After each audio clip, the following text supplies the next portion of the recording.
It's going to...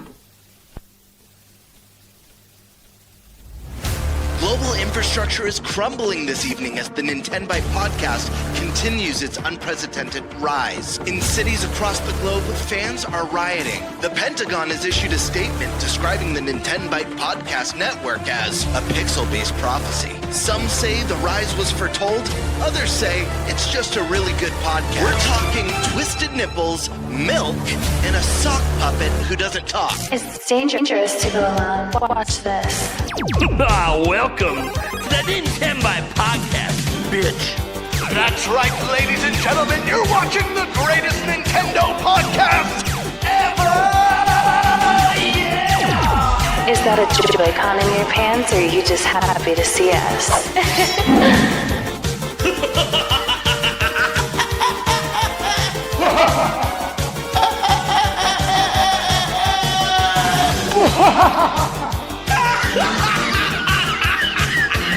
Shut up!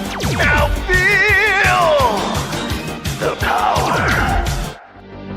Everyone, do you feel that? Oh my god, I feel it! I feel it too, Gamer. What is it? It's the power of our podcast. I feel it! This is rad, NintenByte. So rad. Power.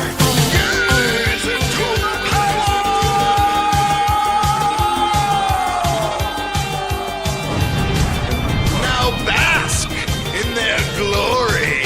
I'm NintenByte. Oh baby.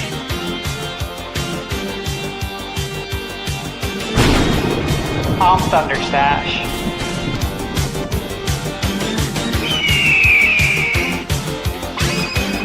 I'm Gamebird Classic.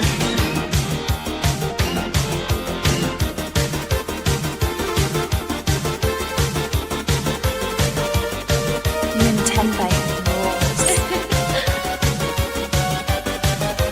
Let's rock.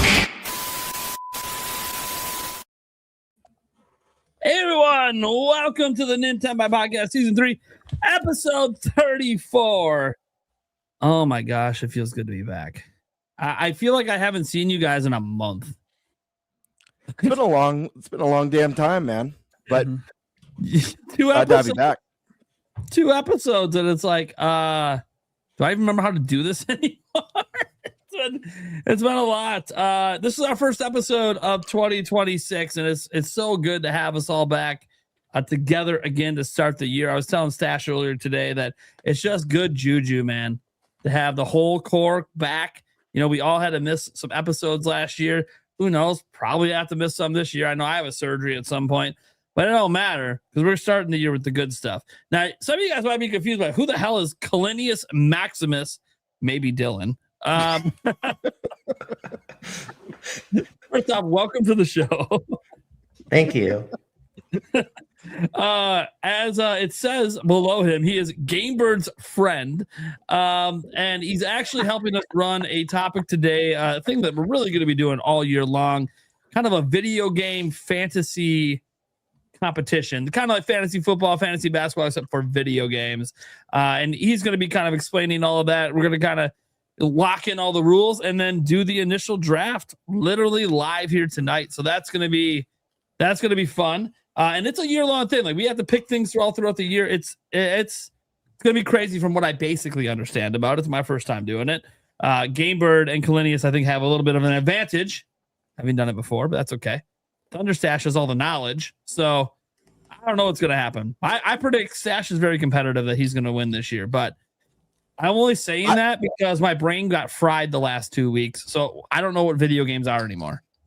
I am very nervous about competing against Thunderstash this year in Fantasy Game Critic because he's our resident game reviewer. He gets the he's the man with the early access. We'll be dropping bids. He's like, I've already played that. I already know. So I'm playing a game right now that comes out on the 10th. I was playing it right before. So if you know release dates, you probably know what I'm playing. but I am Sure. not allowed to talk about it. Yeah. I won't say it out loud. I mean, maybe I draft that game. I don't know, but anyways, so that's gonna be a fun one. We have some other great topics today too, guys. They decided, I had no idea because I haven't seen the last 2 episodes. Sorry, had a lot going on. That said, they did save the 2026 predictions for when I'm back. So, as Stash was telling me, it just didn't feel right to do that topic without me here. So we're going to get into that for our first episode. We kind of went like a bingo card aspect. We're basically going to just revisit it quarterly and just kind of see how the cards are doing. Don't know if there's going to be any punishments or anything for this at the end of the year. We'll figure it out as the year goes on. We also have a ton of like rumors and like leaks and news and all this stuff. And a lot of it could have to do with an upcoming Nintendo Direct. So we'll talk a little bit about that. So lots of game stuff today. So let's just go around the room now and introduce everyone. And we'll start with obviously Calenius Maximus, the guest tonight. What do you want the public to know? The thousands, the public watching to know. What do you want them to know? I guess my only claim to fame is that I am Gamebird's friend. I had a YouTube channel for like 3 months. I think I did a couple game reviews. I'm just really into gaming. I play a lot of games. I finish a lot of games. I don't have time to talk about them most of the time. So yeah, that's me. Okay. Well, there we go. So he's kind of lame. That's kind of what he's saying. Absolutely. If you're used to Birdman, his energy is like the opposite of what I'm feeling right now. We'll see though. Well, as he warms up to us, the shit talking might begin. This is, fantasy draft tonight. You have no idea. The shit talking is so part of fantasy. So we've been playing for 4 years, and I think I won 3 out of the 4 years. So yeah, no big deal. No big deal. Yeah, no big deal. Yeah. It's already begun. I think one year I lost by like 100 points too. There was one year that was just brutal. It was so bad that I gave up like 8 months into the year. I'm like, I'm done drafting. I even had Redfall on my team that year too. So yeah.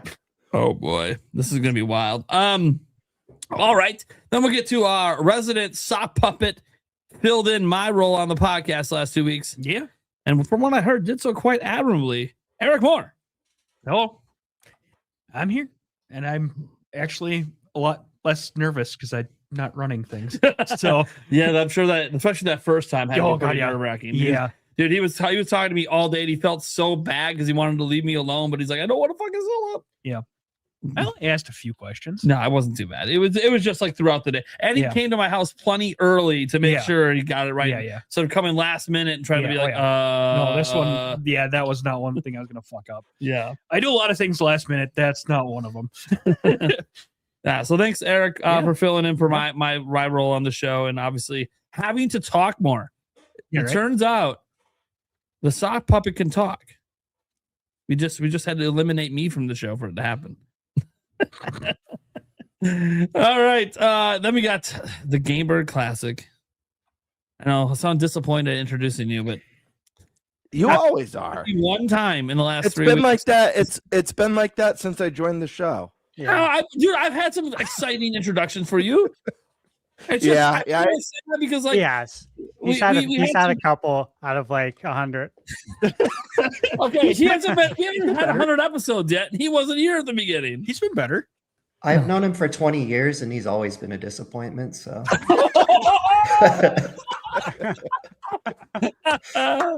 there we go. All right, that took the heat off me. The truth revealed. It is very true. My mother tells me the same thing. But guys, like I great to be here. Yeah. And he's got great eyesight, by the way. And I was gonna wait till now to note this. It should have been fixed before the show, but I thought it'd be hilarious if you got roasted first and Calenius just did it. Your mic is peaking like hell, man. Is it crazy? Okay. Just throwing that out there. You keep getting distorted. How we sounding? Yeah, you just sound quiet, but I know it's hard to find that balance at times. We'll figure it out. Yeah, we'll get it going. Thunderstash. Yes, hi. Happy New Year. 2026. I hope everyone enjoyed Stranger Things. I hope you weren't holding your breath for episode 9. if you I were. I haven't mean, seen it it could happen, but no, the I'm on internet's Netflix been right going now. crazy about it, thinking Yeah, there's I'm going to be avoiding all another. of Yeah, it's nuts. Yeah. But yeah, Michaela and I saw in the theater. We had a good time. We did that on New Year's Eve. I enjoyed it. What's new? Yeah, again, I'm working on some game reviews. For games that aren't out yet, can't talk about yet. And on my third monitor, I have my most anticipated games of 2026 video rendering. It's been stuck at 98% for about an hour.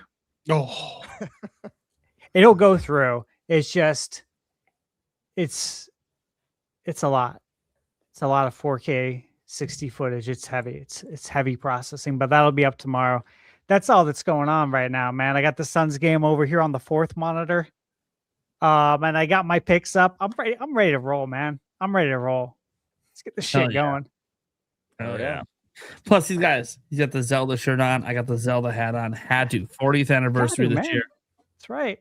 First episode of the year. I wasn't gonna wear a hat. I was gonna do my hair up, and I'm like, dude, Zelda anniversary year.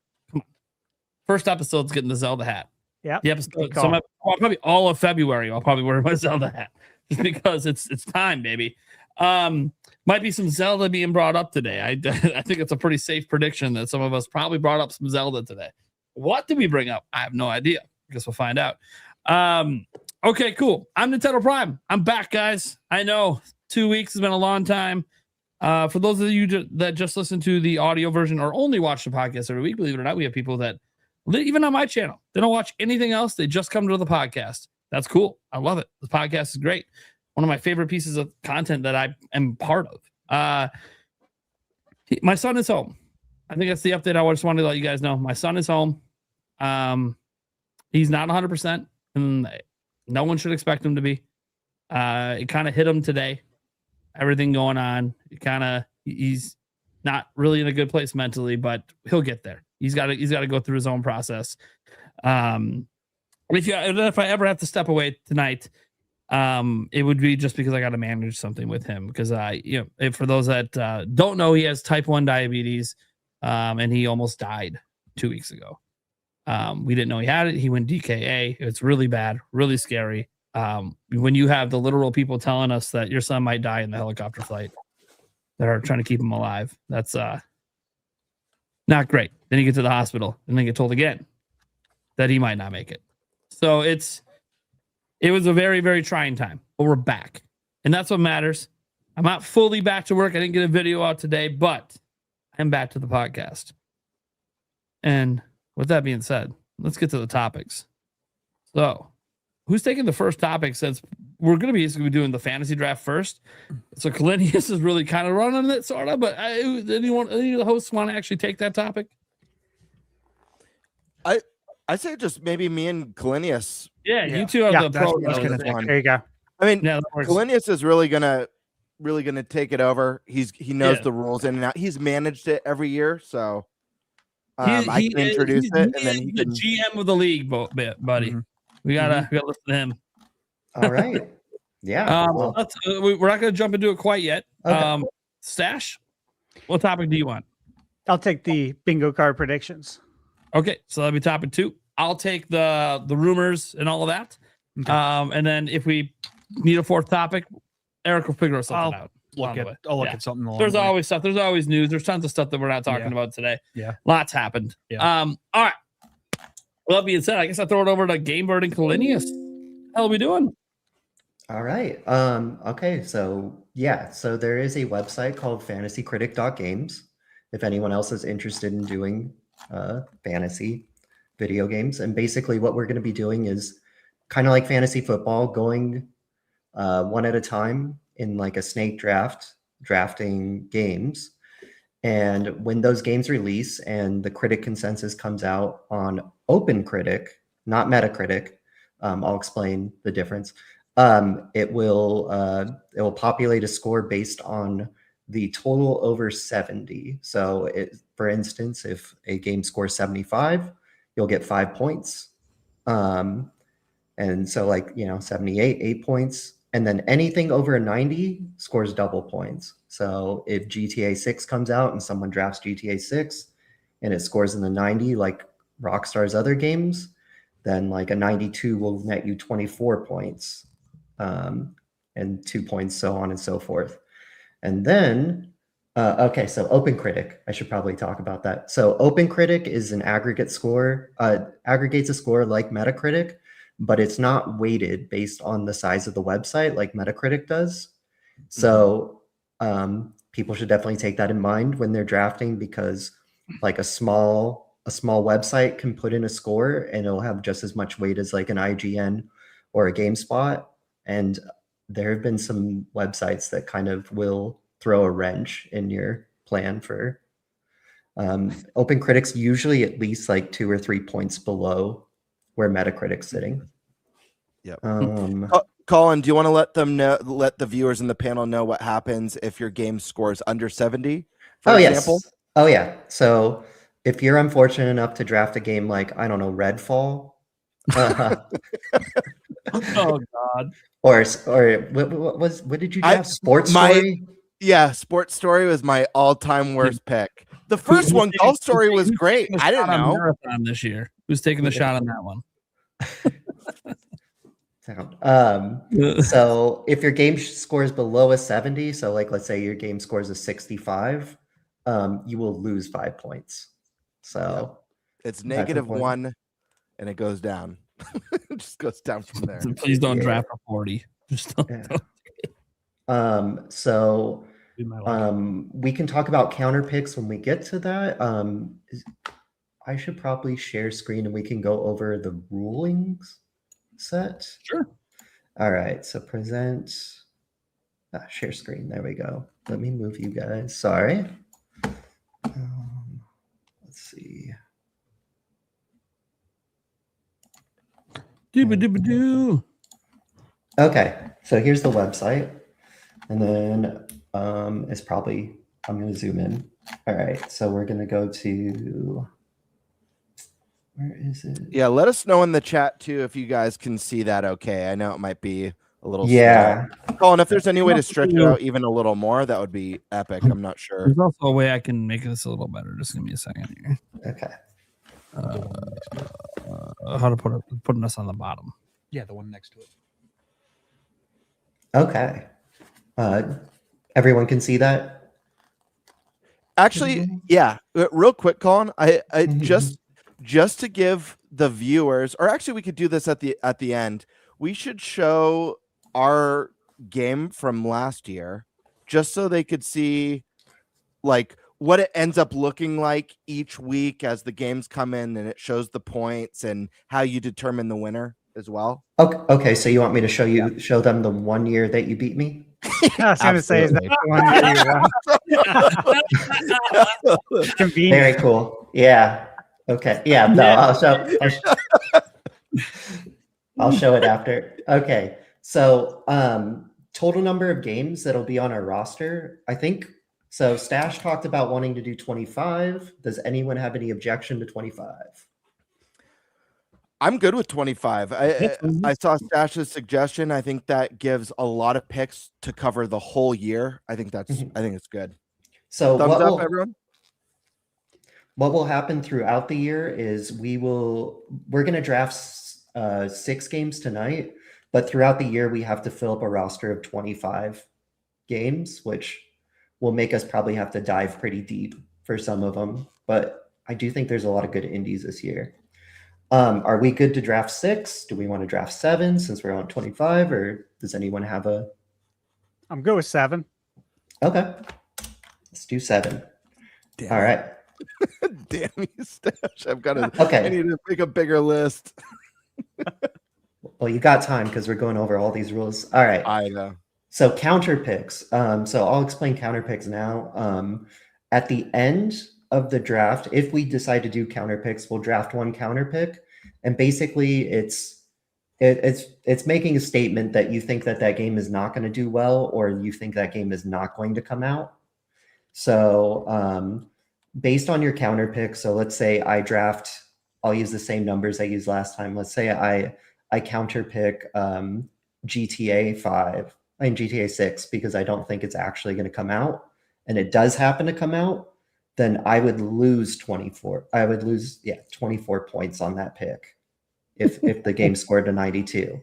But if the game doesn't come out, I'd get 0 points, which is really good for a counter pick because usually a counter pick will net you negative points because most games like that people draft, at least when people draft, will score above a 70.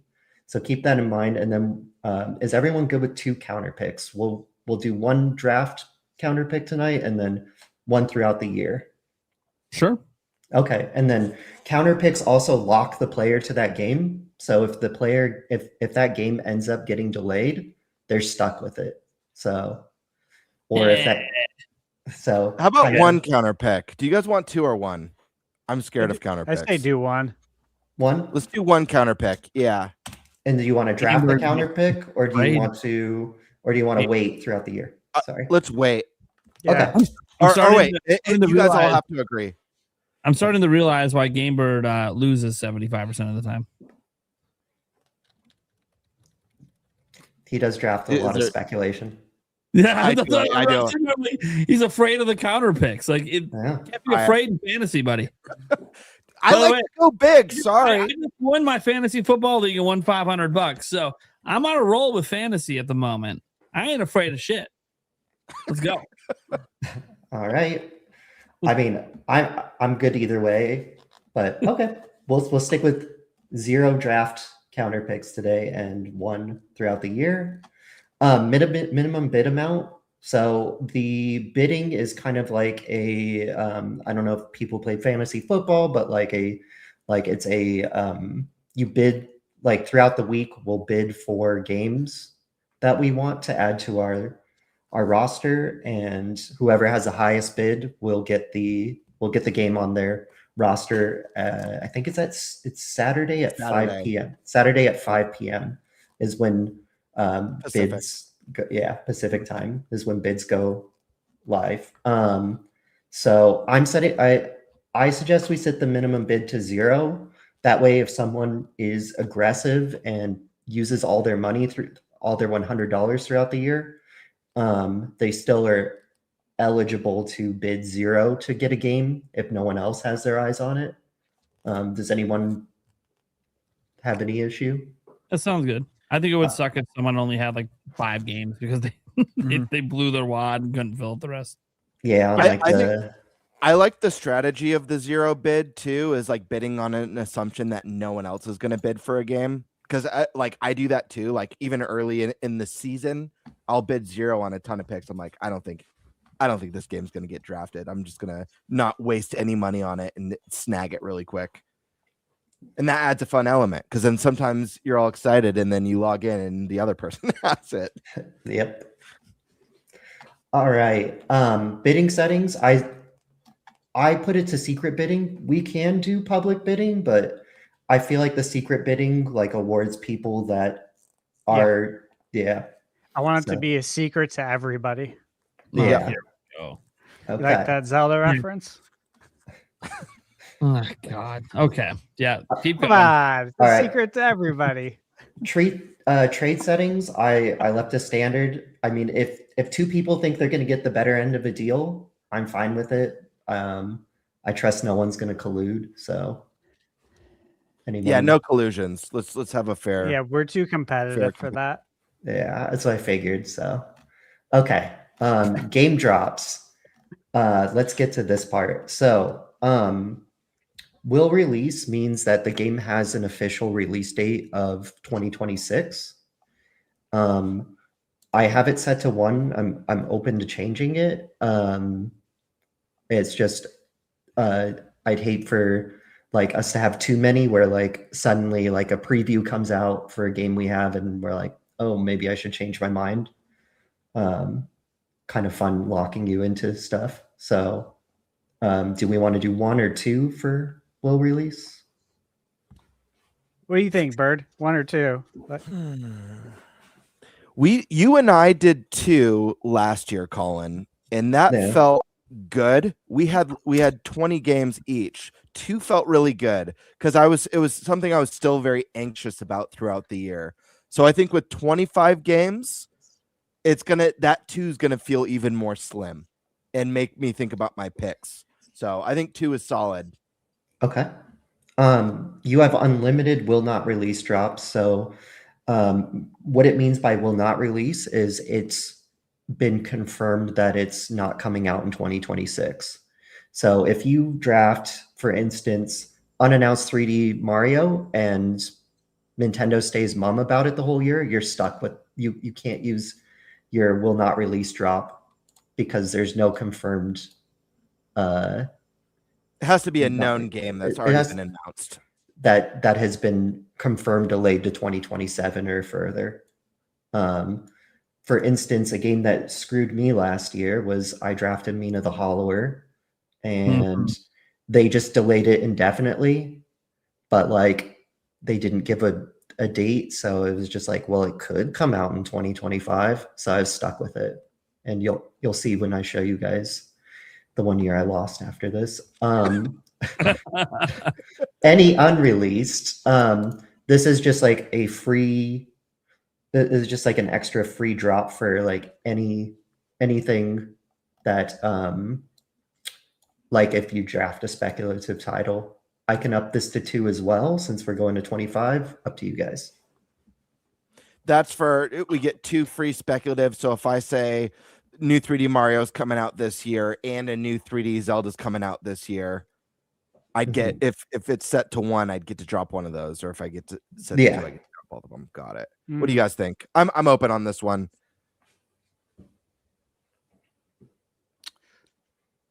Let's do 2. 2. Yeah. Okay. 2. 2 seems fair. That lets us be a little wow. Yeah. These rules I just leave on check. I don't think we really need super drops or only allow drafted to be dropped. I think anything that we bid on can be dropped as well. Counter picks, block drops. This is what I was talking about as far as the counter picks, like locking someone into a game that's you don't think is going to come out. So let me give you an example. Let me ask this. If Nate drafts Beyond Good and Evil 2, I can use a counter pick on him because I don't think it's coming out. Yeah, exactly. And then he's stuck with it. 3D Mario. But I mean, Joseph Gordon-Levitt's waiting for us to finish that game, so it'll be done soon. Yeah. What happens though if I counter pick him and the game doesn't come out? I think you mentioned earlier. Does he lose points? No, he is stuck with that game, and he gets 0 points for it, and you get 0 points for the counter pick, which is way above the average for counter picks. Because like a lot of people, you're preventing me from being able to swap it out to get a different game and get points. Yeah, exactly. Yep. Cool. Yeah, counter picks often will like net the person who chose the counter pick like -12. Like that's a pretty good outcome because that means the game averaged to 72 and you're all, I only lost 12 points. You know what I mean? So getting a 0, that's like a massive win. Yep, exactly. So then here are the tags that that I have banned and allowed. We can absolutely change them. I'll go over the banned ones first and see if anyone has a disagree. So current early access. So like if it was 2023 and Baldur's Gate were coming out, we wouldn't have been able to pick that up because everyone already knew it was a banger because it was already in early access. Directors Pal World that's supposed to come out this year. Unless we want to. Okay. Director's cuts. I feel like that's like getting into like the like really big territory of like I guess, you know, is this a new game at all or just kind of like a re-release? So yep, agreed. That's good. Yep. Plan for early access. I'm happy to move that one over. It's up to you guys. I mean, sometimes really promising games just end up in early access. So I don't know if we want to move that one over. One thing to note real quick while we're on the planned early access, I do want to mention there have been examples that happened both to myself and Colin on different years where we drafted a game and it didn't get enough reviews. Yep. And by not getting enough reviews, wouldn't generate a score. And one of the games for me was, or it ended up not counting. It was Hades 2 because it ended up in early access at the beginning of the year when it really, right? Or what happened? Was that the year before? I forget. So that was the year before. Yeah. Year before, yeah. You picked up Hades 2 and then there just wasn't enough reviews for it to be counted. Yeah. So it was early access. I can put this in the non-ban tags and you can draft at your own risk if you want. I don't know. What do you guys want to do? Doesn't matter to me. I think you keep it there.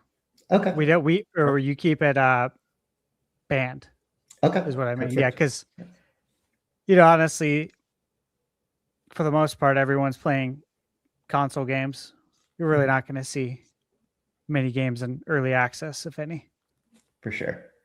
Ports. I don't know if we want to do ports. I mean, I don't think like a Nintendo Switch 2 version of a Switch game should count, but it's up to you guys. I would be interested in a port if it hasn't been on Nintendo.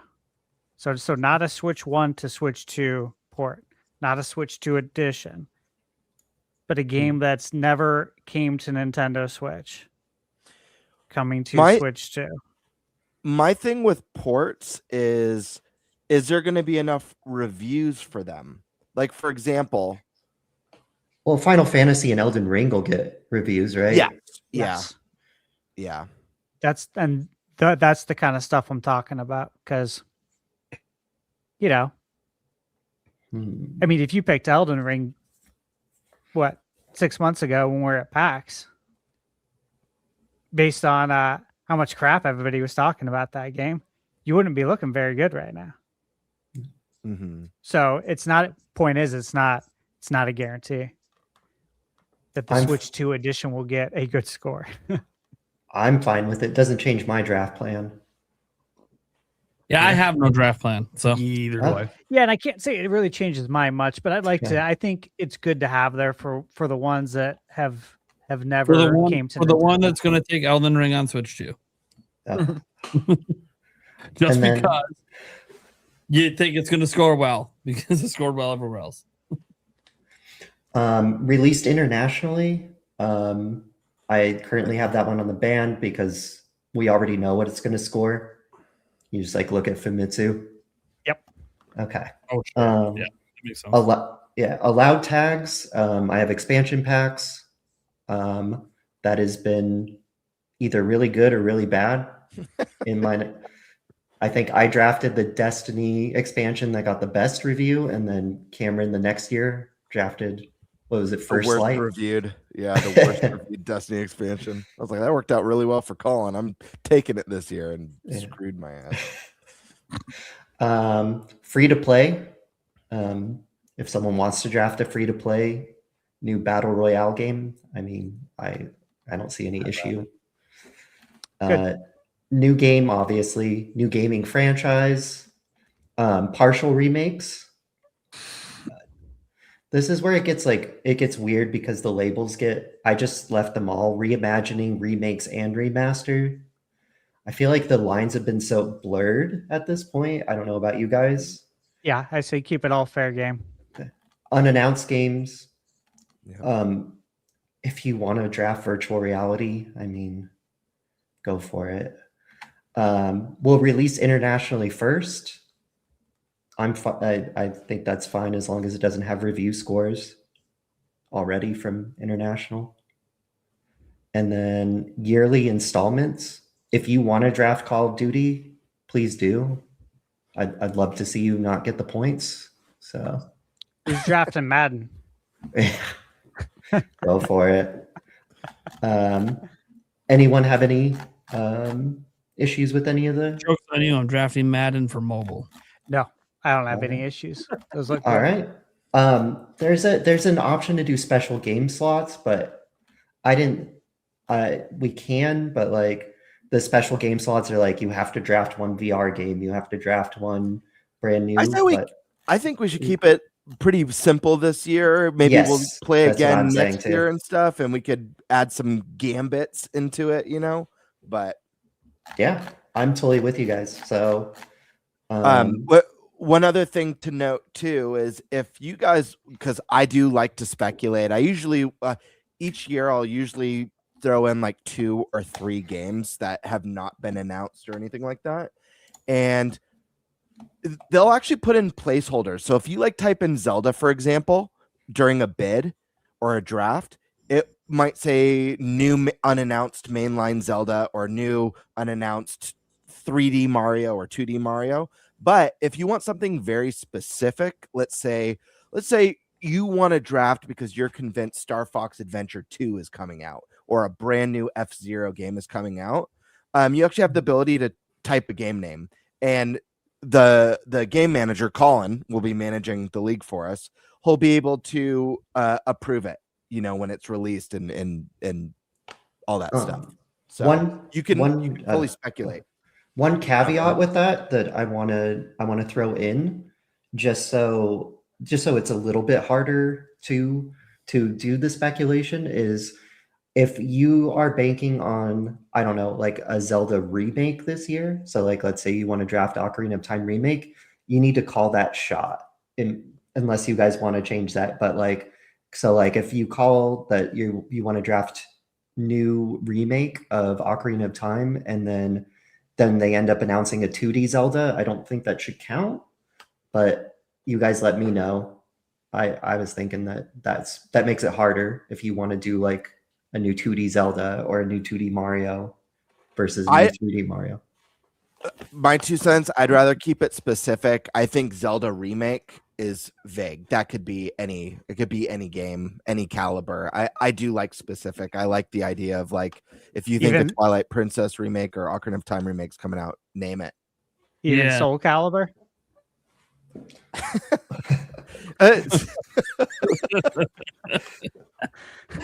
So I'm cool with Soul Calibur remake. Yeah, I'm fine with that. You said any caliber, so okay. There we go. I'm good with that though. I think that's I like that. I think you got to be specific. 3D Zelda. Now you can say 3D Zelda remake / remaster, right? Since the lines are all blurred anyways. It's just a matter of 3D or 2D.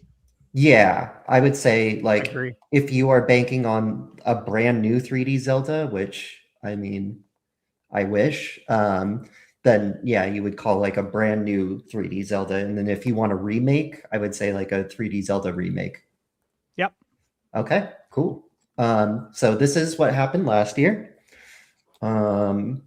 So I'm Illanagnum Publishing, and then Gamebird was Hey, That's My Stick. And so like this is Doom the Dark Ages was one of his first picks. It came out with an 86 aggregate review score from OpenCritic, and he got 16 points. I had like a really good draft, and then it just kind of fell apart. Yeah, so Mina the Hollower by Sweet Carol, good ones. And then he drafted Expedition 33, which was just, and then Silksong actually came out. So yeah, so this is what it'll look like, and it'll give the scores. Yep, and tell them a little bit about how hype factor, and as well as see where it says show projections, right? So so this one, since all the games have already been filled in, you can click the show projections and it'll kind of tell you like what it's projected at, and it's never right. It's always completely wrong. I would completely not pay attention to it. Yeah, to be honest, it's like I drafted some game, like I think I drafted Tears of the Kingdom, and it's like It's like, yeah, they'll get you a solid 11 points. I'm like, I don't think that's right. So it's think so. projecting at 81. Yes. That's I'm like, stupid. yeah, so Yeah. I wouldn't really listen to it. So when you are drafting it, so it's going to show you you're going to like have all the games, and there's going to be a draft button on the side here, and this is like the order that things have been kind of going. So it'll show all these games, just like if you're doing fantasy football, it'll say like the top drafted player by like, most leagues. So Ari Requiem looks like it's the top pick, and it shows like the percentage picked, and then the hype factor. I don't know. Well, the hype factor says it's going to get 18.2, so like an 88. That's fair. And I think the hype. Oh, go ahead. Just to mention, both me and Colin, some of our best picks ever have been games with hype factors of like 2. Yeah. So like if you get let's just say you have like let's just say you picked the top 3 games on here. The projected winner would probably show very heavily in your favor just based on what people are making bids on. But I wouldn't, like Colin said, I wouldn't weigh your decisions too heavily on hype factor. And some of the biggest clutch things, and I recommend, not to give you guys too many pointers, I want to keep it as competitive as possible, but some of the biggest clutch picks have been indies. So like I definitely recommend, I know Stash, you pay attention to those. I definitely recommend paying attention to that stuff at the year, especially when we get those, we're a Nintendo channel. So especially when we get those Nintendo Indie World directs and stuff, keep an eye out for things that might look like bangers that are dropping this year. Because I think one of Colin's like lowest hype factor games that ended up being one of his best picks the year it came out was Neon White. If you guys are familiar with that one, scored in the 90s or something like that. And I think it had a hype factor of like 1.5 or 2 or something really, really low, just because it's not a game on people's radar. So, yeah, I appreciate that they give me like a hype factor and stuff, and they kind of sort it. But it's kind of like when you drive by one of those, like those signs that tell you your speed limit, your speed on the side of the highway. And I'm like, yep, have that in my dashboard. Thank you. But yeah. So the draft, we can start the draft if. Does anyone have any other questions? Let me make sure I have it open here. And this isn't the actual draft position. It's going to randomize once I hit set draft order. And so whoever goes first, I think should just be the person to share their screen for the draft. We'll only get to see that person pick, but it'll populate. It'll populate down here. It'll populate as other people are picking. That way we could keep it nice and organized and sounds good. Picking. Yep. Okay. Let's do this. Wish we had some backtrack for music as like some Jeopardy music. Go random. Pull up the ESPN draft music. All right. So or like the week. Spice Lord. Spice Lord. Yeah. Oh. All right. So I will stop sharing. And okay, where do I even?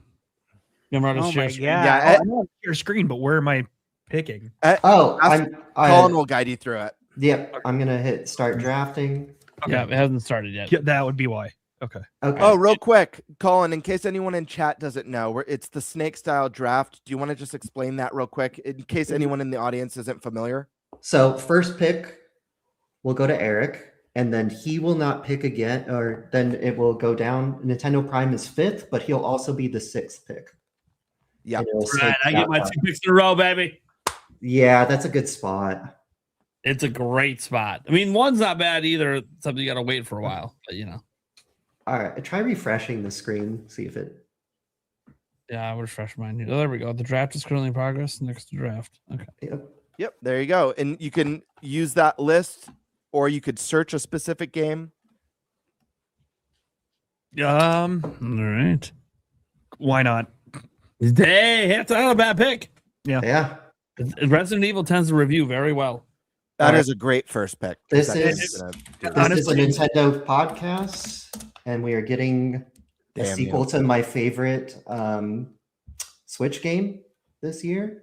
I mean, And so- and I did play it at PAX, and it was pretty fun. So Oh, Fire Emblem's already off the board. I love Damn. your team name, by the way. I was hoping that was Thank going to you. drop. I laughed when I read it. Like, oh, it's so good. And I got Fire Emblem, so I'm happy. I was really hoping Fire Emblem was going to follow me. Oh God. Okay. But I guess when your name of your team is Unintelligent Systems, I guess I should have known. Yeah. that was my first. Those were actually my first two picks. That got Well, so I had no shot at it. Good to know. this one is a gamble, but I'm going to go for it. I don't think it's a bad gamble. I'm birds of benefits in the guy, buddy. I don't know if it's my ideal first pick. Oh. okay. Oh, okay, Wolverine. Well, always the bridesmaid, never the bride. We'll see if they can crack a 90. Yeah. What did Ratchet get? The latest Ratchet. Rifts Apart. Yeah. I remember what that one got on Open Critic. Well, 88. Close.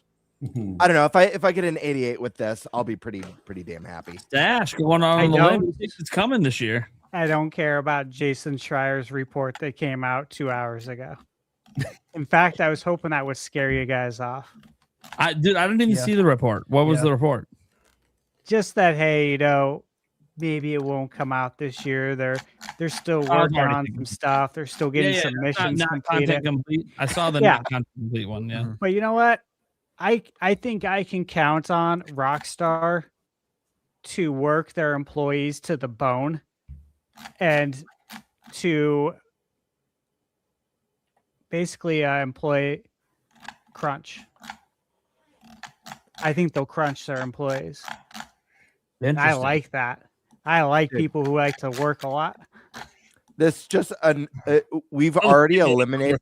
By the way, Stash, I don't Most of think my it's best like to work a lot. I think forced to work a lot. Yeah. Hey, whatever you want to call it, man. You can get up and go whenever you want. That's the perfect spot for GTA 6 to go. That was where I was telling Gamebird earlier today. If it falls to me at 4th, I'm gonna pick it up. If I'm 4th and it falls to me, I'd pick it. Yeah. That's like an easy counter pick for me. I've thought before we got to this year it was going to get delayed out of this year again. Yeah. Here's my concern. So I think I told you this as well, Stash, when we did our quick little Discord call, and I was telling Colin the same. I'm very 50-50 on it. If they had announced if they had given it like a spring or like early summer release date, I would have been like, no brainer, I'm picking it first. It's the fact that it's a full year delay that has me anxious. But I don't know. This could be one that bites all three of us in the ass. So All right. it's a good pick. No matter what, it's a good pick. Have a lot of faith in this pick because I believe in the person making this game. Dustbloods. I mean, dude, it's Miyazaki. Are you kidding me? Yeah. The half review at a chance that's easily got a shot at in the 90s with him behind. I just took that off. I just took that off my list. That was a high pick too. I agree with you. Yeah. Night Rain was not made by Miyazaki. It was not. Yeah, it was not specialized made by him. team. Yep. So And this one is, and he's been cooking on it for years. You again. That's right. Snake draft. Let's see here. Then we're gonna follow that one up with. You know what? I'm taking Mina. Taking Mina. Nice. You son of a bitch. Yeah, you son of a bitch. Yeah. comes I off had the that one list. high on my list. Same. We I all got did. to see things with that game behind the scenes that I know this game is. This might be indie game of the year. It Yeah, might they- be. Like, We know things that we yeah, cannot speak Ash about. and I know some things that like this is going to review very well, very very well. It's make or break for them. So yeah, I imagine they're gonna put their all into it. So I'm super excited for it. After this game comes out, they'll be getting a yacht. Like literally. Ah, And I knew Stash was going to take it with They the can- next pick. they So could I actually had go to on a- have it. they could actually go have a club on a yacht. I totally knew Stash was going to grab the game. Like, fuck no, dude. I know the same things you know about that game. Fuck off. Yeah. You did. All right, who's up? Stash. Well, I'm Stash. up. Okay. That's why I took it, Stash. I knew you'd take it next. It was right there. Okay. Here we go. You know what I'm going with? Oh, he's searching. He's going deep. The game coming out on the Select.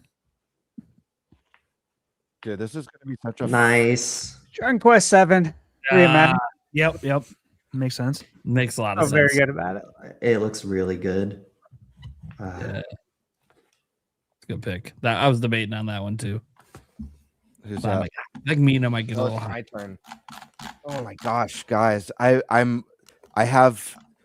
color coded. I was racing, so I only have 2 colors. I have great picks and I highlighted yellow, and good picks I highlighted green. But half my greats are gone now. Well, And it means so- you have some. Yeah. I'm color coordinating over here too. Yes, but the greats that I have remaining, they're very risky great picks. I They're mean, very yeah. risky. They're very risky. I'm gonna go for. You know what? I'm just gonna go for it. Hold up. Let me see. Depending on what this game is, I'm just gonna predict Gamebird's finishing last. oh, you haven't seen my next pick if it doesn't get picked here. So Unironically, I'll probably think your pick is great. possibly.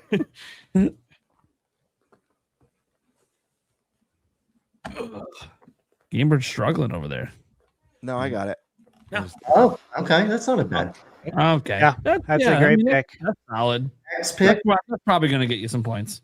For my next pick, there is a fun little racing game that's going to Tokyo this year. That's gonna There it be. is. I did not think Ford would make it to me. Otherwise, I would have took that next. Yeah. What's an easy mid 80s or above? Yeah.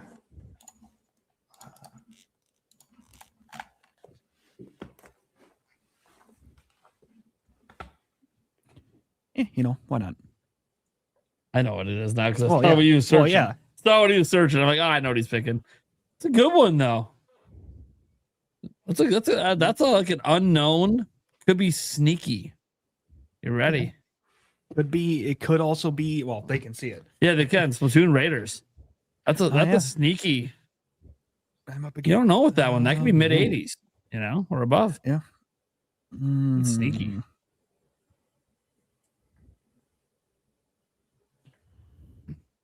Yeah, people in the chat say Forza's easy now. I mean, that's what I'm saying. Forza's mid 80s and above, easy.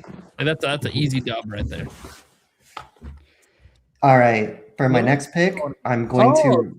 Sorrow. Okay. I'm gonna right some wrongs from the Game Awards. This game got totally snubbed for the RPG I already know category, it. Damn and it you. got a 90 on OpenCritic, and the Damn second you. game is way better. So Damn you. Yes. Okay. That was good. That's a good pick. Dude, I'm going. I might get thrashed this year. I'm gonna be going risky the rest of the draft because There was a point made in the chat, by the way. We do have an audio only version. We should say the games we picked. Yeah, yeah. oh yeah, I mean, we can recap it again too. So he took the Trails in the Sky second chapter. Yep. Which is coming out to Nintendo this year. So that's phenomenal pick. Gonna review very Thank you, well. chat. That one's gonna So- review very well. I have some safe picks that are in great, but I also have some very risky ones that may not come out this year. I'm feeling risky, guys. I think I'm going to go a little bit big. I think I'm going to gamble on some picks here because why not? You know what I mean? Look, I gambled with Christian McCaffrey and won the title. So Yeah. Yeah, guys heard every year, and Oh, okay. I just Oni chose Musha.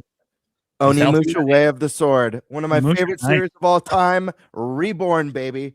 And it got some glowing previews last year, both at Gamescom and PAX. So And there's some personal bias there with that. it's personal bias, but I will say that I have to factor in the fact that Capcom hasn't really been missing lately. Yeah, there were some performance issues with Monster Hunter Wilds, but Capcom's kind of back and like better than ever right now. So I've got my faith in them. Hey, when do we go? Does it say like when I go twice?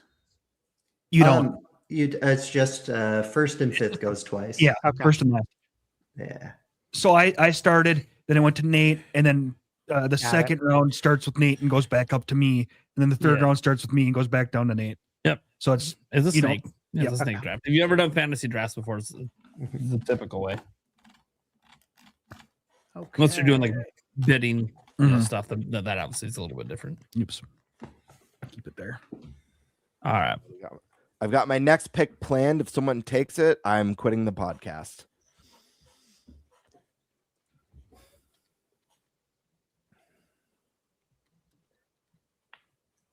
I feel like the thing is with like this, I feel like this is going to be one of the best looking drafts I've ever seen, just because of the sheer amount of like games that are probably going to be really great if they come out, you know, if they all come out. Yeah. See, I know Stash is ultra competitive, but his first pick's a game that might not be out this year. I don't know, man. You know why I picked it? Go ahead. Because it'll be the highest rated game this year if it does come out. No, because if it doesn't come out, I still know so many other games that you won't know about The that are people going to from score very high that I can pick up. That not even on your radar. I wasn't in a hospital the last 2 weeks. No, this is gonna I would've it's gonna be told like you that for the to- rest of the year, Oh, like for okay. eternity. Okay. Yeah. Okay. I'm just saying, no, like there's games Look, I know like, about you that can you kick don't my ass know about. in 1v1 So I video feel games. comfortable about it. Yeah. Yeah. I'm trying to find my game, and I cannot find it. What do we do in this scenario? Try let's- typing it in. Did you search it? Yeah. Let me see if I can add a. Way You to should- add your custom game Yeah, let's Mhm. see. on the list. Let me see if I can find it. Yeah, Um, I believe there's a setting for it. I think I saw. See, I've seen this kind of video game drafting one time ever, and it was kind of funny doing it. what's the game that you want? Final Fantasy VII Remake Integrate for the Switch 2.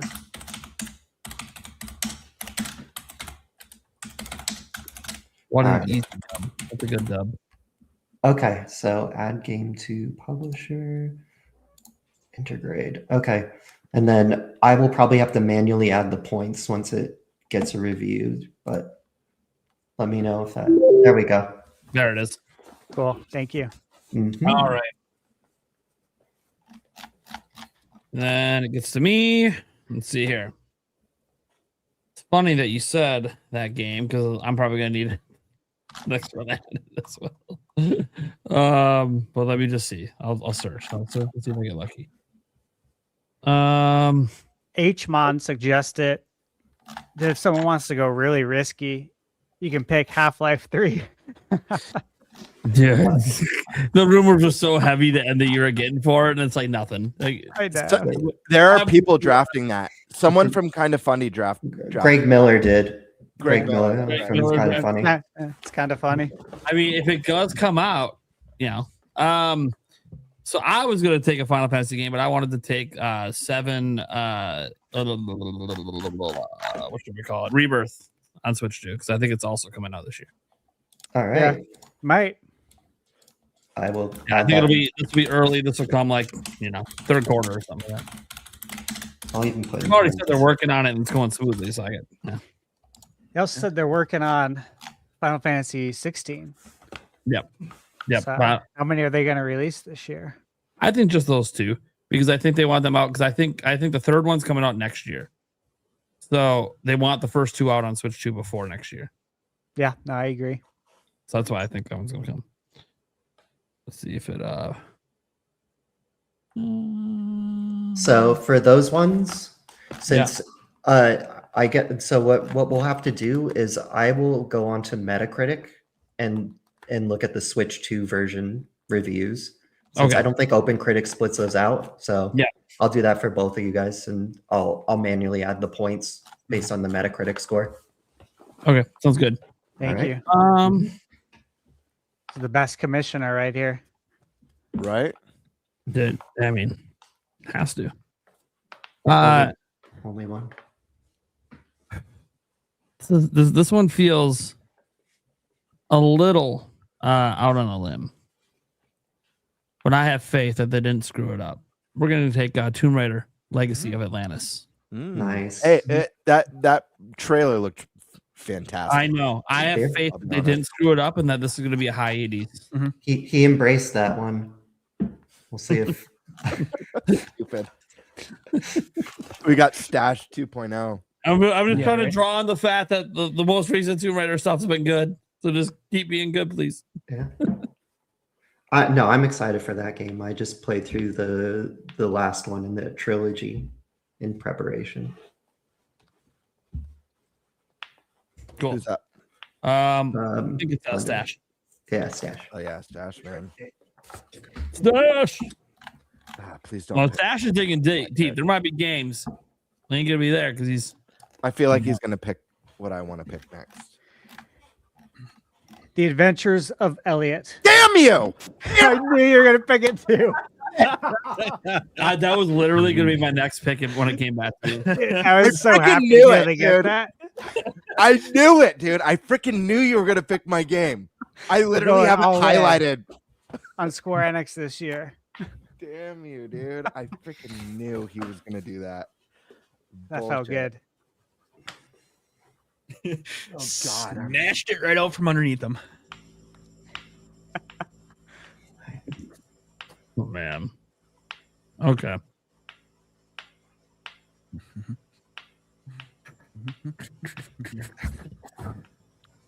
I'm gonna have the weirdest list, guys. I'm gonna have the weirdest list. That was like my normal pick. Damn. You gotta spice up the draft. Yeah. Spice Lord saw. Yeah, absolutely. You got to spice it up. Let's see. Hold on. Oops. There you go.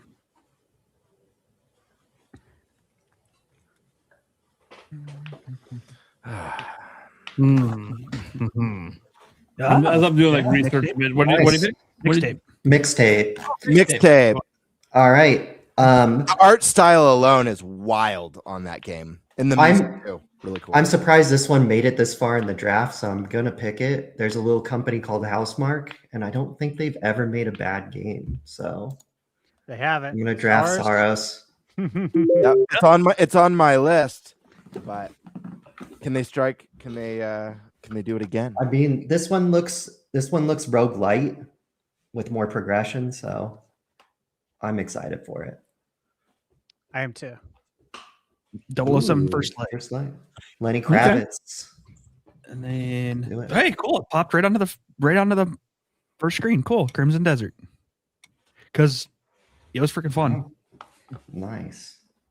Good pick. The only thing that might hold that back is the controls. You know what, Eric? I'm reading on that. Dude, I'm with you. That's the thing. It's on my list. I'm excited for it. But I think if I'm being completely frank, I think people are gonna be little bitches. Yeah, probably. And they're gonna complain about the controls. It's too hard. Yeah. I just feel like that's exactly what's gonna happen. Right. So yeah. Worth a shot. Why not? Yes, it is. Still worth a shot. I need to have a cozy game on my list, so that's why I'm going to draft Pokemon. I'm not drafting Pokemon Pokopia. I'm drafting Witchbrook. That's a good one. Oh, there you go. Chucklefish. Yeah.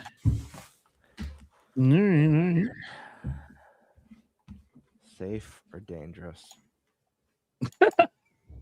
You're going dangerous. I don't know why you're even debating.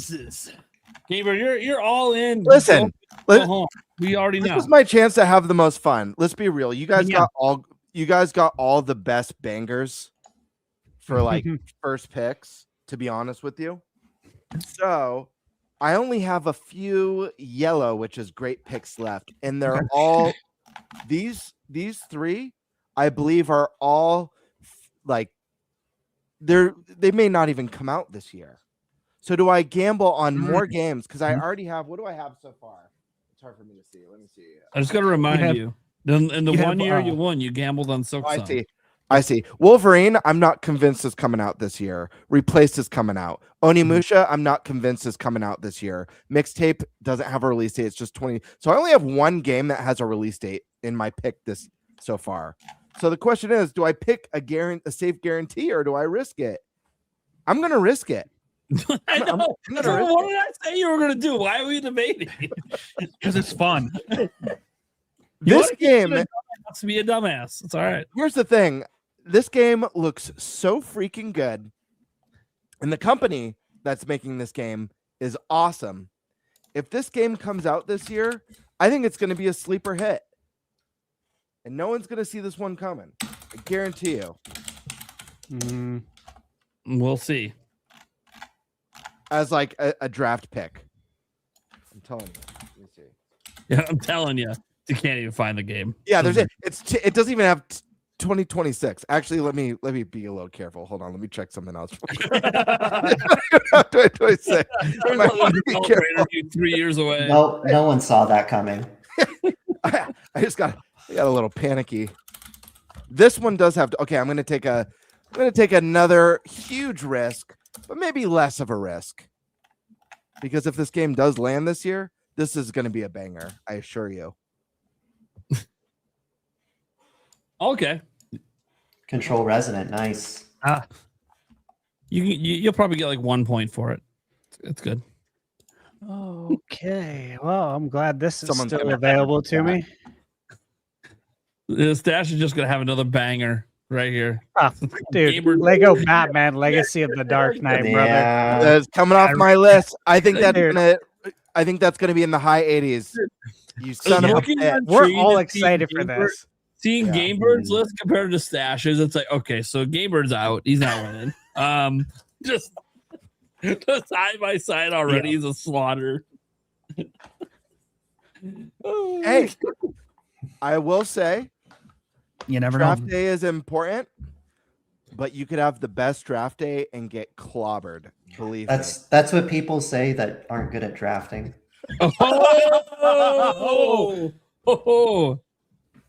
Hold on here.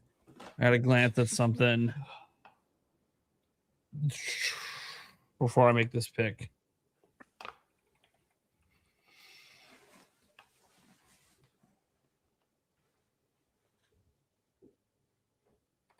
Yes, yes, yes, and fuck yes. Yakuza, Kiwami 3, and the Dark Tides, baby. A good one. Woo! Dude, that's gonna be a mid 80s. Easy. That is a great pick. Easy. Mid 80s, and I got it now? Dude, I that's know gonna my next be pick. like every game on Gamebird's list. And that was like, what is this, like round 5, 6? That is definitely the game in the series that most needed like a glow up. So It did. It did, yeah. And based on what they've done with all the other ones, like, come on. yeah, the Kiwami series is great. Yeah. Still on Nate. That's a great pick. Yeah. I know my next pick. Please, guys, do not pick it.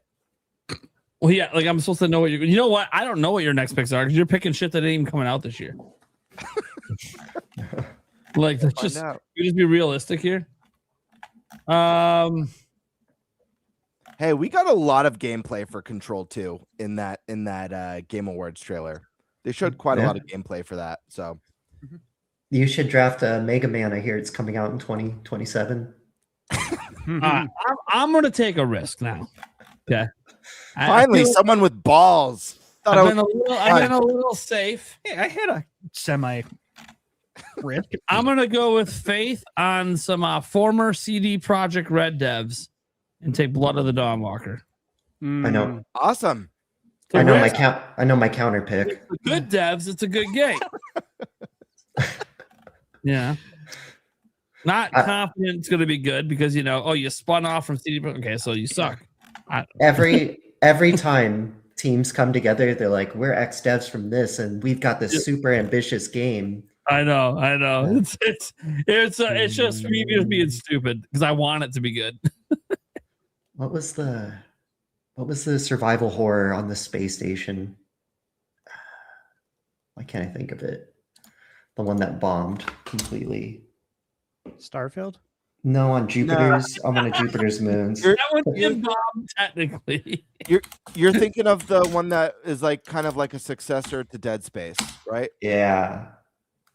I forgot what it was called. Came out last year. Colonel Syndrome? No. Callisto Protocol. Yeah. Callisto. That was another one that was like, we're a team of ex devs from this blah blah blah studio, and we're gonna make a project that's gonna rock your socks, and not even close. On the stash, man. I'm still looking for the final. There's 2 more picks, right? Yes. I'm actually feeling really good. I got to be honest about my picks. That makes one of you. I don't feel good about yours at all. Oh no.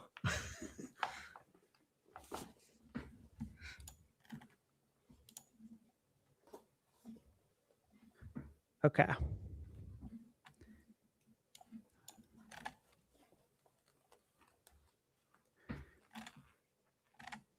Taking Mio Memories in Orbit. Nice.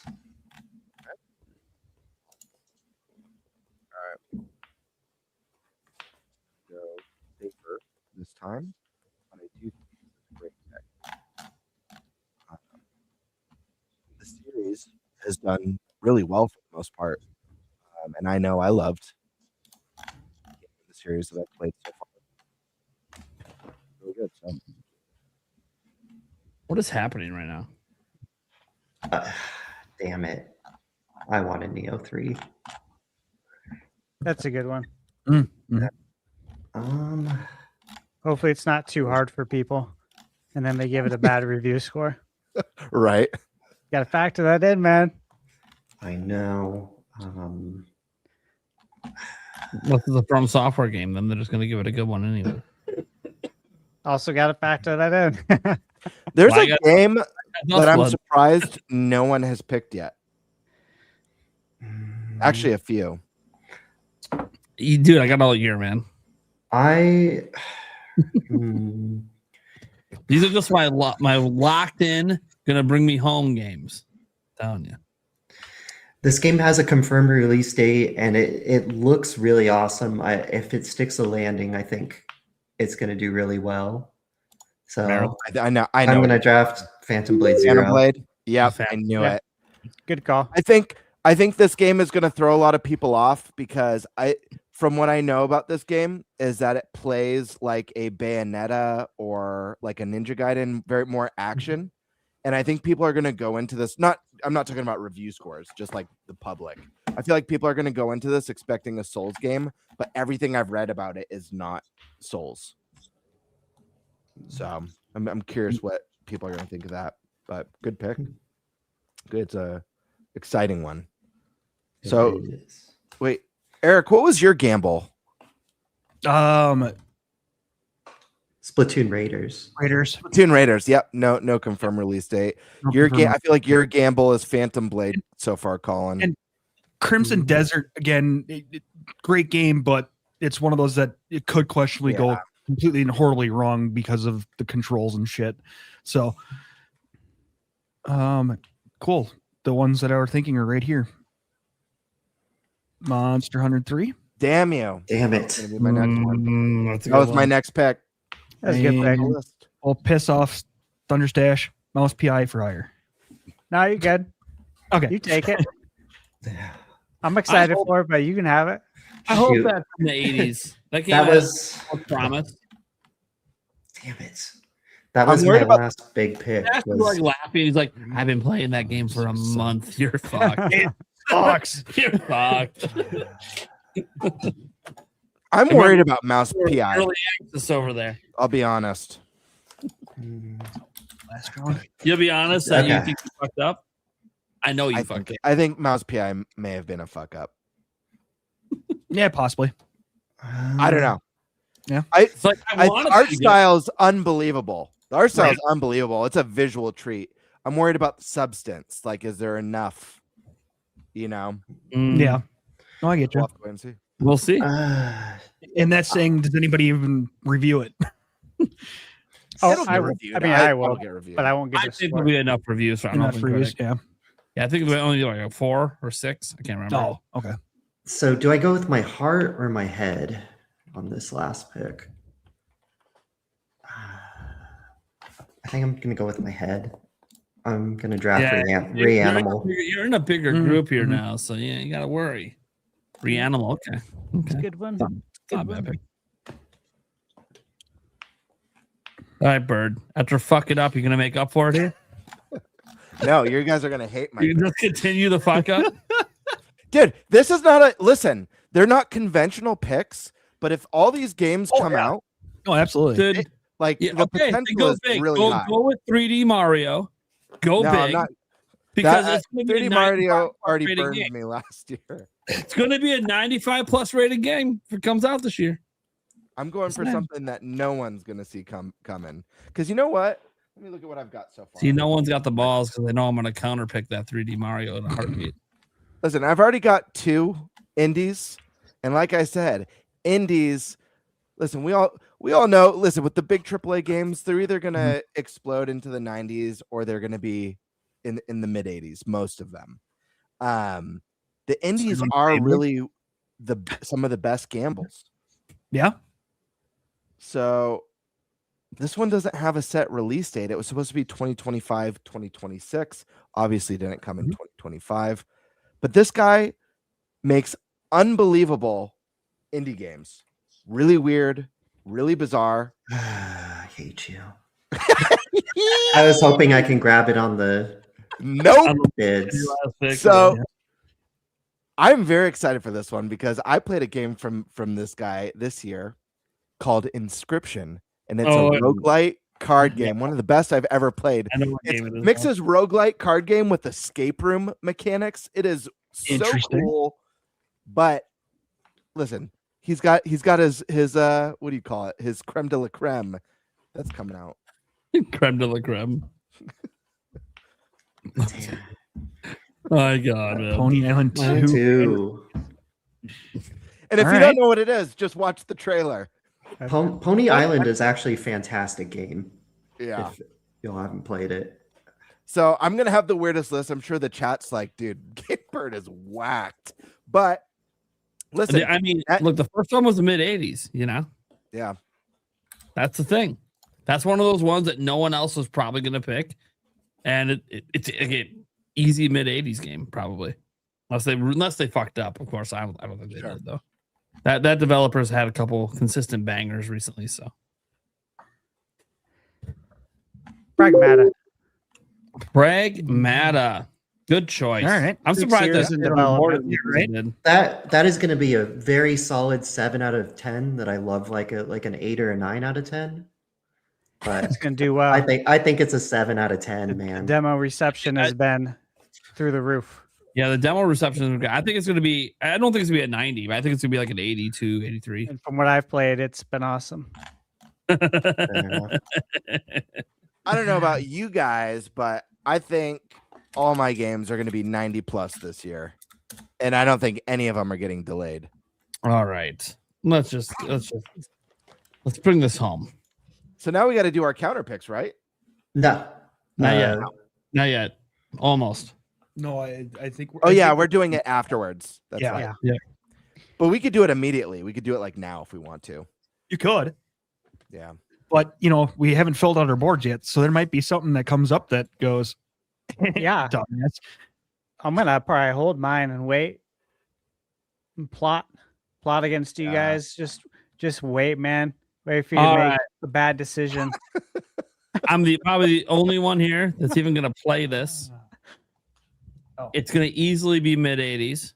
Okay. World of Warcraft Midnight. Yeah. That's a solid If you pick. look at all the recent X packs, they're all like mid 80s on Open Critic. What did you say about Xbox? X pack, expansion pack. Oh, I thought you were talking about the generation. All right. No, Now, just for fun, guys, let's just look at the projections for fun. Let's see. Yeah, mine's going to be so low. Where am I going for that? Where are the projections again? So go up to right there. See right above all of our teams. Go down, scroll down, right there. See the little white button? Oh, show There you go. projections. Yep.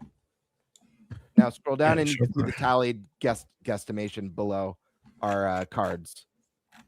There you go. Okay, so I'm sitting at right at around 200. Yeah.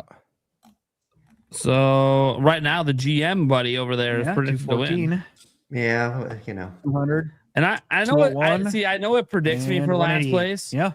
But I got to be honest. It's only look at the points it's given for some of these. Come on, these projections are terrible. It's basically it's saying World of Warcraft Midnight is going to be a 76. Come on, As what Dylan was saying, the projections are trash. I don't care about those. Yeah. this is garbage, Kinda. dude. Final Fantasy Rebirth on Switch 2 is going to be a 77. Get the fuck out. Well, that one is just They don't know it's not in their system, but yeah. yeah. I mean, yeah. There's some weirdness, and I'm sure some of your guys are fucking weird too. Like Marvel's Wolverine at 86, that actually seems reasonable. That's plausible. Yeah. Yeah, Tomb that was Raider's at plausible. 72. Yeah, and that doesn't feel right. Splatoon always scores in the 80s, so that'd be. I think it's a different kind of Splatoon. So I Yeah, don't know. right. It could flop because it could be Yeah, completely different. Yeah. GTA at an 86 in their fucking dreams. It's gonna win Game of the Year if it comes out this year. I think predicting me. Unless it releases outside the window. Mhm. But I think predicting me as the winner is a safe guess. So I like the projections right now. I'm sure you Hey, like the predictions. Can we organize? First of all, a huge thank you to Colin for getting this all set up. We're all super busy. It's the rest of the crew's first time playing. Colin spent the day getting everything set up and planning to explain the rules and stuff. So huge thank you. It would be awesome if we could bring him back on for the final, like the winner announcement or whatever. If you guys are cool with that, I think that would be fun to just like. I'm good. Every time we check in too. I mean, I'm just kidding. Yeah, no, like up to you. we were planning to take a look at this on the podcast quarterly, just to update what's happening, how things are going so far. Having them come back for some of those quarterly updates, like 3 episodes the rest of the year. Like, yeah, that'd be kind of cool. And obviously, guys, one thing that I don't think was brought up is I believe there's a way to follow this publicly for fans if they just want to see what's going on. So I don't know how that all works, but like I'll get links and tell people like how you can go check this all out. Yeah, I can send you a link, and then I did make it public, and I think it's just called NintenByte Podcast League. Yep. It's NintenByte Podcast Fast Fantasy League. Yep. There we go. Yeah. right at the top here. There we go.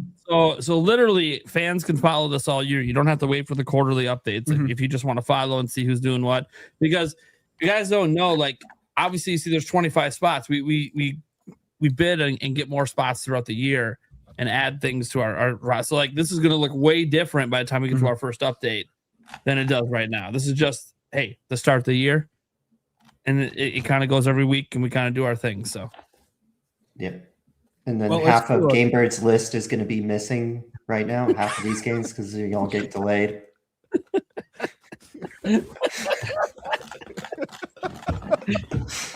I just really hope that GTA 6 doesn't come out this year now, just because Stash has it.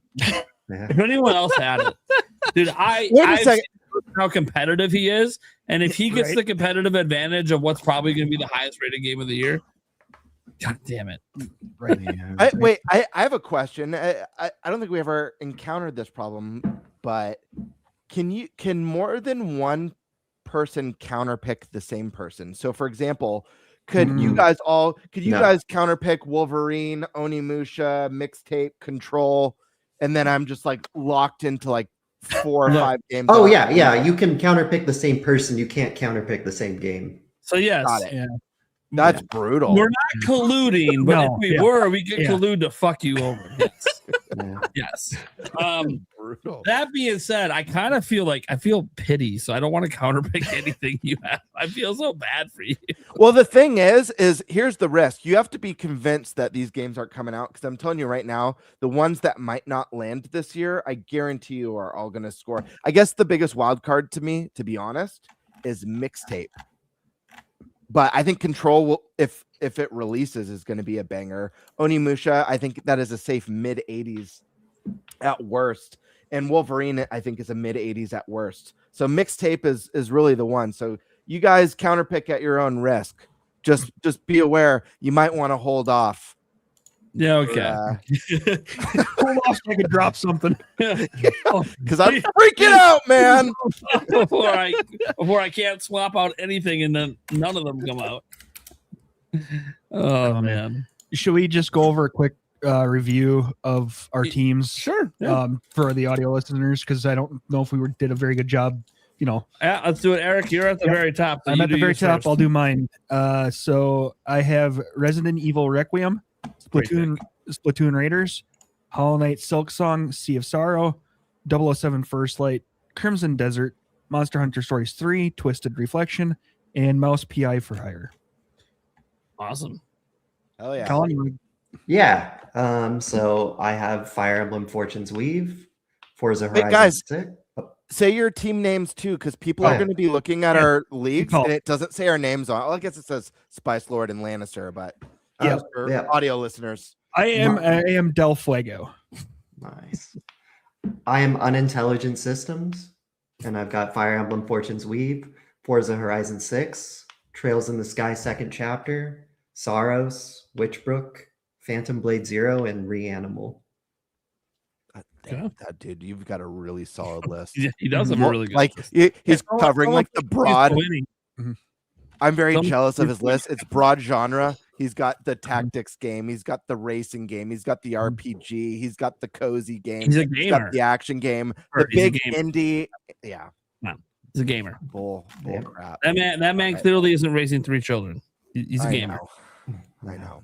Listen, guys, my team is birds with benefits, and my picks are It My is. favorite It is. team name, by the way. It is. my game picks are Marvel's Wolverine, Replaced, Onimusha, Way of the Sword, Mixtape, Control, Resonant, Neo 3, and Pony Island Panda Circus, baby. Nice. I will say if Pony Island 2 does come out, there's no way to fuck it to 72. So that's these predictions are wild. All right, Stat.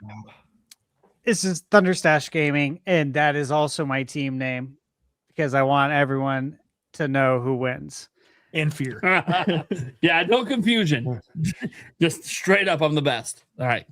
First pick was that I got was Grand Theft Auto 6. And then Dragon Quest 7 Reimagined, Final Fantasy 7 Remake, Intergrade, The Adventures of Elliot, The Millennium Tales, Lego Batman, Legacy of the Dark Knight, Mio, Memories in Orbit, which so far it's really great, and Pragmata. All right. Mm-hmm. Yep. All right. And then my team names, I'm going to prime you up. And my games right now, we got the Dust Bloods. Just believing in Miyazaki. It is what it is. All he makes is high 80s and 90s games. So I'm hoping. Mina the Hollower. I already know it's going to outperform this prediction score. I'll tell you that right now. I think that might be your star pick, to be honest with you. I honestly think that it's game's gonna be really, really 90s. high. I honestly think it's gonna be a 90s game. It's gonna be up. It might even be up for Game of the Year, to be honest, but it's gonna be up for Indie Game of the Year for sure. Yeah. Final Fantasy 7 Rebirth for Switch 2. We don't know if it's coming out this year, but I believe it will be because the third one. And obviously we know it's a high review game, so we'll see what happens with that. That was maybe a riskier one just because not announced yet, even though they did say it's coming. So we'll see. I'm kind of hoping it'll come out this year. Tomb Raider Legacy of Atlantis. Just believing in the way Tomb Raider's been, and actually the trailer looked pretty good. Feel like they're doing right with it, just like they did with when they brought Tomb Raider back. So we'll see. Yakuza Kiwami 3, The Dark Tide. I even think here the prediction it's like 10 points. So it's predicting it to be an 80 based on what they've been doing with the Kiwami stuff and all the remasters and remakes. That seems low. And this one, This one, based on just a little bit I've looked into it, really needed this. Really needed to be redone. So I think that's gonna be a mid-80s. I got Blood of the Dawnwalker. That one was kind of a shot in the dark, going off of former CD Projekt Red devs. I have been paying attention to the game. It does look really good, but we've been down this road many a time as gamers where games look fantastic, and then they get in our hands, and you're like, "What the fuck was that?" I'm hoping this isn't one of those. Was that Alien Isolation? Was that the game? Some game that looked incredible, and then that was literally not what the game was. Colonial Marines. Colonial Marines. Yes. It's just total. What was talking about pulling the rug? Like, holy shit! How does that company still exist? Did they get closed? Like, they lied. They just straight up lied. That was bad. I'm hoping that's not one of these situations, but we'll see. That was my shot in the dark because maybe it ends up being incredible. We'll see. And then I got World of Warcraft Midnight, because I'm probably the only person on the panel that even plays World of Warcraft and knows that the X-Pack's always scored in the mid 80s. So, so that's what kind of my pick there. And that's there's a lot more to come. We have a lot more to fill out. A lot of things change. Games might get swapped throughout the year. So we'll see what happens. It'll be a bloodbath. For the record, Prime, Colin and I used to play a shit ton of WoW back in the day. Sure. Yeah. Well, I'm talking about today. Oh, dude, a lot of people played a shit ton of WoW back in the day. Did 2004? Come on. 40-man raids? Shit was the bomb. Yeah. I missed the Wrath days. Wrath days. Wrath was good. Yeah. Like I actually played what is the current one? I don't even remember what the current X-Pack is, but I played it. It's all right. What is it I'm called? digging the story, but I don't like the world. Dragonflight? No, that was the one prior. I always forget because there's been so many. I just log in and play. I stopped looking at the name on the logo anymore because there's like 20 X-Packs or some shit. Crazy. But yeah, I know like the most recent one was like the start of a whole new story arc. I'm really liking the story in it. So didn't like the world as much, but I see what they're going for. It's building towards something. So I think this next one's going to be much more impressive, and I paid a little bit of attention to it on the beta server. So, all right, cool. Well, that was our fantasy draft. I hope you guys enjoy that. Something new, something fresh. If the audience loves it, and obviously we love it, we'll do it every year. If you guys, really think it's awesome, obviously next year, maybe do a whole episode just on the fantasy draft. But we'll see. For now, we should probably move on to our next topic. And that goes over to Thunderstash. Mm-hmm. Yeah. Okay, let me get this pulled up here. I'll stop making my bids. You're already working. You gotta. Come on. That's a sneaky thing. Was it? Is there going to be new ones this week, like this Saturday? Yes. So you can start bidding now. Okay, cool. Yeah. Yeah, sounds good. I will. Yeah. It says I say that 2 days, 21 hours. I wasn't looking at it. All right, cool. All right, let's see here.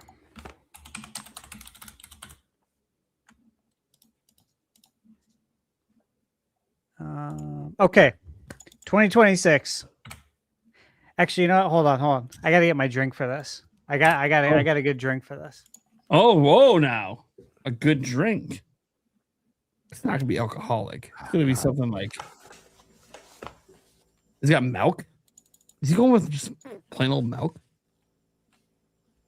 Oh, whoa! It's in a bottle. Hold on. What are we doing? It's got a classic here. Oh shit! Ready? Dad's root beer. Yeah, okay. I saw the bottle. Like he didn't grab like a beer, did he? Oh, he did a root beer. Yes. All right. I was gonna say the only thing I've really ever seen Stash drink like alcohol wise was sake bombs. So, and boy, did we do a lot of those. And I can't wait to do them again. Those were good. Oh. Those were good. Yeah, that's good. Okay. All right, guys. So this is our 2026 Nintendo bingo card predictions. Okay. So let me explain a little bit how this works.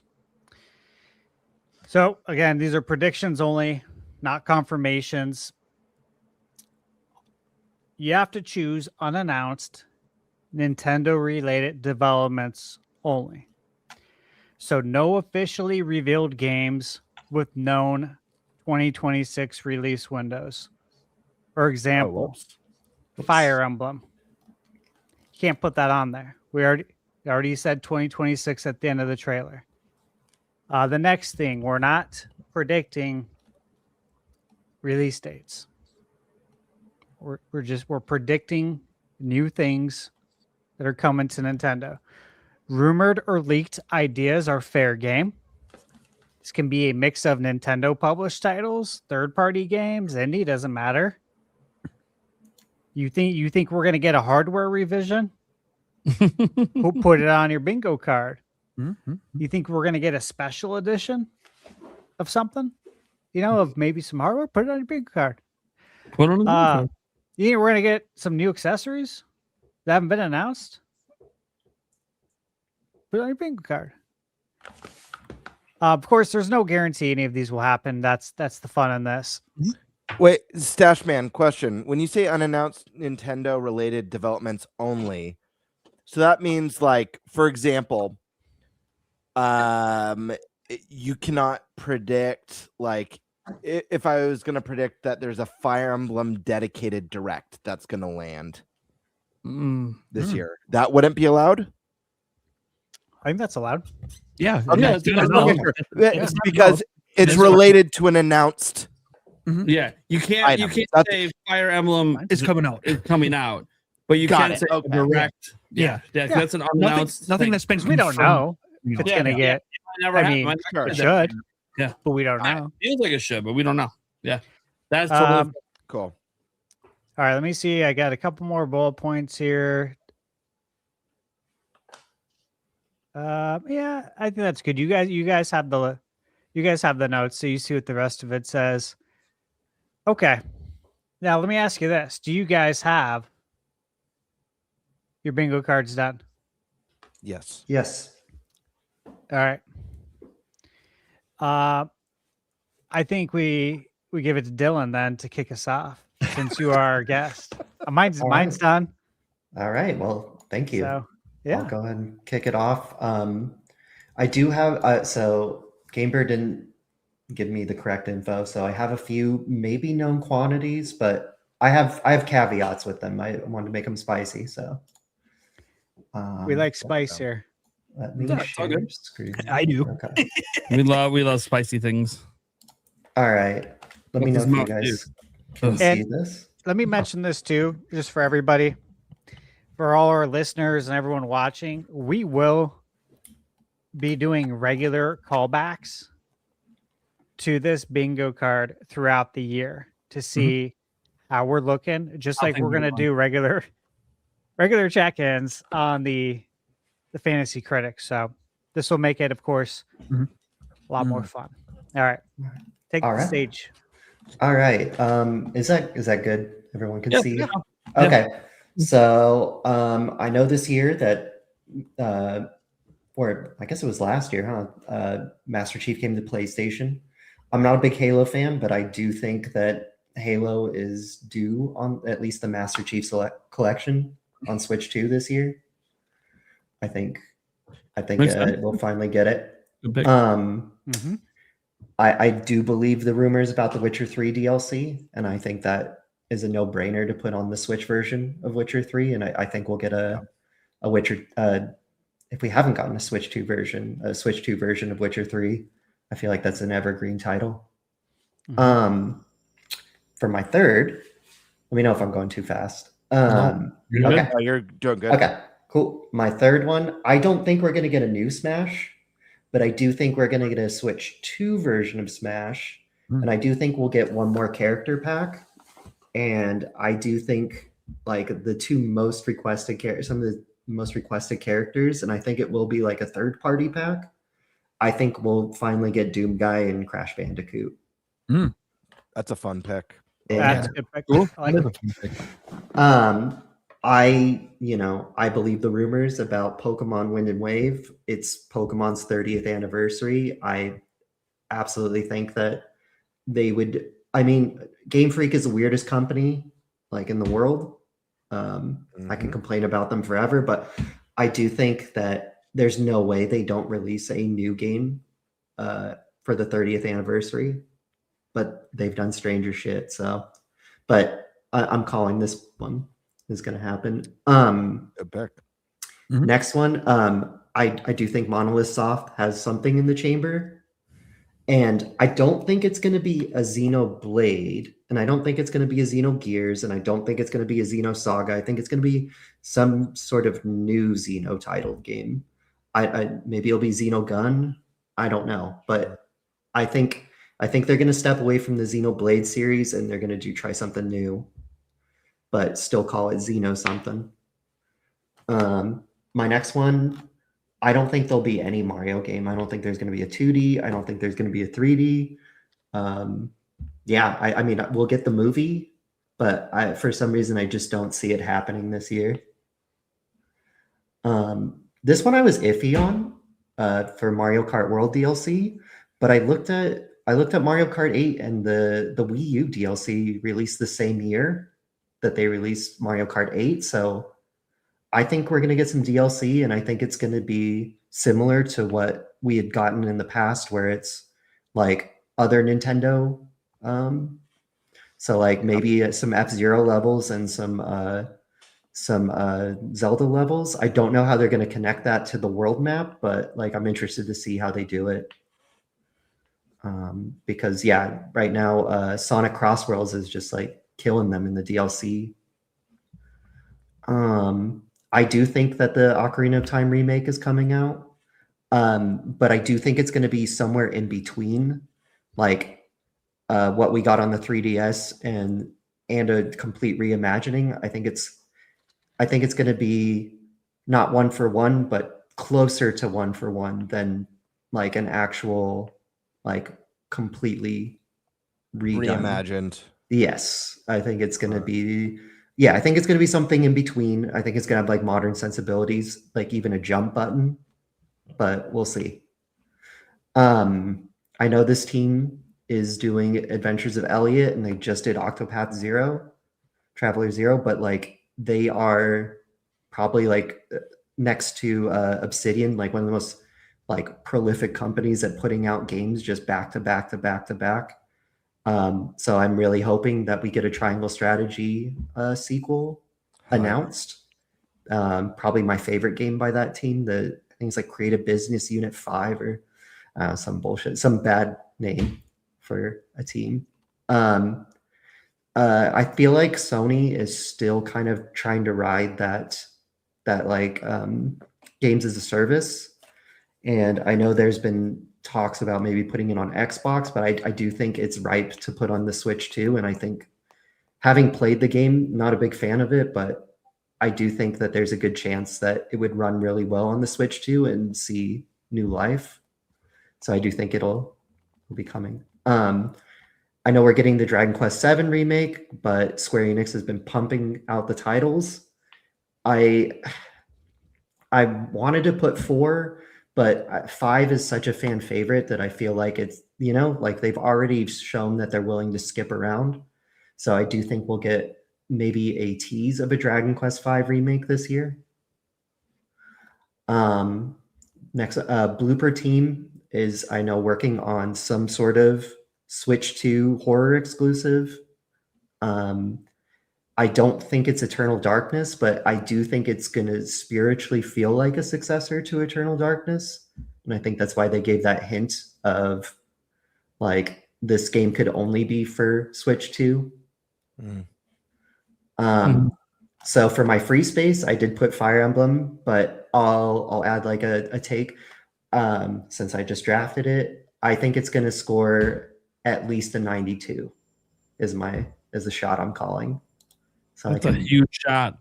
Well, I mean, Three Houses scored an 89, and I think just by the look of it, it looks like it's just going to be even better. So we'll see. I don't know. Nintendo's been like oddly like front and centering Pikmin with like those weird videos that they did. I don't think we'll get Pikmin 5 this year, but I do think we'll get an announcement at probably the September Nintendo Direct, if I had to guess. I think Splatoon Raiders is going to get its own Direct, and I think it's going to be a lot bigger than a lot of people think it's going to be. And then I am with Eric when he drafted it. I do think it's coming out this year, even though it's got a TBA. Last year's Game of the Year, Expedition 33, deserves all its flowers. It's an amazing game. I do think that they would be leaving money on the table if they don't do a Switch 2 port. So I do think we will get an announcement of a Switch 2 port somewhere along the line. Platinum Games, I think, they've kind of exhausted Bayonetta at this point. I think that they might revisit Astral Chain, and I think that would be a really cool announcement if they do like Astral Chain 2 and then maybe even a Switch 2 version of Astral Chain while people wait. A game that I've been waiting forever for. I think it'll finally release this year. I think Deca Police is going to release this year.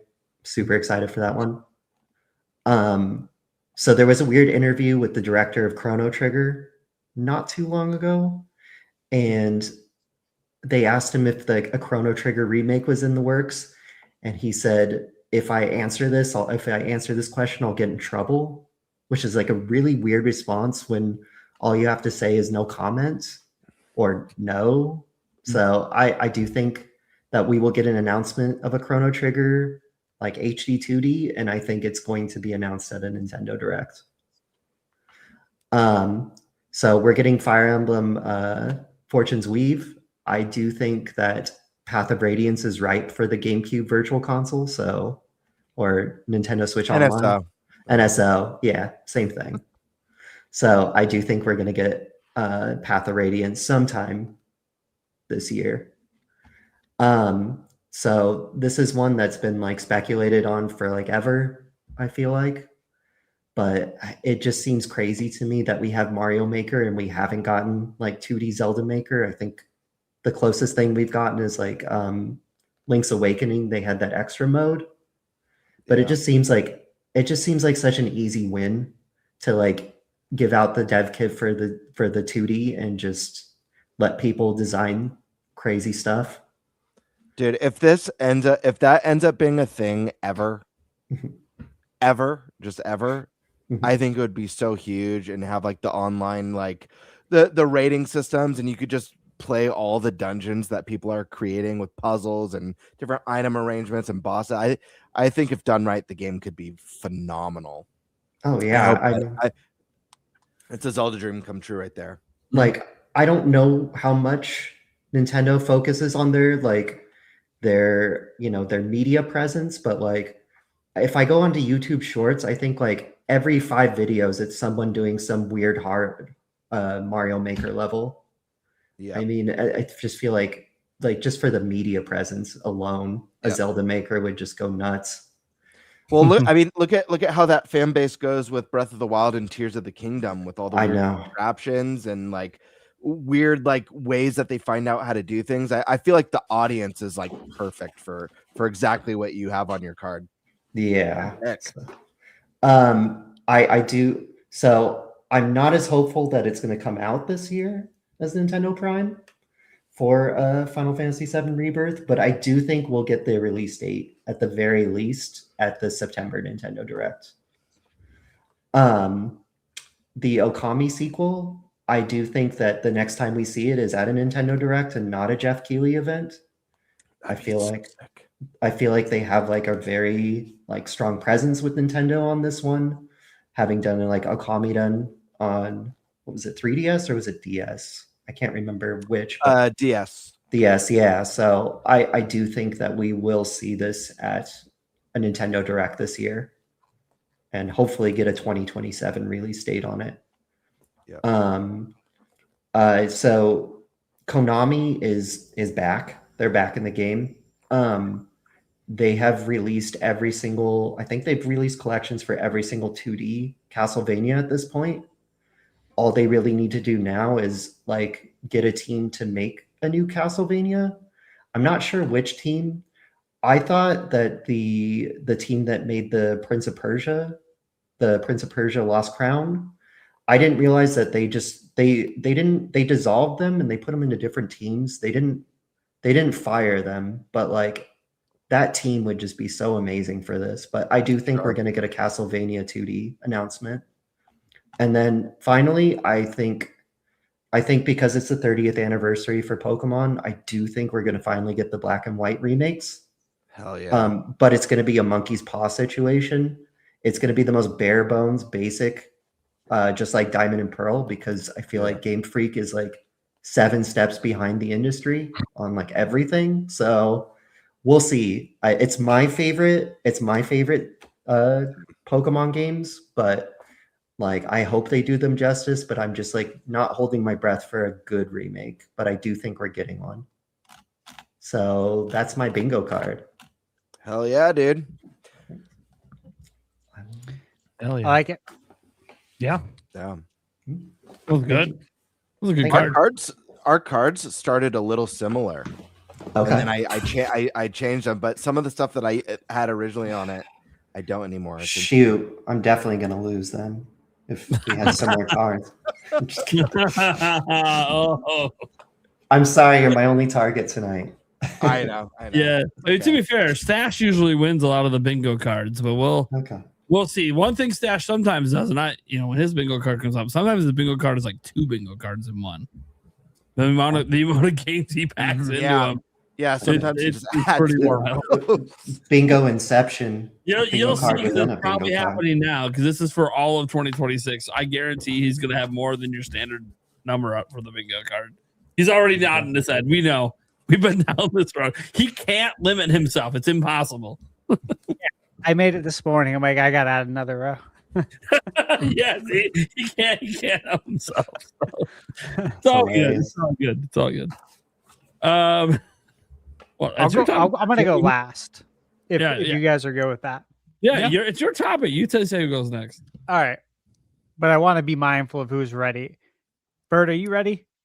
I'm ready. Yeah, ready whenever. I think we're all ready. I'm ready. Okay, good. All right. Bird, let's hear it. Let's get this pulled up. And nothing's going to be hidden, so you'll see it right away, but I'll go over everything. Hopefully there's no mistakes on it. Perfect. All right. So, first pick, NSO update. What I mean by that is I think there's going to be a major update this year, kind of like how we're getting Virtual Boy. I'm not counting Virtual Boy, obviously. That could include adding a brand new system that doesn't exist. It could be adding themes, achievements, whatever it is. But I think there's going to be some meaty update happening at some point this year. I don't think Virtual Boy is the 2026 end all be all that's going to bring, get those numbers up for NSO. My second pick is, guys, it's the Zelda anniversary. I fully expect we're going to see some Zelda themed controllers this year. I'm hoping gold ones. That includes it. That could be Pro controllers or Joy-Cons, but I guarantee there's going to be some sort of Zelda 40th, or if we get that Ocarina of Time remake, some sort of cool Ocarina of Time celebration controllers that we'll be seeing. I've been putting this one on every freaking bingo card since I joined the podcast, because I do think that Star Fox is going to come back with a vengeance on Switch 2.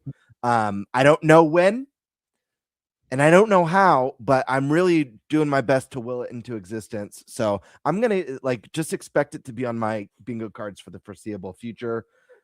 This will be a great time. Bring it back. Shock people. A themed Switch 2.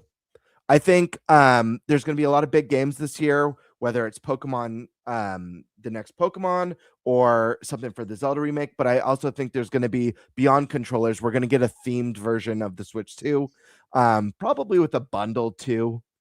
But themed Switch 2 I think is a no-brainer for this year. I also got Chrono Trigger this year. Fingers crossed on this one for a beautiful HD 2D orchestral version of what is, I think, a perfect 10 out of 10 game and one of the best RPGs to this day ever made. Twilight Princess NSO. I think this year Twilight Princess will be landing on the GameCube NSO.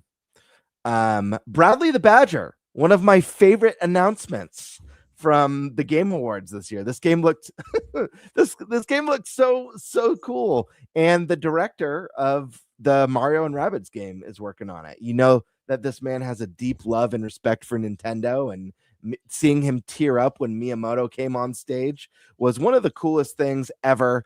I fully expect this game to get announced for Switch 2 this year, or see it in, even if it's just in a montage. I feel like we're going to get some sort of a Switch 2 confirmation on this one. 3D Mario reveal.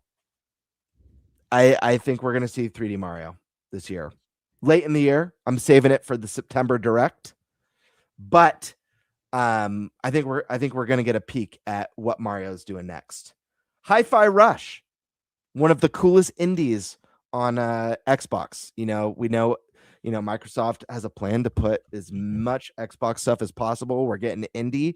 This is a special gem. I think this game would succeed more on Switch 2 than any other platform on the market right now, and I fully think that there's going to be some sort of announcement for that. It needs to happen. Metaphor.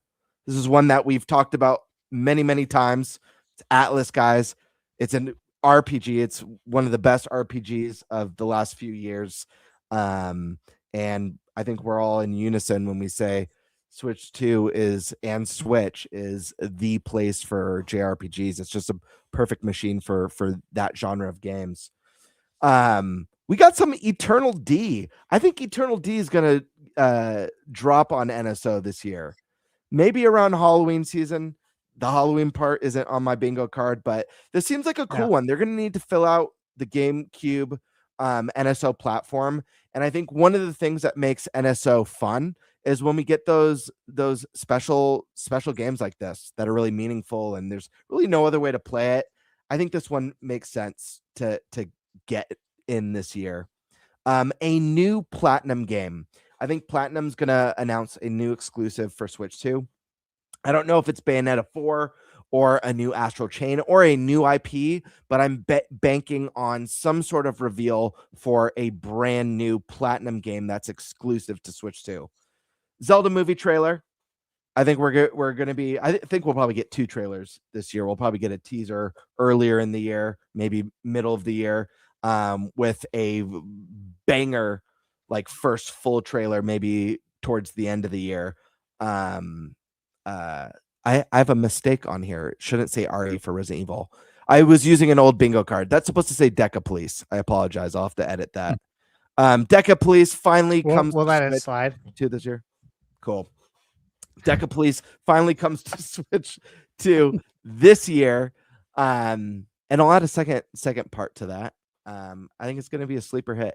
I think this is going to be one that people don't pay attention to, that actually reviews a lot better than most people think it will.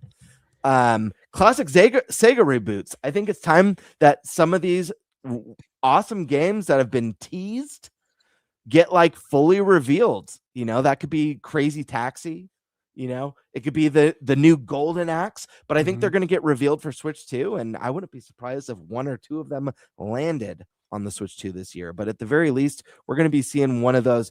I could see Crazy Taxi being in a Nintendo Direct this year, and I think that would be really cool, especially with hearing how ambitious, from what I've read, Sega plans to go with it and make it a little bit more like Forza Horizon style. Sounds really cool. New Monolith game. That could be a brand new IP. It could be a new Xenoblade, a new Xeno trilogy that they're starting, like Colin said. But I do think Monolith has been very quiet for many years now. I think they're working on something big in the background. And so, yeah, dude, I have a busted list. This is also, I guess I wasn't ready. That's from my old bingo card too. I don't know what I meant to have, so I'm going to have to think of something on the fly. Let me think. I'm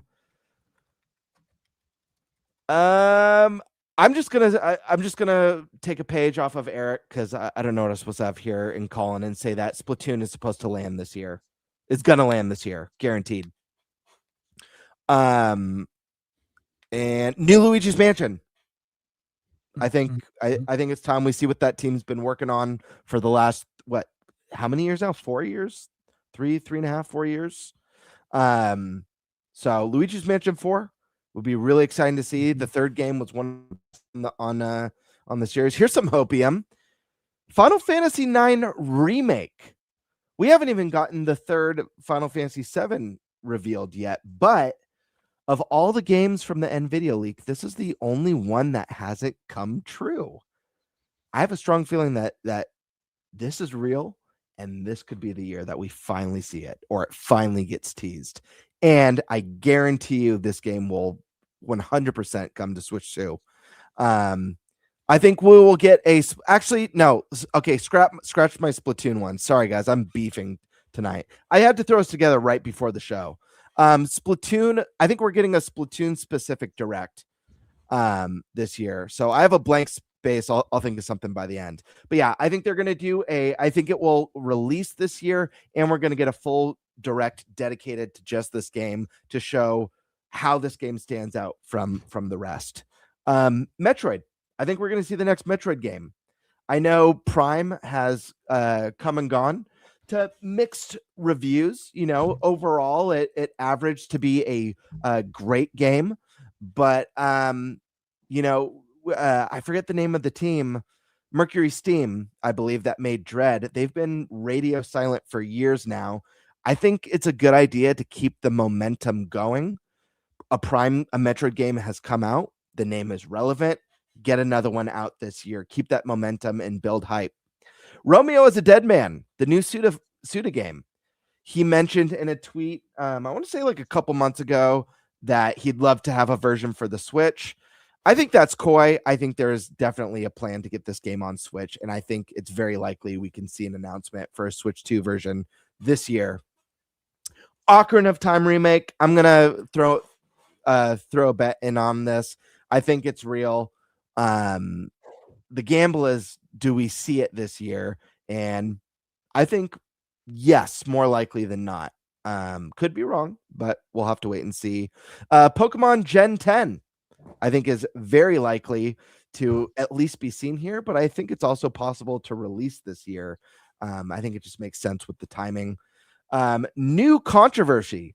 What I mean by that is there's going to be some sort of announcement from Nintendo that's going to piss an entire segment of the internet off for months and months, and we'll be making videos talking about the discourse. But I do believe that there's going to be some business decision or announcement that just pisses people off.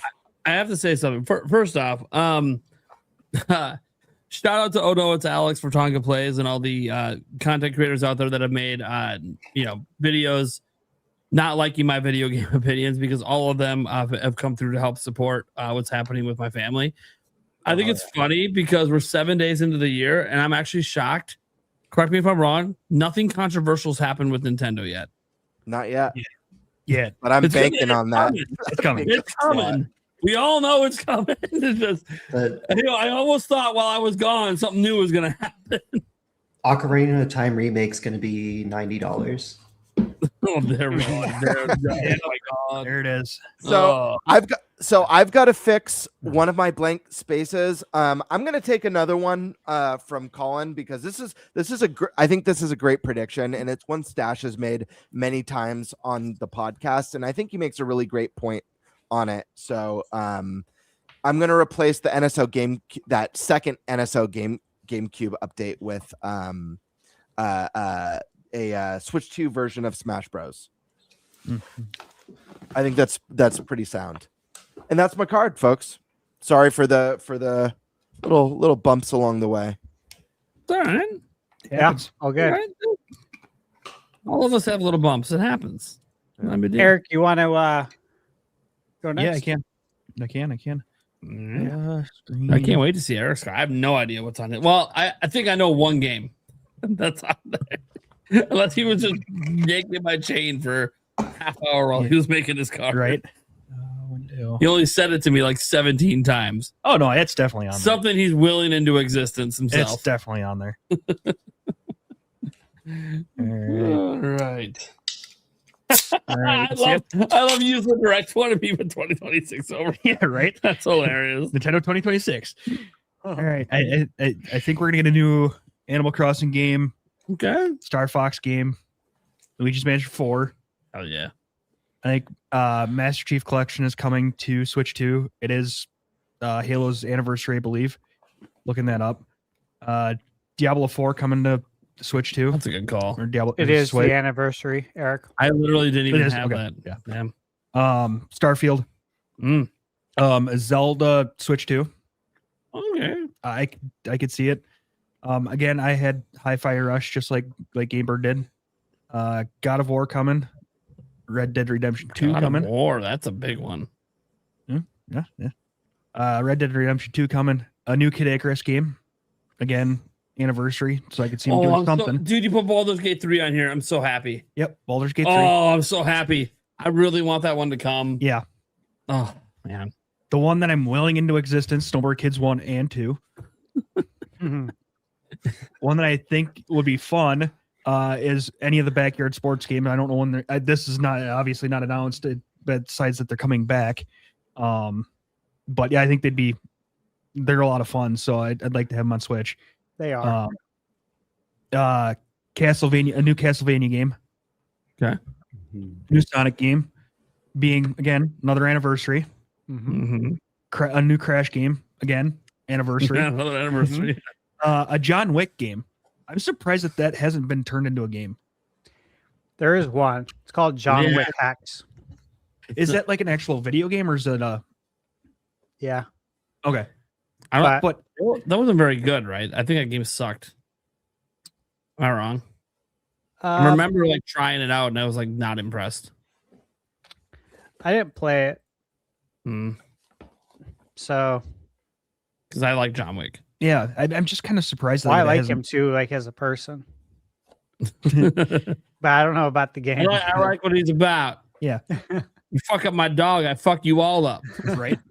permanently. Oh man.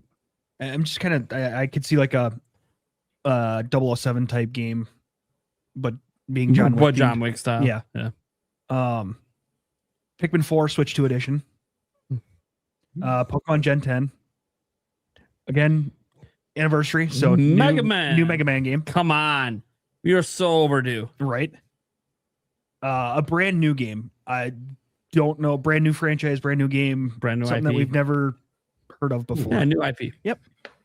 Mario Kart World DLC, Splatoon Raiders, and then Zelda Echoes of Wisdom DLC. DLC. Okay. Good one. Nice. I like that list. I Me like too. Eric. I never know what he's bringing to the table. Good list. Even though, aren't you guys sitting pretty much at the same table? Yeah, we try not to look at each other. No, we try not to look at each other because then it and he sits here and I actually sit at a different desk Yeah. when I do it just to make sure that we're not spying on each other's stuff.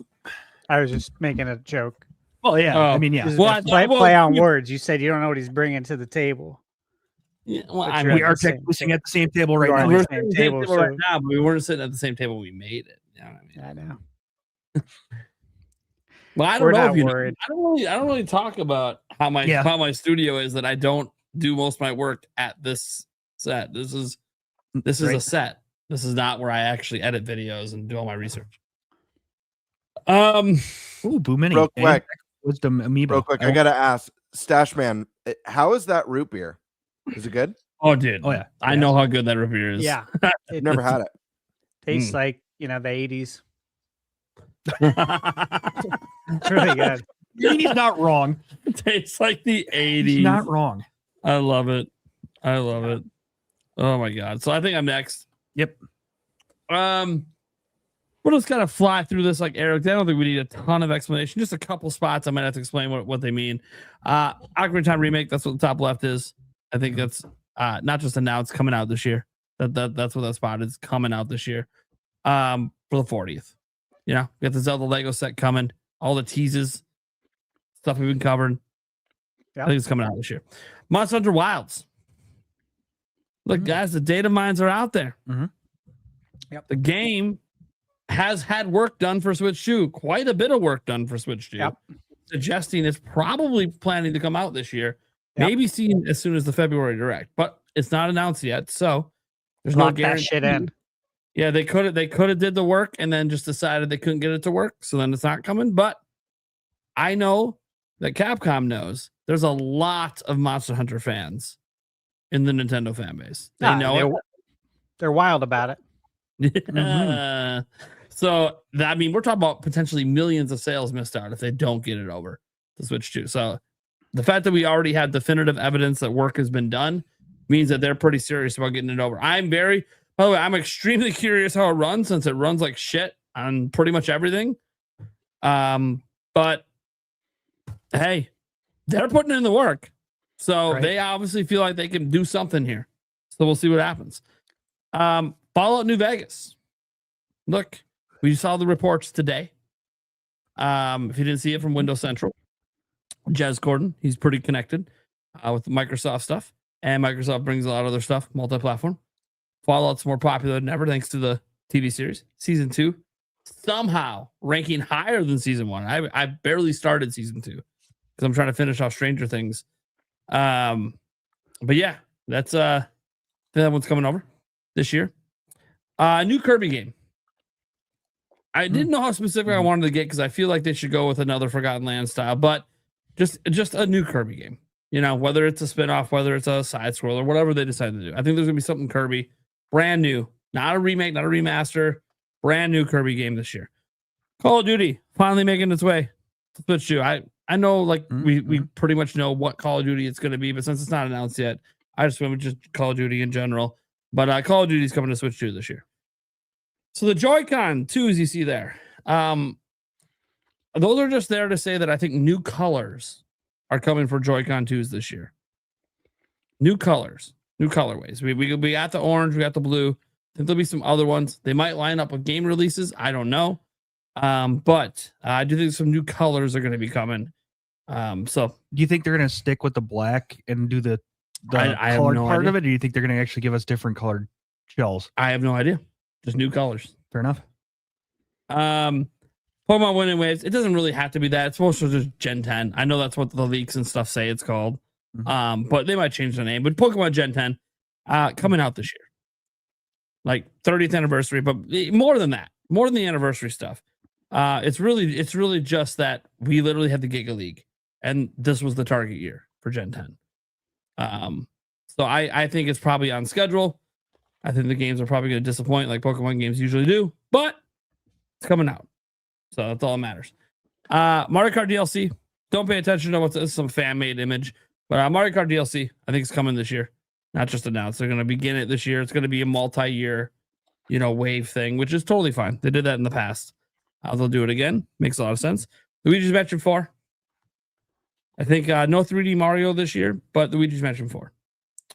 Grand Theft Auto 6. Now this one's kind of interesting. I don't actually think it's coming to Switch 2 this year, but I think it'll be announced for Switch 2 this year. It'll be a 2027 and launch alongside the PC version. That's my predictions. I don't actually think it's coming this year, but will be announced for Switch 2. Crimson Desert. There was the GameStop thing, which could mean absolutely nothing. But I don't have to rely on that because I played the game at PAX West and asked the people there about it coming to Switch 2. And they said, "Oh, so people on Switch 2 want to play this." They kind of left it and look, you guys were there. The podcast crew was there. They can confirm that it was very much a wink, wink, nod, nod. Wink, wink, nod, nod. Can't quite say the words out loud you want to hear, but we're doing something. So I'm gonna say Crimson Desert's coming over. Might not be on day one. Depends on when they got the dev kits, but it was sometime this year, or at least announced. Clockwork Revolution. You guys remember this game? Of course, can't wait for it. Yep. Dude, it looks incredible. So good. This is on your pure hopium. I don't even know if they have dev kits. I don't even give a shit. I know Nate the Hate said dev kit issues are pretty much resolved at this point. That's great. But dude, this game needs to be on Switch 2. It looks so good. Yeah. Timing shouldn't be an issue with that game. Yeah. Tomb Raider Legacy of Atlantis. Already said this in a prior topic. I think this is a no-brainer to come to Switch 2. They've been bringing Tomb Raider stuff over. I think you got to get this one over. And why isn't it announced for it already? I don't know. Things are different with Nintendo. For some reason, we have to wait for directs for half of the game announcements that happen at other things. It's weird. But that's just the way it is with Nintendo. Fable 4. Now, this is a weird one because I think it's coming to Switch 2, and I think it's going to come to it this year. But this is the caveat: is if Fable 4 even comes out this year. Like, we don't know that Fable's even coming out. Like, I know it's slated for this year. I feel like it's a good candidate for being delayed. But I think Microsoft's bringing everything to every platform they can. So, Red Dead Redemption 2, technically not announced yet for Switch 2, but lots of rumors and reports around that. Makes a lot of sense. We have the first one already. Why wouldn't we get the second? Ace Combat. Come on, baby. Ace Combat 8 on the go on Switch 2. Come on. Mm-hmm. Yep. Come on. That makes too much sense. Yep. Lords of the Fallen 2.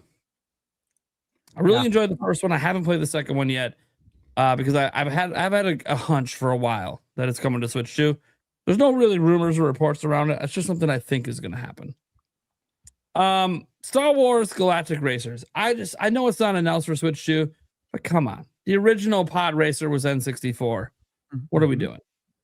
Get this game on Switch 2. This next one, again, you've seen some Joy-Cons there. This is actually me saying that at some point this year, third-party Joy-Cons that are specifically just for Switch 2 are going to come out. I don't know what company's going to do it first. I don't know if Torii. I don't know what's happening because there's been no announcements. But I think third-party Joy-Con 2s, not people making trying to make their Switch 1 ones like jerry rig and then work with. No. I mean like proper third-party Switch 2 Joy-Cons from someone will come out this year. Super Meat Boy 3D. I don't even know why this isn't announced for Nintendo yet. It's crazy. How is this game not announced for Nintendo? Like, it's a huge audience. Like, dude, we bought the hell out of Super Meat Boy. So it only makes sense that it just wasn't announced because it was announced before Switch 2 came out. So they just, they're waiting until they get closer to release. They'll do a Nintendo Direct drop or something, or maybe an Indie World. Dune Awakening, not a game I'm super excited for, but I do think it's going to find its way over to Switch 2 this year. Bloodstained, I think that's kind of a no-brainer to come over. I did throw 3D Mario on here, mostly as I didn't know what else to put in the spot. I don't actually think it's coming out this year, as is well known. But I guess it gives me a spot in case it does come, but I actually don't think it's going to. Just I want to clarify that. It's more of I'm not going to complain if it's here, and I didn't know what else to put. So hey, you don't need to clarify it. Yeah. We all know you're Nate for 2028. Yeah, I know. 2028 for Mario. I know. So I just wanted to clarify. This doesn't mean any other Mario game that's not announced because there's a billion spinoffs. But Wind Waker HD. Yeah, I think we'll still get that this year along with Ocarina of Time. They'll just spread them 6 months apart. And then Metroid Prime Echoes. That to me is on there as an NSO. I don't think they're remastering it. I think it's just going to NSO this year. So okay, there you go. Cool deal. I like it. Now unleash the beast.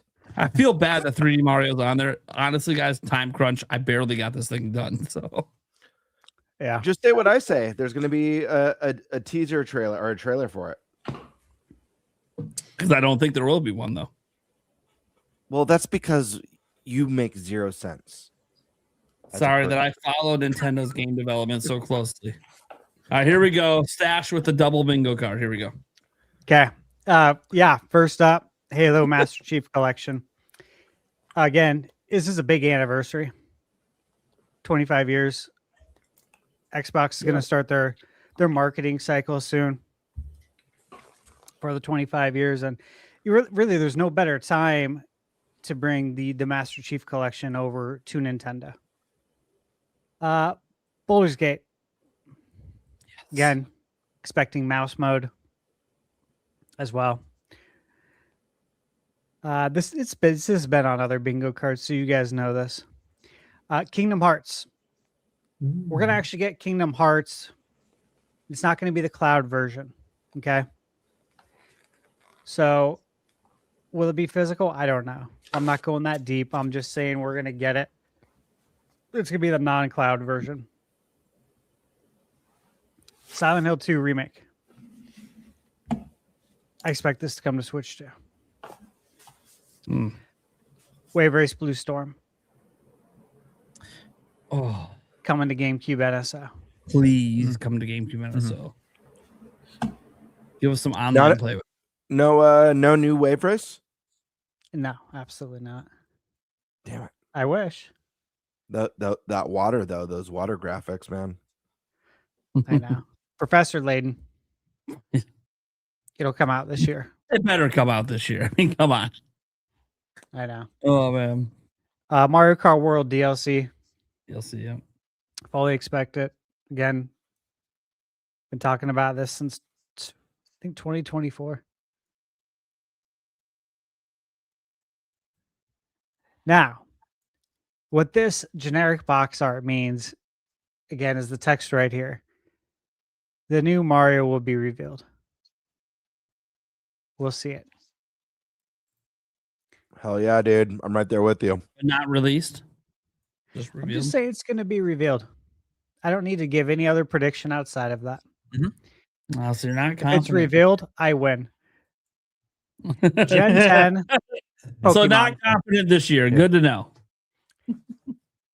Gen 10 Pokemon will come out, of course, for the big 30th anniversary of Pokemon. Yes, I still 100% believe Prime is coming to Switch 2 editions with mouse Joy-Con controls. I'm not going to go into my whole spiel as to why, because we've already been down that road. Expedition 33. Please this year. Fully expect it. Castlevania, again, I've talked about it several times for I think over a year at least. That again, the anniversary collections, Dylan touched on it. That's why I think this is coming out. That's why I think, you know, other games will be coming out like Metal Gear. If you look at the Metal Gear Legacy Collection, Metal Gear Legacy Collection 2 is in development right now. And then they'll eventually get Metal Gear Solid 3 remake that's already out. Same thing for Castlevania. They have a very successful show as well on Netflix. So now is the time to strike. Now is the time to stop making the casino games. Take all your winnings that you got and go promote the new Castlevania game. I don't think they're going to stop making things. It's like, No, you know what? I'll tell you what. I talk about this in my video that's going up tomorrow about my theory with this, but it includes the casino games. I was gonna say, like, it's like 60% of their revenue is casino games. I don't think they're going to stop that, but yeah. No, I think they're using that money to fund development. That would be nice. Yeah, that's what I said in the video. All right, so Starfield, again, been expecting this for over a year, long before the rumors started. Xenoblade Chronicles. So this is really, this pick is that we're going to get Xenoblade Switch 2 edition. Okay. It can be any of them. I don't know how they're going to roll it out, but all this pick signifies is that we're going to get Xenoblade Switch 2 edition. End of prediction. Elder Scrolls Oblivion Remastered. Fully expect it. Runs great on Series S. That's a great pick. I agree with that. That's a very good pick. I'm surprised no one else had that. Thanks. Of course, Smash Brothers. Been saying this again, I think for about a year. Switch 2 edition. It makes sense for so many reasons that, you know, I just won't go over because it's a long list. I can make a video probably out of it. Zelda, again, same thing. I won't go over all the reasons. We all know them. And yes, Ocarina of Time, specifically. Monster Hunter Wilds. 100%. I'm in on that. Metaphor Fantasia. Again, please. I reviewed this game January 1st, 2025 on my channel. I said in the review, expect this to come to Switch 2. Put your money on it. I do fully expect it. Chrono Trigger. Again, been talking about this since, well, I think it was since we're leading into the 30th anniversary. So when it was still the 29th. So since 2024 that I expect this to actually happen. And then shortly thereafter, there were some talks, right? And there were some slip ups actually. And so it just lent even more credence to this happening. But this has been a prediction for since 2024. So I do fully expect that. Kingdom Come Deliverance, Switch 2 edition. Fully expect it. I think Kingdom Come 2 will come, but I think this will come first. Obviously, it's already on Switch 1. I mentioned several months ago on the podcast for people to buy this game when it goes on sale, to add it to your wish list. Wait to get a notification for it to go on sale, and then buy it because it'll get a Switch 2 edition. And you'll be happy that you bought it for $5 like I did on the eShop, because you're going to get a Switch 2 game for $5. Paper Mario, Thousand Year Door, Switch 2 edition. It's coming at some point. Will it be this year? Maybe. Maybe they'll want to strike during the movie marketing. Maybe they'll release it around the time that the Mario Galaxy movie comes to Blu-ray and 4K. But it's in the code, so I expect to see that Switch 2 edition. I do expect Dragon Quest 12 this year. That's a big one. I can't say anything else. I'll leave it at that. Oh, Diablo shit. 4. And I better start spamming my Dragon Quest games now. You're an ass, dude. God damn it, Stab. Can't say anything else. Diablo 4. Yeah. Again, mouse Joy-Con mode. That's money. Diablo was really cool on Switch. On Switch 1. It was the best on Switch. Well, not yeah, dude. PC obviously is going to be king for that games, but console wise, just being able to play that at home and on the go and like couch, like just like locally on the couch. I mean, Colin and I, we sunk dozens of hours into Diablo 3 on our Switches, and that was the best time I ever had doing like the local couch play. It was the most fun I ever had playing Diablo ever. Playing Diablo. Okay. That's what I'm saying, right? Like this is perfect for Switch 2. Everything's just a matter of when, not if. I fully expect it to, and like we got 12 months to make it happen. Yeah, I think it comes out. And hey, you know what? Maybe, just maybe, it comes out around the time that they release their next expansion. That'd be a great time to use some of those marketing dollars to also attach it to the Switch 2 and pull in a nice return as well. Blueprints, again, just a matter of when, yeah.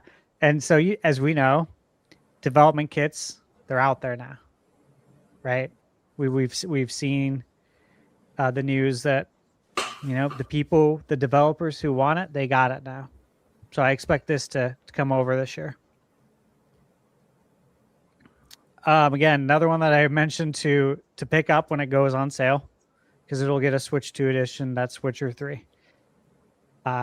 Again, if you add it to your wish list, you can get it for under $10 with all the DLC. So there's two SKUs basically for it on the eShop. There's the Witcher 3, and then there's a complete edition with all the DLC. So add it to your wish list. You can get it for under $10 with all the DLC when it goes on sale. And again, that'll get you a Switch 2 game for $10. That will be awesome, especially if you haven't played it. Star Wars Jedi Fallen Order. By the way, some of these box arts, just so you know, I made like all of these. Yeah. I make all of them. Oh. This is way better than the box art they actually use.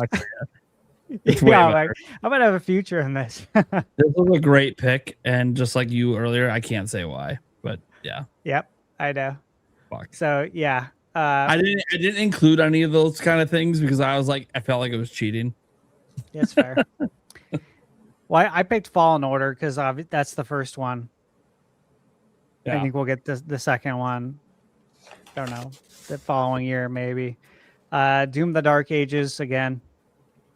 This is a when, not if scenario. Every single Doom game is on Nintendo. Besides Every single one's on Switch except for this one. Yeah. Doom, Super Nintendo, red cartridge. Doom 64. There's a long history of Doom. Again, never going to let up on this. It's just a matter of when. It's Red Dead coming. Redemption 2, yeah. No. And my will into existence because it's the 20th anniversary of Mother 3. I knew you were going to put Mother 3 on there. I knew I it. had to. I had to. You know what? I was like, this isn't a good pick. It's really not. But if this checks out, if I pick this and it actually happens, I mean, I think you just you win go by you default. go down in history. Yeah, right? I think Yeah, you right. win by default. It is what it is. Unless you're just someone who did it every year, because at that point, then it's like, well, okay, like yes, someday it might happen, maybe. Yeah, But it's here, it's the 20th anniversary. If you're gonna do it now. Mhm. If you want more people to come to the NSO, bring that over. Absolutely. Okay. All right. That's it. Great picks, everyone. I could see all of this happening.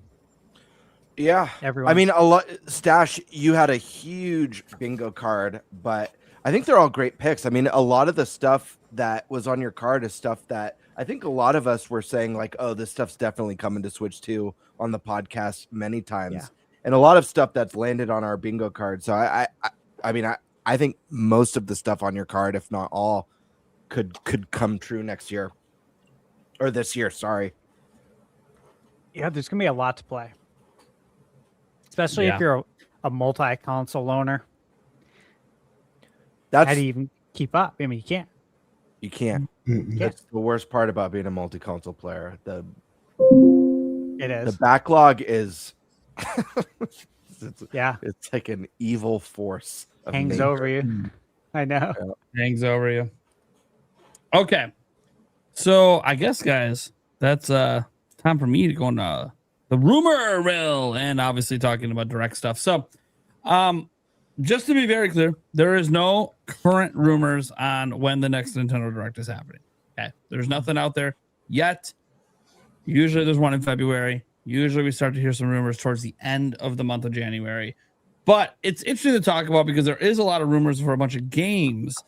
And a lot of these games would be the kind of things that you would see in a direct.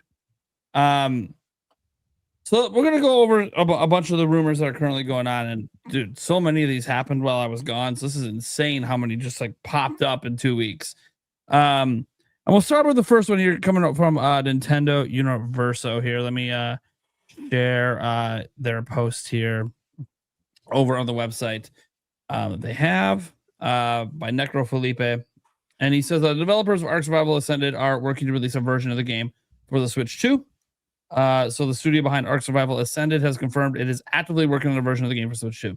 According to Jeremy Stiglitz, co-creative director and lead programmer at Wildcard, and I know I butchered that name, please forgive me, in an interview with WCCF Tech, porting the title to Nintendo's new console only became feasible thanks to the performance improvements of Unreal Engine 5.7. So that's a really recent version. That is incredible. That just improvements to the engine, maybe even improvements made specifically so it runs better on Switch 2.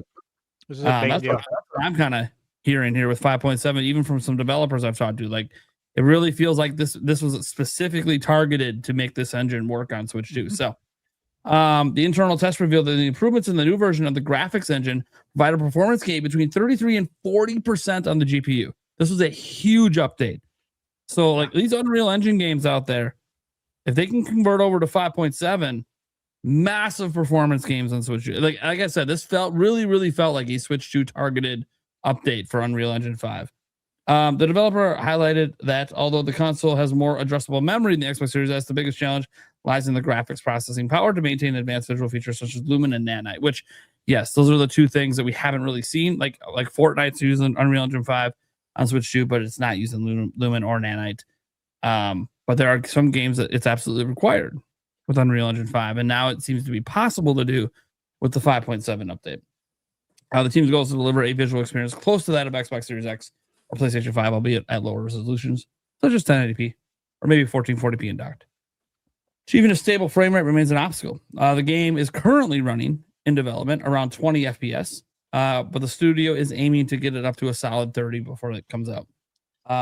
So they're exploring frame interpolation, which is frame generation technologies, again, which is quite interesting considering this is the first time we've ever heard of frame gen being attempted on a Switch 2. That is not a current feature that we were aware was even possible on Switch 2. It is a DLSS feature that is not part of the core feature set of DLSS on Switch 2. So they are attempting to run something that Switch 2 did not natively support. But maybe there's been some updates behind the scenes allowing the possibility to at least attempt to run frame gen. Frame gen can be a little taxing. So very interesting if they do get that to work, because it'll be the first game that we know of using it on Switch 2. And if they can do that to hit 30 FPS, cool. Obviously, guys, real frames are better than the fake frames, but we're talking about, Is there any examples of games that are currently using frame generation? Like every game on PC? Right. Yeah, Okay. they just showed, I think at CES, not at CES, but in the last couple of days, and the video was showing Resident Evil Requiem using frame gen. And yeah, there were some folks on Twitter that were reposting, and they were very upset about frame generation. They're like, I don't want fake frames. I don't want AI stuff in my games. And, then some people were replying, were like, you can't even tell. Yeah. Like, if they didn't tell you, you wouldn't know. And that's my take as well. But people are concerned about, input lag. It's going to add input lag. And it's really not. To me, it sounds like an example of like AI being put to good use. Like that's not something that's like taking people's jobs, creating artificial art and artificial storyboarding and stuff like that. It's usually it's using AI to enhance the performance of something that otherwise wouldn't perform properly or Yeah. They have to start getting acceptable crafty, since like the only cards that are going to be available for PC gaming are like 3060s with like NVIDIA doing all the AI stuff. So Oh my God, yeah. totally. And their next gen cards won't be here for like another year, and then the prices floating out from those are just like Jesus. Yeah. You need like 5 jobs to afford an NVIDIA GPU. Anyways, let me just say I'm very happy I have a 4080 Super right now, because I'm gonna be rocking this thing for quite a while. But yeah, no. So the biggest thing here is obviously, when we talk about the rumor mill, this is the one thing that isn't actually a rumor. This is one of the things that legit they came out and said they're doing it. And they do expect it to come out sometime in 2026 because they think the technical advancements will get all ironed out at some point this year. And they want to make sure that Nintendo users get the exact same content and updates. So they're not looking to like gimp this game outside of frame rate. Of course, if you like 60 FPS, third-party games on Switch 2, 60 FPS is probably not going to be very common outside of multiplayer games. But yeah, I do think it's good to see this come over. I'm not a huge Arc person. I have played Survival Evolved. I have not played Ascend. So you guys excited that this one? I mean, this one's for sure coming over. They're straight up telling us. No, Yeah. I'm not excited. no, I was really excited at first because I thought it was a new Riddick game. Yeah, when Vin Diesel walked out. Yeah, and I'm like, oh, never mind. Yeah. Well, the game okay. Set aside the game you wanted it to be. The game it is not exciting. Okay. Yeah, no, I'm not really in. It takes for me to get into this. 30 million copies. Really Yeah, popular. no, I know it was super popular. It's Yeah. nothing to do with that. It's just like these type of games, the survival ones that are kind of like Not, I guess, kind of like forever games or games that you're supposed to soak hundreds and hundreds of hours into. I don't know. It's like every once in a blue moon, a special one comes along that grabs my attention for like, I don't know, 30, 40 hours. But it's just not really my genre. The best one that I've played that I got really into for a little bit was the new Fantasy Life. And I know that's different than Ark Survival, but it's within, similar. You don't have the survival element, but it's still got like the tree chopping and the crafting and the cooking and stuff like that. Are you saying you don't like punching rocks in a loincloth? Not particularly. Oh, okay. My first hour in Ark was frustrating It's at painful. best. Yeah, to me, like it's not probably a game I'm going to pick up, but for me, it's like one of the coolest things about this is just the tech going behind it, like doing things with Switch 2 no one else has done yet. I'm guessing the fact that they could even attempt frame generation, because it just doesn't seem like a good fit for Switch 2. Must be because there must have been an update. DLSS like 4.5 is coming. It's been all over CES, and it's actually been quite impressive, even with frame gen. Like they seem to have solved a lot of the frame gen issues and lowered the performance hit with it. So I'm wondering if that also means they were somehow able to pack a lighter weight update for Switch 2 for their DLSS, and that's what they're working with, is like the latest version that's not, hasn't been seen in a game yet. Because there's already a fully custom version of DLSS on Switch 2 that doesn't exist anywhere else. And maybe there's another one that will enable the possibility to even attempt frame gen that we just haven't seen yet. So I think that's interesting. Frame gen before DLSS 4.5 had kind of a bad reputation, lots of ghosting and other problems. All that seems to have gone away if the CES reports are right. So we'll see. And again, it says they're experimenting with frame gen, doesn't mean they're going to actually use it. But the fact that like it's even something that they can attempt to use, that means that there is development pipelines for frame gen on Switch 2. So that's new, because that was not existing last year. So I'm guessing that's related to 4.5, which, by the way, does not mean the Switch 2 would ever have the full 4.5 update.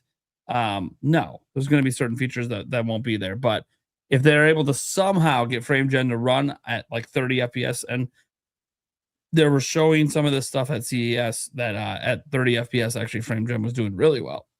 So we'll see. That's obviously just one. I figured we'd go with that one first because it's the only one that technically is not a rumor at all. We just straight up know it's coming. Next up, this one I'll just kind of talk about because there's multiple sources on this one. The Fallout New Vegas, Fallout 3, etc. They're reportedly in development. Similar to kind of like the Oblivion remaster. Hearing about this from like Windows Central and Jez Gordon, and Nate the Hate has chimed in as well. And Stash wanted to make a note here. Per my bingo card from season 3, episode 9, July of 2025. Many times before that. Stash will make sure he gets a little credit for a prediction versus people that might have direct knowledge, but hey. Thank you. Had to make sure. I was questioning if I was going to read that off. I'm like, you know what?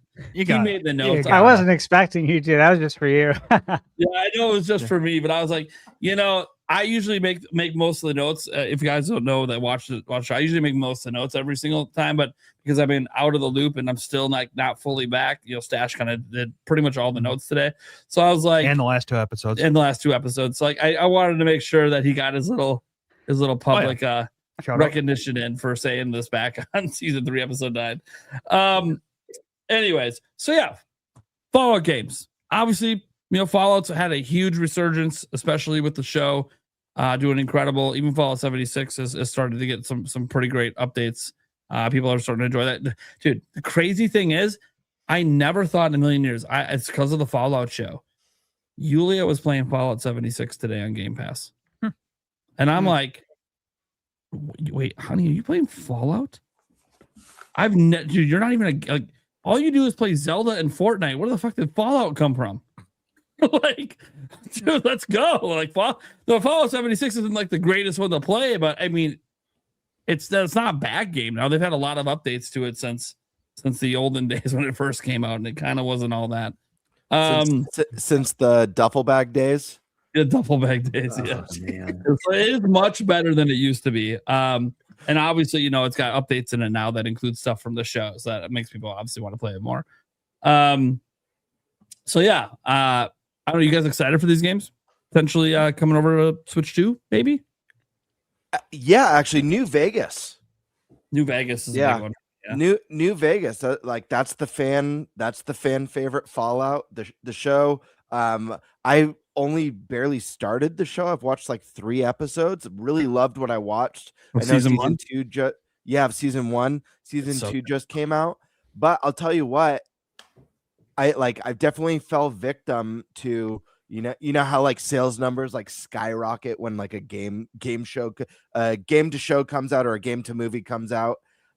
Watching those first 3 episodes, I'm like, man, I could really go for some like Outer Worlds or Fallout right now. So yeah, it does. It gives you that itch to play if you played the games. It's like yeah, absolutely. I want to get in. And so New Vegas, I never played. It's one that like you know is kind of a it's blind arguably spot the best. for me. Yeah, it's arguably the best one. I'd be into that personally. Nice. Yeah. Anyone else excited for some Fallout possibly coming this year? Not I mean, these really. are the old games. They're not new. Never played it, so There's probably a new Absolutely. one in development. I just don't think it's coming out this year. I can't wait. I'll be getting Fallout 4 also. Which- Yep. Fallout 4 we know is coming. Yep. It was already announced. Yeah. That's already announced, I'm yeah. very excited. I'd be interested in playing them with mods, but like I Yeah, just get mod- so mod- annoyed at like the weight limits. It just got so Mhm. frustrating after a while. I'm just like, I can't deal with this. And then why are the games so brown? They're so brown. The whole game is just brown. Yeah, they're hideous. First time playing Bethesda? Oh no, I've played. Like the definition of every Bethesda game. Oh yeah, I've been playing their games since like For a Morrowind. long time. Yeah, they aesthetically are pretty much identical, like every single game. Okay. Then we get to this is one of the really cool ones. Again, it's a rumor, but it's really more so a data mine. Monster Hunter Wilds. We obviously popped up on a bunch of our bingo cards. We did expect this just because Monster Hunter does so well, but there was always the caveat that it really has performance issues on like everything it's on, and Switch 2 is even a lower performance target. So could they ever make this work?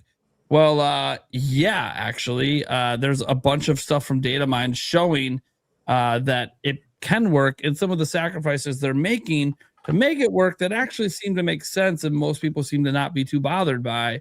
If they bottom line, we haven't seen it run. It hasn't been announced yet, right? But they're doing a lot. Monster Hunter Wilds version of Switch 2 uses DLSS for upscaling, which is no surprise. I think it's gonna. I pretty much think every AAA game is gonna be using DLSS moving forward.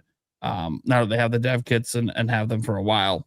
NPC rendering technique has been modified and reduced in distance to avoid creating a CPU bottleneck. Totally makes sense that they would do something like that. Apparently, I read that this also might apply to the monsters as well, which again makes sense that you got to lower basically how far out you're seeing stuff, because so they'll still popping. There's going to be popping, which isn't too shocking. And the game will have local multiplayer, seemingly not online multiplayer, but local multiplayer, which is still a big win to have multiple people playing on one Switch 2. Interesting. And I think they even said, based on what I said, it might not even be on one Switch 2. It might just be people with different Switch 2s playing together. But again, the details are kind of vague because it's all from a data mine, and there's a lot of assumptions being made about what some of the stuff in it means based on what I read. But like the DLSS is not an assumption. There being local multiplayer isn't an assumption, and obviously the reduced distances, and that's all literally in the code. So I think this is one that just makes a ton of sense. Mostly just because Capcom knows how big the Monster Hunter audience is. If people don't understand, like people always say third-party games can't sell on Nintendo. People only buy first party. 8 million copies of Rise sold on Switch. So like this is one of those franchises like Dragon Quest that does sell gangbusters on Nintendo platforms. And part of that's just because of that exclusivity deal they had back in the day with like Wii and DS and 3DS. But history. In history. Like it doesn't really matter what the reasons is. The bottom line is there's a lot of Nintendo fans that like to play Monster Hunter. So like I know we never got World or anything like that, which again probably couldn't even run on Switch. But if they got this running and running decently well, I mean, it's the same engine that Requiem's using. It's probably the wrong engine for the kind of game they're making for it.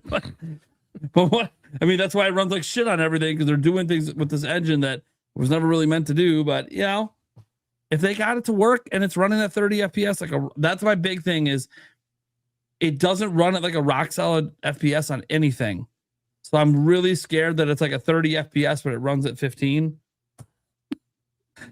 But we haven't seen it yet. So this feels like one of those games, and maybe they wouldn't because of like the work that it would entail. But obviously, it makes sense for as many Monster Hunters as possible to be on a Nintendo platform because it sells. Yeah, it's going to print money. Much. The audience is there. There's a history of it. You know, even on the handhelds. You're literally saying, I don't want to make money. Yeah, but this does feel like the type of release where like the smart thing to do. And again, you got to weigh the cost and time and effort, but it almost feels like the smart thing to do would be to build a specific version of the game just for Switch 2.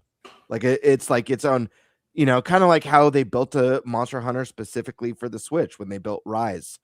But I mean, obviously that's a lot more development regardless of the fidelity or the scope or whatever. But yeah, I don't know. It's interesting. It without them building a specific version of this game for Switch 2, I don't know. Cause like I liked what I played of Monster Hunter Wild. I dipped pretty early. Part of that had to do with performance. The other part of it had to do with, I feel like Rise was really good about this, but every other Monster Hunter, I feel like it's very like the way they do their menu system and like joining friends, they make so cumbersome and not user friendly, like grouping up with friends and having to regroup every mission. It's like, let me party up and just stay with my friends and just get shit done. But I don't know. I'd be interested. I think it makes sense. I'm worried about performance given the performance on you know, the higher end more powerful. And one of the bummers is that we can't find any evidence that there's online multiplayer, and that's a big thing with Monster Hunter. So that could be a thing that makes it not sell. Not to be fair, I do know there's plenty of people that play Monster Hunter and they just play it as a single player experience, and it's perfectly enjoyable that way. But as you know, Gamer was saying, like, yeah, there's also a lot of people that like to play with friends, and you know, that would be a drawback here. But I still think it would end up selling really, really well if they even got it on Switch 2. And I also think, like Rise, there will be a one that's built specifically for Switch 2 in the future that does come everywhere else, but is like a timed exclusive because it worked so well for them last time. But yeah, I mean, it's one of those things that I feel like the game, and it feels weird because it doesn't run well in anything, but I feel like it maybe could add online multiplayer and other things if they would have had dev kits at the beginning of development. But they didn't. They're retroactively trying to make the game work, and I'm sure they'll pull it off and get some sales. But it's interesting because this is the game that like they just can't get it to run well on anything, and I truly think it's just they're trying to do things with this particular engine it was never built for, and so I think it was a mistake to use this engine for this particular game, but. It's wild they didn't use, no pun intended, but it's wild they didn't use the world engine and just enhance it, like add enhancements. Considering that game performance was not an issue, you know? Yeah, it feels like one of those situations where like, you know, EA was forcing the Frostbite engine into all these games and like, okay, it was originally like for Madden, and now you're like trying to do things with it that don't make sense. And then you know, you see that sometimes with like even Ubisoft has kind of backed off a bit. They were going to use Snowdrop for everything, and yet they're still using Anvil for some of their games because they started to realize, hey, we didn't custom build this engine to do these specific things, but we have a different engine that does. Why would we leave that engine? Because the game doesn't work as well in the other one. So, you know, it's one of those that some companies try to do this because they're like, oh, we invested so much in this engine, we want to use it for everything and simplify our development pipeline. But then you start to realize, hey, we didn't consider these things when we built this engine for this kind of game. So we're trying to like retroactively modify it and get it in. It's one thing like, you know, Nintendo is also pretty good about this. Like the engine being used for Zelda is not the same engine as being used for other games. So I feel like, if Capcom learns nothing from this, even if they get this on Switch 2 and it does sell a few million copies or whatever, I don't think it's going to sell as well as Rise just because it doesn't have the online multiplayer, at least as far as we're aware.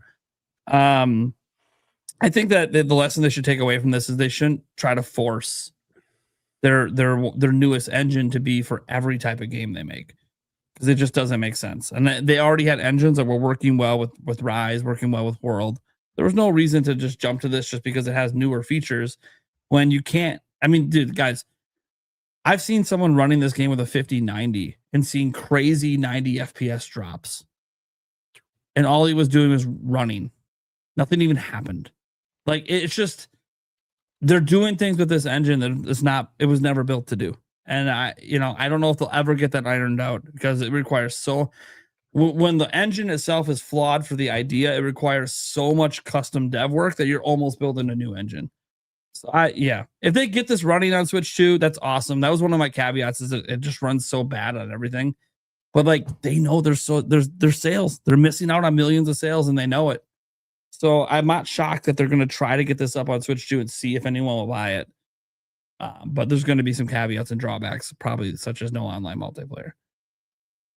But hey, it's cool that they're trying. And when you see something like this is the kind of thing that makes me think like things like GTA 6 might not be so far-fetched, especially if they've had dev kits for years, like we think they might, because we've already seen Rockstar show support to Switch 2. So it's kind of one of those, hey, how about a game that's been still in development, still in active development? We'll see. Okay, next up, we got some stuff on Pikmin 3 Deluxe. Stash again wanting to make sure you get some credit for talking about this at an earlier date. Not technically earlier this month, because this is our first show of this month, but Nintendo Everything has a tweet up here, probably a whole news article. We'll open up the article here and show it to you guys, because I haven't read this one yet, so this one I'm a little bit unfamiliar with. So let me see here. We gotta stop that one, and then we gotta do this and bring in Pikmin 3 Deluxe. All right, so let's see what this says here. So today the game was re-rated by Peggy. This is a separate entry specifically for Nintendo Switch. The Switch original is still on the page for 2020. So for some reason it got re-registered under a different age rating than the original release. Pikmin 3 Deluxe originally released several years after its Wii U debut. Nintendo Switch version brought along with a new prologue and epilogue with Captain Olimar and Louie, new difficulty modes, support for co-op and story mode, the return of Piccolopedia from Pikmin 2. All DLC was packed in as well. Yeah, it was the best-selling Pikmin game at the time. That I think Pikmin 4 might have passed it now, but it was the best-selling Pikmin game of all time when the deluxe version came out on Switch. It's not immediately clear what a Switch 2 version would bring to the table, or we could see things like boosted resolution. It already had pretty good frame rate. I don't know if they would attempt to push to 120 at 1080p, but that would be really interesting. That's my favorite part of this article is it's not immediately clear what Nintendo Switch 2 version would bring to the table. Yeah. Instantly, I think of mouse mode. Yeah, mouse mode's the big one. Mouse resolution, frame rate, and mouse mode. Okay, yeah, pretty freaking clear. It's all they really need to do. We don't need new content. Just give us better resolution, an attempt at 120 FPS, and give me mouse mode. Like, I don't need much more. But I didn't write this article. Okay, I think it's pretty obvious what they would be doing with this game. I don't think new content's on the table, because I think they're probably making a new Pikmin game. But those are like sensible upgrades that make a lot of sense. And it's a Wii U game, so getting it to run at 120 shouldn't be too difficult on a Switch 2. But yeah, so I think this is something anyone who likes Pikmin would like to see, especially if it's just like I'd like it to be a free upgrade, but this is Nintendo, so a $10 upgrade. Yeah. Which also means probably an $80. No, better not be 80. Did this come out at 60? Yeah, better be a $70 Switch 2 game, please. If anyone who's like remotely interested at Pikmin who didn't get a chance to play this, or maybe Switch 2 is your first console, Pikmin 3 is excellent. Like, it is amazing. And the extra content they added for deluxe was needed. That was the one thing with 3 is like you got done with it and you're like, dude, that was incredible, but why is it over? It kind of felt like, wait a second, that was like one of the best games I've ever played, but why is it? It's like it just suddenly ended. And so the new content edition was like really, really big for deluxe. So yeah, really, really happy to see that that's probably something that's in the works, at least maybe for this year. I assume for this year since it's PEGI rated, but you know, sometimes as you guys might know, for your little fantasy games you do, you'll get a PEGI rating that makes you confident something's going to come out, and then it doesn't come out that year. Yeah, so it's not always a 100% for sure thing. It usually just means it exists. When it's going to come out, you know, that's always a TBD thing. You guys excited for Pikmin 3 Deluxe Switch 2 Edition? Well, let me ask: can any of you guys do a good impression of the PEGI guy? No, I cannot. Can you? Oh, Colin does really good. I don't think You're so. full of Do it, you? dude. Stop it. Do you No, seriously? he's No, just but saying, but you know who he does do really No. well is Fozzie Bear. I do not. Dude, I don't know why you say that lie every time. Dude, anytime I see a trailer and it's a PEGI one, and you know the PEGI guy says like, Yeah. you know, PEGI 18 or whatever. Yeah. Like I always try to do the voice after, and then I like shake my head in disappointment. Like that wasn't. No, good. you can't do it. Like it seems like it should be such an easy voice, and then you do it. You're like, no, I can't do it. Like what the fuck? Like this doesn't seem hard. Nope. Yeah, That I don't know voice what is just- draws me to trying every time either. Because you keep thinking it's such an easy voice to replicate, right? It should be. It seems like it should be. No. No. It's just not. I do that with some of those voices. I used to do it with. You guys familiar with the Anyplex? No. Anyone? No. No. Yeah, Are you talking like the it's anime opening. anime? Yes, dude. Oh yeah. I've done that one so many times. Oh, yeah. It's so weird sounding. Oh yeah. There's always the EA Sports one. Oh Yeah, it's classic. Timeless. I am excited for this, by the way. Yeah. Look, Pikmin's come out on every console. It's been re-released. Yeah. New play control with the Wiimote. Look, I think you can say anything with the Wiimote that had a re-release should have a very high probability of coming to Switch 2 and with mouse mode. It just makes sense. It's an evolved form of it. Totally makes sense. You know what also makes sense? What? Kingdom Come Deliverance. So there's the rumor for it is kind of like the sourcing on it's kind of weak, admittedly. It seems to be coming from a Twitter account called the Gameverse, and I looked into this a little bit when I first saw it yesterday, and his track record isn't that fantastic, so it's a little weak. But that's what rumors are sometimes. It's reportedly in the works for current gen consoles. So Stash talked about it a few weeks ago. Maybe I was on that show, maybe I wasn't. I don't remember because it's all a whirlwind for me the whole month of December at this point. And I do think I remember you advising people to buy it. Yeah, that was around March. Yeah. So I do think I remember you saying that. So you know the source is unconfirmed. I don't know if I can say the next part that you wrote, but yeah. I mean, I would be shocked if there's not an upgrade coming. I also think the second game's coming to Switch 2. I don't know if that's going to be this year, but I do believe that's going to come over. But yeah, I don't know.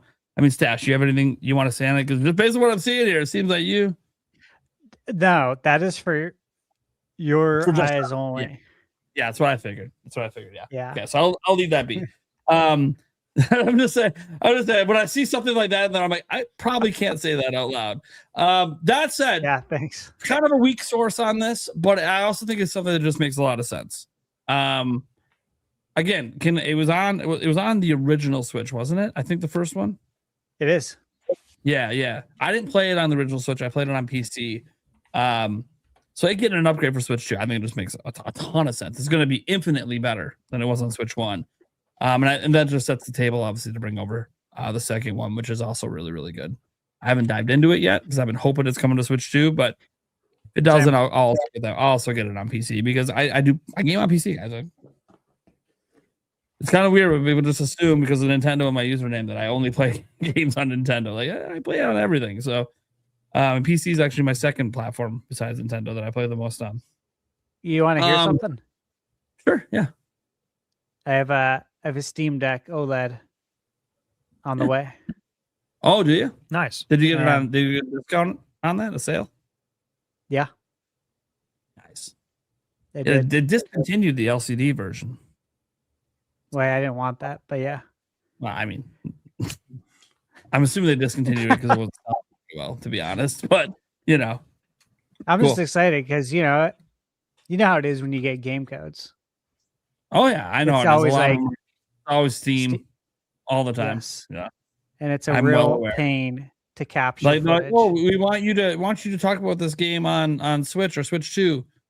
Cool, but you can only give you a Steam code. I'm like, okay, so I could talk about the game, but what people want to know is what's it look like and run on Switch or Switch 2, and I can't tell them because I don't know.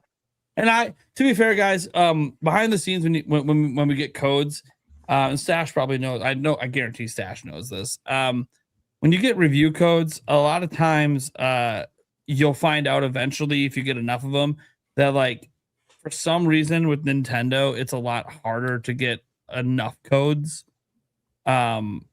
There's some reasons that under NDA that I can't really say why that is, but it does seem to be specifically like with Nintendo, a lot of these companies just can't get enough codes to give out to people. So that's why a lot of people end up with Steam copies that are trying to cover it for other platforms. It might be true for other platforms as well, but I've only ever obviously concerned myself with getting Nintendo codes. So it's that, and it's also these games. It could have the same release date across PC and console, and it will go into Steam database considerably earlier than early. Yeah, like I could play several games literally like right now that aren't going to be out for until February. And I can't play them on the platform, right? Because they're not going to be uploaded to their back end. Like there's games that I know are coming out that I could play, and there's not even a listing. There's not even a placeholder listing with a TBA on the eShop. Okay. So that's kind of how it works. So this opens up more doors picking this up. Yep. So I'm pretty confident in this and the second one coming over eventually. Maybe not the second one this year. We'll see. I'm not but the first one getting an upgrade this year, and maybe an announcement. I think it'll come. It'll come. Yeah. So I'm excited because I really enjoy these games. They're very good. If you've never played Kingdom Come Deliverance, it's very good. Why are you shaking your head over there, Gamebird? You seem perturbed. You're muted, by the way, so you're even more perturbed. Stash knows why I'm laughing. I'm shaking my head. Oh, I'm not in on something. Well, I haven't gone for a while. All right, moving on.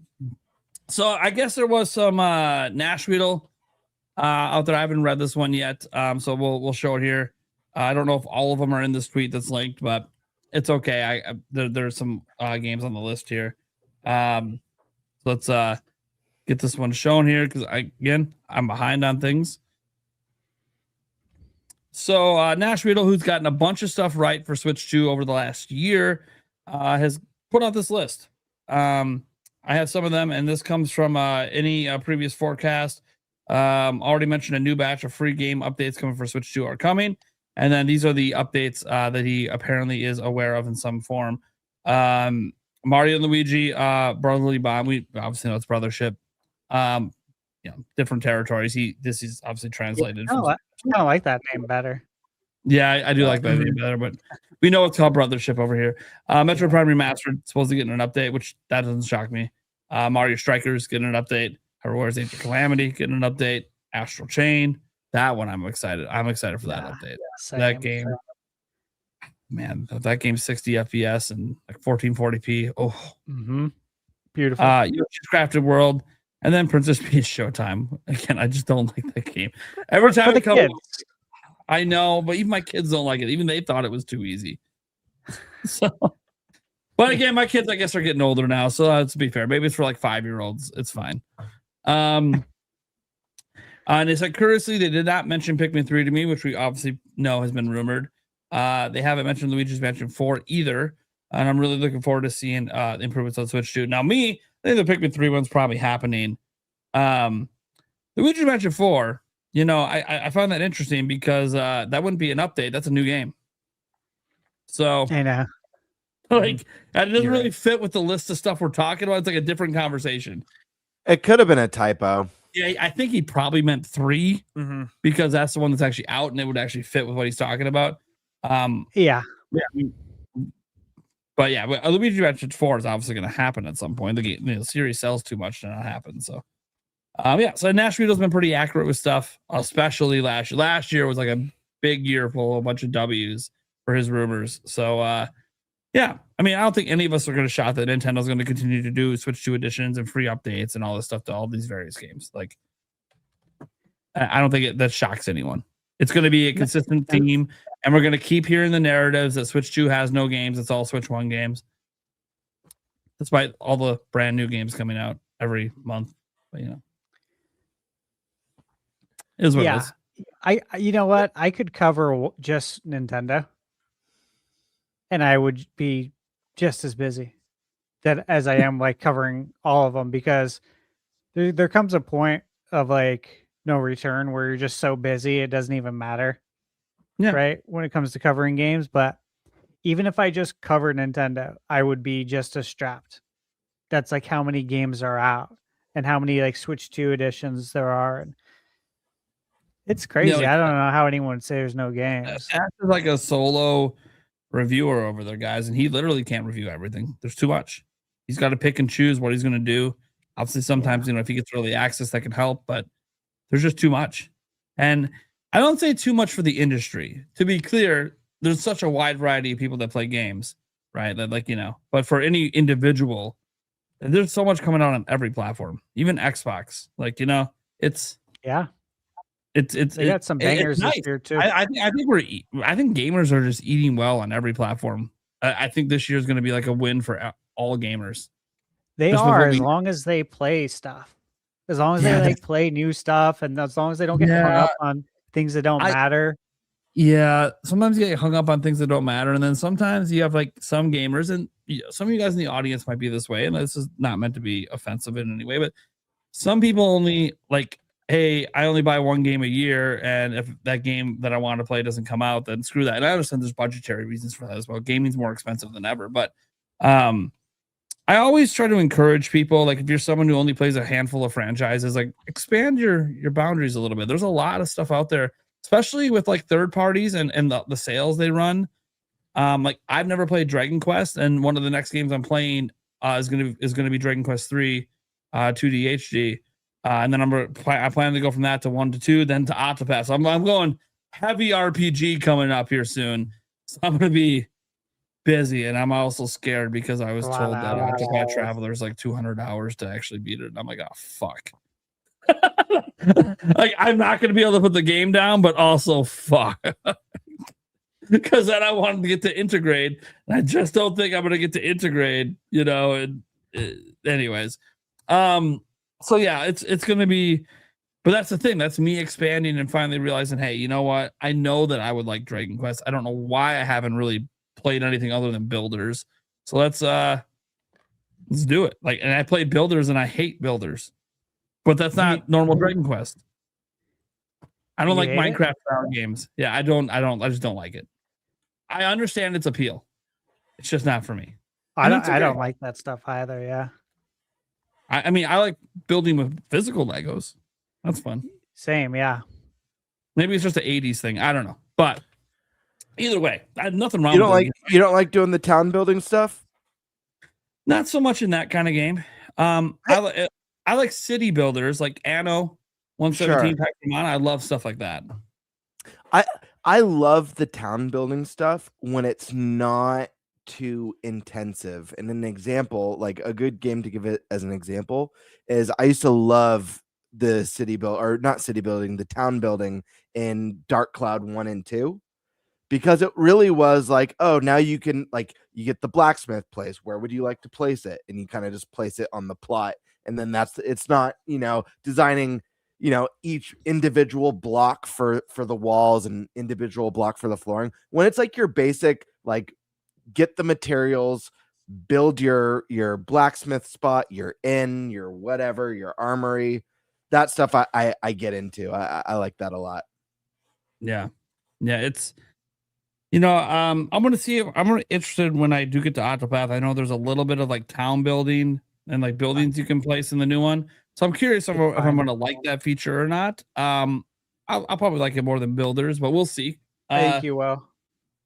Yeah. So again, I have lots of RPGs coming up, which are the things that take the longest to play. So I think some of the Dragon Quest ones I might be able to, I don't know. After watching Stash's review of like some of the Dragon Quest 2D HD ones, it's not going to be as quick to get through them as I thought, but it's okay. It's my first time through, so it's going to be fun. That's what matters. You're going to love it. 3 and 1 go by really quick. 2 is a bit longer. Yeah. Yep. Yeah. Oh, Colin just played through all 3 of them. I think I was mentioned it on a podcast recently that I have a friend who just replayed or just played for the first time. Those 3. Yeah. It was your first time. That's right. Yeah. How'd you like it? I love them. Like I played 7 on the 3DS and like I got bored after 100 hours, but like I'm excited for 7 remake with like some of the modern sensibilities. Super stoked. Yeah, I'm super excited. That's cool. Yeah, I have 7 up there on the shelf. That's a really good one. But yeah, again, like you said, 100 hours. Yeah, it takes like 20. No, not 20. It takes a couple hours though to like get into your first battle on that one. It's crazy. I was like, wow, a lot of walking. Mm-hmm. But it's really good. The concept is amazing. I cannot wait. I know, I'm excited. Yeah, I'm looking forward to this. Diving into the Dragon Quest world, I might become Dragon Quest obsessed, and then I guess Nintendo games take a backseat. I might not see it for 6 months. We'll see. To be fair, there's a whole lot coming out from Nintendo themselves in the first 6 months so far that we're aware of that I'm like that stoked about. I mean, I'll probably play Mario Tennis if it continues. I hope it's good, man. Yeah, I hope this is a change for their sports because they just used to be so good and they've lost a little bit of that magic. I really hope that story mode is what really separates this one from the other recent entries. My bar is pretty low, so I think the low point for Mario Tennis was Wii U. I don't think anyone disputes that. Like the worst ever. Like, fuck was that doing at $50-$60? What the fuck? It's not even like a quarter of a game. Or what the fuck they were doing. And then Aces was obviously a massive improvement over that. So like it felt like this big leap towards, oh my god, this is amazing. But it's like, okay, it's actually still lacking in some ways, but this is actually a video game. Like a real true video. Like, yeah, okay. Aces is fine. So I'm just hoping it's just a little bit better than Aces. My bar is so low for this. Like, just keep giving me incremental improvements and maybe we'll eventually get back to greatness. But if it's a massive leap forward, sweet. I would love it because Mario Tennis was one of my favorite things when I was younger. So I just don't know how, like, thank God this one has a story mode, but like even when I think of like Mario Kart or any other Mario sports, like I mean, this is the company with like the most iconic video game characters of all time. I feel like not including story modes in these games, even Smash Brothers not having one. Subspace was awesome, but back on the Wii, but I feel like not having these story modes is kind of a disservice because there's so much you could do, so much fun to be had, and like creativity to like why these characters are battling in a tennis tournament and stuff. So I don't know that it like that sort of stuff kind of pulls from some of the campiness and weird, quirky decisions that Nintendo's famous for that I really love. So I hope, isn't it like the story for this one? They set it up like Bowser turned you into babies or something like that. Like Yeah. that's how it Yeah, starts. that's what it looks like. Yeah, That's like I love that. Yeah. It's so dumb and weird, and I love it. Like babies playing tennis Yeah. is the setup for the story. Yeah, it looks promising, but again, we'll have to wait and see. My bar is pretty low, so I think it could probably pass my bar, but we'll see. Besides that, though, like, hey, diving into a bunch of RPGs to start the year, I don't think it's going to be too crazy. For me, obviously, it's just a time thing with the children, but you know, I'm still going to play them because I love RPGs. All right, so the last rumor that I guess I just want to make sure we cover is Zelda. Actually, there's been, I mean, you guys have probably seen lots of videos over the last 5 days on this. I was a little late to it. Even my video ended up doing pretty well for my comeback video. I don't know if it did well because of that, or if it did well because of the story about my son at the end, but either way, the video did well because people are excited for Zelda. And the rumor comes from Special Nick. And Special Nick, you guys know, he's been on our show before. I don't know if he's been on the NintenByte. He's been on the Nintendo Prime podcast, though. Yeah, back in the day. It's hard because he's in Australia. So like the time zones are just not really compatible to come on a podcast. But I've known him for years. Have many private conversations with him. He pops. You guys that watch my stream, sometimes at night he'll randomly be up in the middle of his time zone. He'll come in and chat a little bit. And he's he's connected. He runs the Xbox Era podcast. If people don't think he has sources, well, he's literally interviewed like 3 or 4 times Phil Spencer. So like he knows people. And the reason people are giving these Zelda rumors a little bit of attention from him is he doesn't have a ton of Nintendo rumors. He doesn't have a ton of them because he's an Xbox guy, but he does like Nintendo. His source seems to be pretty good on the last couple of big rumors he had. One of them was about Metroid Prime 4 that he had 2 years ago talked about, and everything that he said was 100% correct when Metroid Prime 4 came out. Some people just forgot because it was 2 years ago, but he literally, the whole Soul Valley and all that was, he talked about it 2 years before the game came out. So, and then he also had his source tell him, before anyone else was saying anything, that there was going to be 2 SKUs for the new Switch 2 device, and that it was going to be $450 and $500 in the US, and that's exactly what it was. So seems that that he's got some pretty legit stuff here, and he purposely he's actually known about this for a little bit. This, by the way, the rumors are about the brand new 3D Zelda, like not a remake or remaster. We're talking about the next big game. And he said he's kind of known about it for a little bit, but he was waiting specifically for the episode that Jeff Grubb was going to come on, since Jeff Grubb's a big Nintendo guy. So he had Jeff Grubb on, and I know some people like Jeff Grubb or don't like Jeff Grubb. I don't know, but still waiting on Metroid Prime 2 and 3 remastered to come out. Because he was big on that one. Still waiting for Ocarina of Time. Oh, not Ocarina of Time. Wind Waker, Twilight Princess. He said he had sources on that one as well. Still waiting. I love you, Jeff Grubb, man. It's okay. Things happen behind the scenes. The more and more us people start to meet other developers and learn things, like, yeah, there's crap that happens behind the scenes. So we understand that what you hear one day might not be true a month later. It happens. That said, what I find interesting about these rumors is mostly like they're kind of vague and they kind of sound like some prior Zelda games, but then they kind of don't. So like, a big theme about what he was told is that these tears in reality are going to be like this big thing for like puzzles. So like this cross-dimensional thing, like taking water. You talked a lot about water. Seems like that seems to be something that his source knows about, some water puzzles, where you're like taking water from one dimension and putting it in a different dimension to solve a puzzle. Definitely sounds very Zelda-like. And Zelda's had multiple dimensions before. You talk about the rifts and echoes of wisdom, even just not last year, 2 years ago now. You could talk about obviously like the Dark Realm, the Twilight Realm, and also the Sacred Realm. There's been like multiple dimensions in Zelda before. But like there hasn't been a lot of cross puzzle solving per se. Like, yeah, in Echoes of Wisdom, you can get rid of a rift and then it opens up some stuff in the overworld, but you didn't do something in the rift to solve a puzzle not in the rift. So that aspect seems to be new. This does remind me a little bit of a mechanic in Skyward Sword.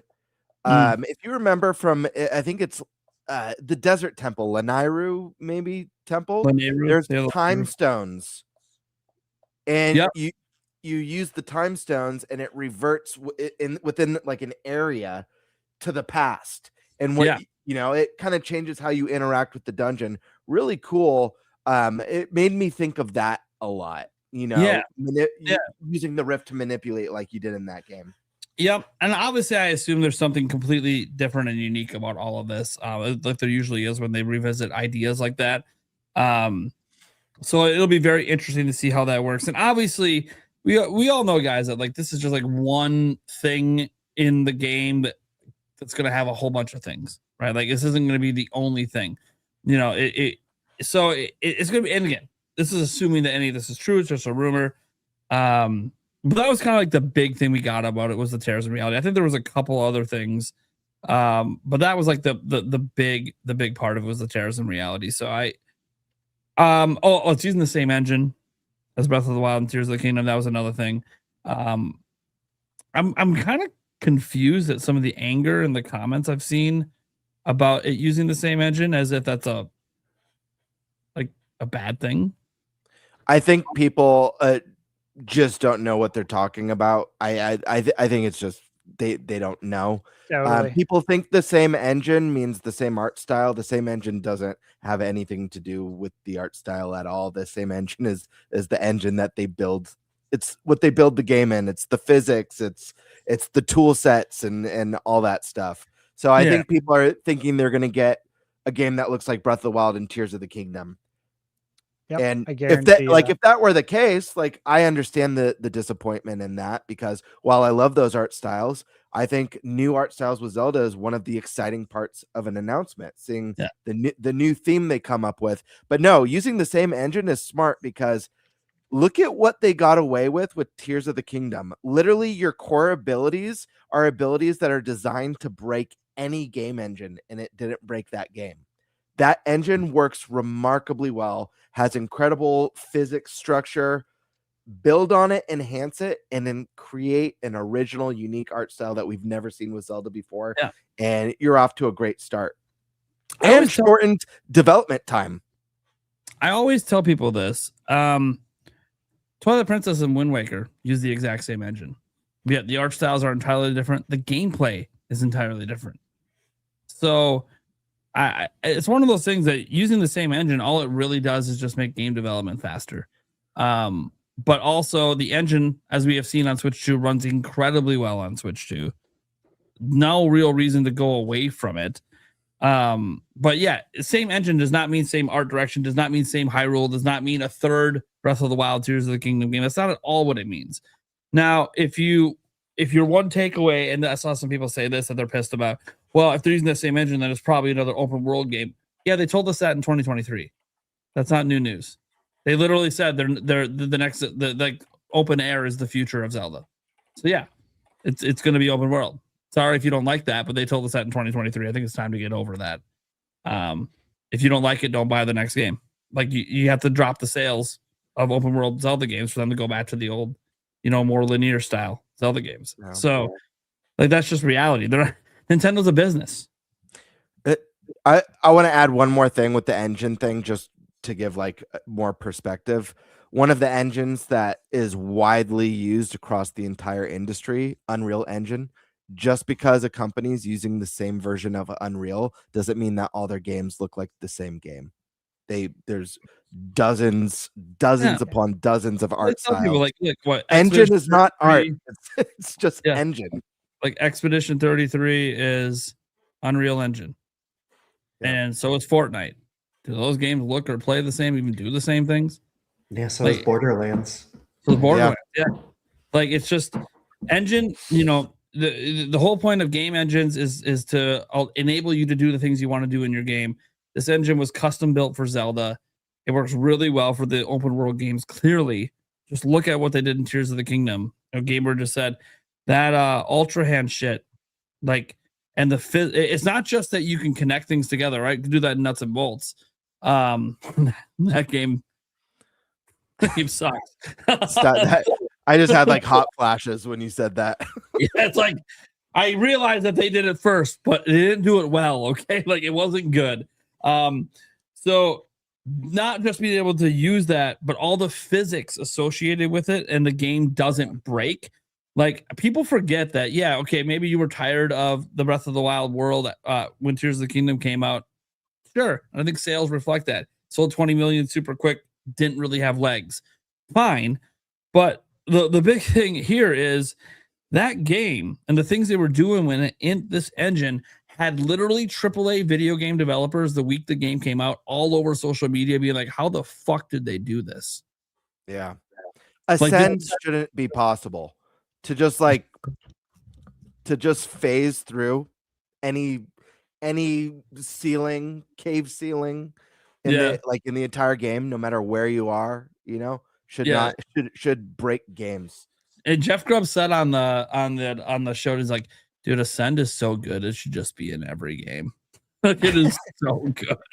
Like I wouldn't complain. And I understand that, like, it probably shouldn't be in every game, but every future 3D Zelda game, it probably won't. By the way, they did say like the abilities in Tears of the Kingdom back in the interviews are just for that game. They won't be carried forward. So I don't think Ascend's coming back.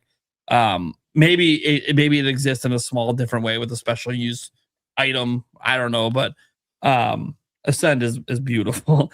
And dude, it just to throw that engine away, I think would have just been a disservice to the future of Zelda. Like it is probably one of the best game engines for making Zelda games, at least making open world Zelda games.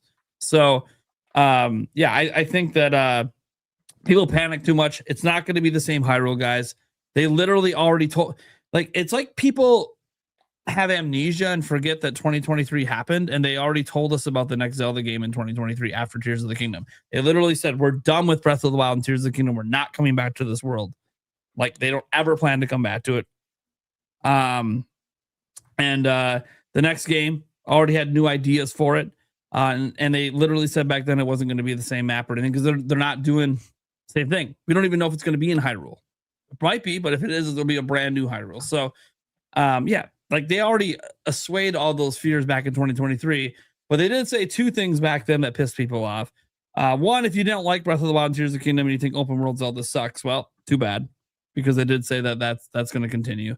And then they also said this one really pissed people off. They basically don't give a fuck about the story. So if you're hoping for like an even better, more in-depth story, I'm not so sure that will happen. But I will say a recent interview that might change their minds on that is there was an interview about Age of Imprisonment. And in that interview, Aonuma was part of that interview. They talked about how they might be taking some inspiration from this game for the next Zelda. And I'm wondering if that part of that inspiration is actually the storytelling, because the storytelling in Age of Imprisonment is getting praised by a ton of people.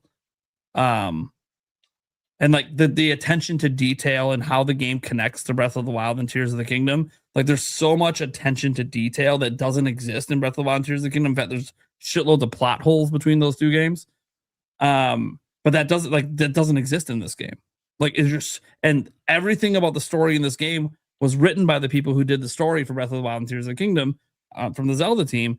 So it might have been like Aonuma maybe had his eyes opened a little bit that, hey, our story team can cook and people like it. This is one that, like, just because he made a comment, I feel like it could have been slightly taken out of context. I don't agree that they don't care about story. I don't think they care about timeline stuff. I think they do that just for, to be fair, saying I don't care. They didn't say those exact words. That's a gross. Right. But it's I think on, or not tacked on. That's even a bad word. I think story is one of the areas where the next entry maybe has a lot of potential. Sure. Just because the fact of the matter is they can't just whip out another Breath of the Wild and Tears of the Kingdom, regardless of a different art style or a different world. The game should not play and feel like those games. It should feel like a new Zelda experience, because we're just going to get diminishing returns. And I do think that part of the reason that Tears of the Kingdom didn't sell as well as one, yes, it was it was a continuation revisiting the same map, but I think there's a whole second element that a lot of people never talk about with that game is regardless of the critical praise, regardless of what a milestone and how important Breath of the Wild was when it came out, the game was also very divisive, and there was a lot of hype leading up to it with the perfect scores. But if you bought into that, if you're one of maybe 10 million people who or one of the 30 million people who picked up Breath of the Wild, and you hated breakable weapons, or you hated that you got all your abilities in the first 30 minutes of the game, like that sort of stuff, even though you were a day one purchase because of all the hype, you might have been like, oh, Tears of the Kingdom's kind of the same. It wasn't really for me. So I think a smart approach is a fresh approach, and they could still build off of ideas that worked and were very universal. But I was telling Colin, Colin and I, we talk regularly. We've been best friends for like 20 years. But I was telling him, like, you know how Monolith helps out with the Zelda team with like the world building and the world design. Like the thought of Monolith like chipping in on like lore building and story building. I mean, this is a team that's made probably the best stories on first party Nintendo games with Xenoblade 1 through 3. Dude, oh my gosh, dude, it would crush. And yeah, I know like Aonuma had comments after Skyward Sword that like it wasn't his goal to create a very story driven Zelda game. Like that wasn't his goal, but it was one of the things that people pointed out a lot, and positively. That was one of the highlights of that game. So I do think there's a chance that this game has, if not like an incredible, I'm not saying it's going to have an incredible story, but I could see it being more focused and a little bit more substantive than what we got in the first two games. I think a greater attention to detail is going to be allotted to the story writers, as again they proved in Age of Imprisonment that they can have this great attention to detail, and it's not detracting from the gameplay or anything. It's actually added to the game, and I hope that's a lesson they're taking from it. It's funny you brought up Monolith because they also had a recent interview where they talked about the stuff they're working on, including Zelda, and being like, hey, we're more involved with this next Zelda than ever before. And it's like, that's great. So whatever that means, obviously we don't know. But I mean, I'm assuming this next Zelda game being made is probably, again, back-to-back Zelda games, the biggest team Nintendo's ever put together to make a game. And I think a lot of people's fears about, hearing some of these rumors will be vanished the moment the trailer drops. Yeah. We're going to see it and be like, yeah, okay. Like, this team knows how to cook. There's a reason that when they dropped Breath of the Wild, it was a 97. When they dropped, Tears of the Kingdom was a 96. And now when they go in a brand new direction, still in an open world, that it'll probably be another 95 plus rated game. Like they know what they're doing. And they're going to wow people again. The thing is, I think we're seeing the game this year. I think they're going to tease it this year. And I only say that because Nintendo, I think it's coming out in 2028. And it kind of fits like their normal death cycle. Mario? Yeah, with Mario, same year. Yeah. They did it in 2017. Let's do it all over again. That's going to be a crazy year. That would be an insane year, but so was 2017. That's what I'm saying. So let's repeat that. Repeat that mid-gen. Are you kidding me? That's incredible. 2 evergreen titles dropping mid-gen like that. Oh, man. Yeah, they can really be evergreen, dropping in the middle. They can, yeah. You can put an 8-year generation. 4 years of selling 5+ million copies every year. Yeah. Let's go. 4 years when you could do it for 6. Why not? Games take time to make, Stash. Nintendo told us games take more time to make. They literally told us coming into the gen, it's just going to take longer to get the games. What matters, obviously, is how good the games are when they do come. I know Stash is ribbing me because he has there's no shot in fucking hell that Mario's coming out in 2028. So, but then again, he wouldn't commit to this year because he is holding off that it might be next year, but it'll be announced this year. That said, I do think that Zelda's coming out in 2028. No one seems to think I'm crazy for saying that because it does fit with their normal dev schedule. But what also fits is they tend to tease the game a couple years early before it comes out. Sometimes not intentionally so. Like when they teased Breath of the Wild in 2014, they thought it was coming out in 2015. Didn't. 11 years. Yeah. We're going to wait 11 years for a new 3D. I'm not going to let this go. Like, we haven't already had this conversation, and I didn't already make my case that team's never made 2 games at the same time, and they just made Donkey Kong Bonanza. But I already made my case, too. Yeah, you did make your case. I know. And your case didn't defeat the points I made. What was my case? I don't care what your case is anymore. My case is that they had another development team. Yeah, I know that's you don't your need case. the same people. You could train people. Yeah, I know. That's how you grow. That's how you replace people that retire. Okay, well, they weren't Cross-train. replacing anyone. They were Why using the think they same are? team that has literally only ever made one game at a time. And you can see the clear development I don't path that think that so. team has been doing since Odyssey. Like they actually were so. making things since Odyssey. Well, So- we're gonna find out before 2028 who's right here. It comes out in 2028. No, it's gonna come out before 2028. That's why we'll find out before 2028. Anyways, funny how we're talking Zelda. He still has to bring it right there. He won't let it go. It's all right. Me and Stash are going to be going back and forth with this. By the way, he's probably going to be right because he's right on everything. Like I don't know if you notice, if you follow his Twitter account, he will just randomly tweet out, by the way, I said this was going to happen on the podcast, and here it is. It's like every week it's something. So, but I'm basing it, my logic is the same logic I've always had when I look at game releases. I always base it on the history of the studio, not so much, oh, well, they could have had new teams. They could have, but yet this studio's only never done that. So I'm just off the history of how they've always made games, just like Zelda. Reason I think 2028 is the history of their Zelda game releases. It makes sense that 2028 would be the year.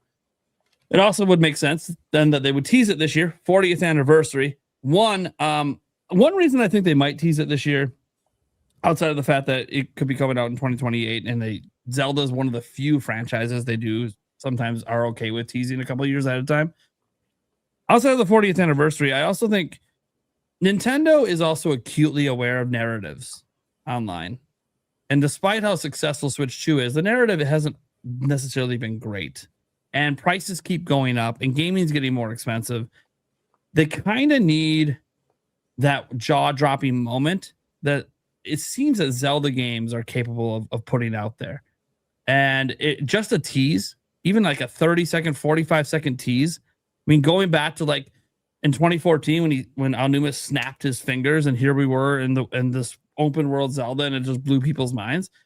A moment like that's visually impressive on top is the kind of thing that Nintendo would do just to change the narrative.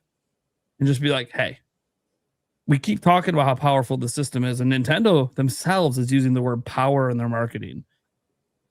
But we're not really seeing it from Nintendo yet. A lot of the games they've released, people feel like, oh, that could have been on Switch 1, and they all started development on Switch 1. This Zelda game, the fact they started development probably in late 2023 or early 2024 means it's probably only ever been in development for Switch 2. So it would be the jaw dropper. I think a Monolith Soft game would too, but people don't get as excited like in the general public for Monolith games, even though I think they're incredible. But Zelda, yeah, teasing that during the 40th anniversary, I think that would really go far for helping the narrative for Nintendo. But again, I don't know that it's going to happen this year. I'm just fairly confident it'll be a 2020. At least that's what they're targeting. But I also keep it in the back of my mind, like what I said earlier, that Furukawa put out there that it's taking them longer to make games.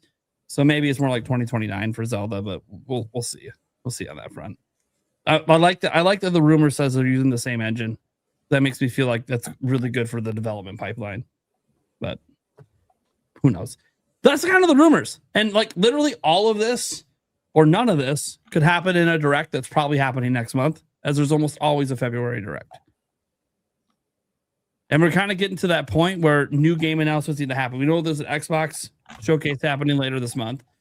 Like what, on the 26th, I believe? That's what someone told me. Don't quote me on the 26th, but I know it's later this month. There's some Xbox event happening. So PlayStation will probably have one eventually. You're muted, Gamer. Yeah, I know.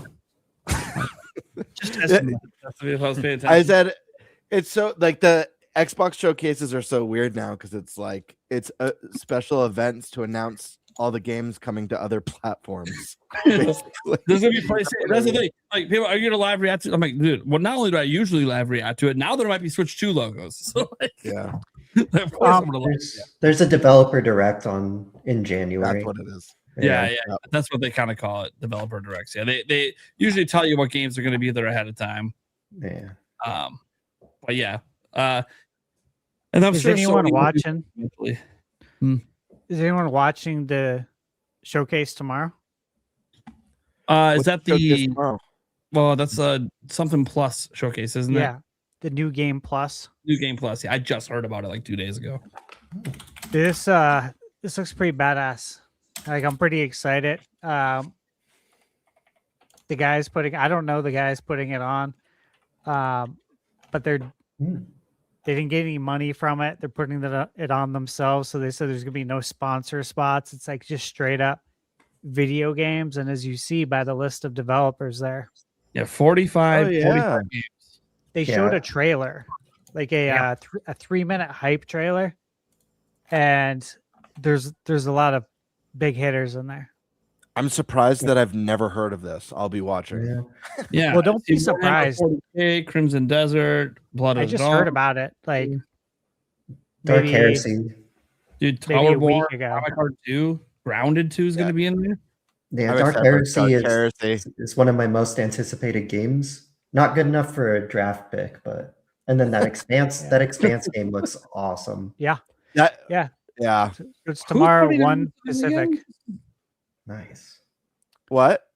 It's tomorrow at 1 p.m. Pacific time. Yeah, Dude, I'm trying to figure That's remember- right when my lunch starts. My lunch break. Oh my God. I'll have to watch it. Here, I just threw it in the chat. There's the X link, and then they have a link tree there. Yeah. Yeah, Got it. should be really cool. Yeah, I'll probably watch it. watching Guys, that. if people are wondering if I'm going to live stream it, I don't know. Things are kind of all over the place for me right now, but I'll be watching it. If not, from my phone at least. They have a lot of. I mean, just even looking at the developers in it. I think 45 games. It says. Yeah, that's what it says. Yeah, 45 games. I thought there was a cool story about the people that are running this too, if I remember right. But maybe I misread about how this even came together. But yeah, they got some big games in there, so it's pretty interesting. Okay, so that's kind of it for like the rumor mill and all of that. There might be some other stuff out there that I missed, but forgive me, I've been on hiatus for a couple weeks. A couple things. Sure, what do you got here? There is a new Sonic Universe movie listing discovered in some marketing partnerships. Okay. Daniel Rickman claims there's a new Sonic live action TV show in development for Paramount Plus. Live action. Wait, a new Sonic Well, one? they already did did one. They did a Knuckles one. Knuckles. I wonder if this is a shadow. Yeah, probably a shadow. They're going to expand the universe. Yeah. It's really popular for them. So, We're talking about Big the Cat, guys. It's gonna be Big the Cat. Yeah, Nice. bring back Big. And then Pokemon Wind and Wave official site has seemingly been registered. yeah, I did see that earlier today. So if you, Has you begun. go to Pokemon.com/windwave, it will redirect you to the Pokemon. Yeah, it's not a dead URL. It's not a dead URL. Yeah. It will redirect you to the Pokemon website. Which a lot of companies will do that when they're trying to set it up. Mm-hmm. So you can go to the official website, but they don't want to launch it yet. Mhm. Why are we looking at this graphic again? We're in 2026. Nothing Right. bad's happened yet. We don't have any controversies yet. Just because it's on your bingo board that there's going to be controversies. Hasn't happened yet. Any controversies were from last year. matter For those listening to the audio version, Gamebird just randomly throws up this graphic he made about a fake like National Enquirer magazine article that's just got like all these different doom and gloom for Switch 2 because of all the controversies that were happening last year. And that was all I had. So I can't wait to see this year's edition by the end of the year. Before we get to the Q&A section, I guess we'll probably just go to that here because we're kind of late. Yeah. Although this is like normal for the show. right. I want to throw out there just one correction I saw today in the news that, I think, again, I can get a video out today, so I know about some stuff because I tried to work. Guys, stop yelling at Nintendo for Hulu leaving the Switch. I saw that. It's leaving everything, guys. It's Disney shutting it down because they're combining it into Disney Plus. Now, if you want to yell at Nintendo for not giving a shit about streaming platforms and the fact that Switch 2 has none of them and might never have any of them. I mean, fair enough there. All right, cool. But Hulu specifically is not their fault. That is Disney deciding we're going to combine everything together. Don't ask me why we don't why YouTube works on Switch 1 and not Switch 2. Don't ask me. I don't know what the fuck's going on. Okay. I personally don't care. I have all these stream, dude. You know how many devices I have that I can watch shit on? I don't need to watch shit on my Switch 2. But I will say for kids and other stuff like that, sometimes that's their primary device. And so having some multimedia options would be nice. Mm-hmm. But yeah, I would I Sound like want a complete shill.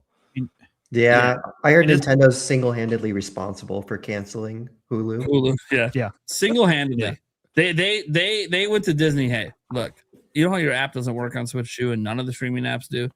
I think you should just shut this shit down for everyone. Right. Everyone. Shut it down. Oh, we'll combine it in Disney Plus. You can do what you want. Just shut the shit down. So you guys are the villain and not us. Got it. Okay. What a shocker. Disney and Nintendo doing things people don't like. Who knew?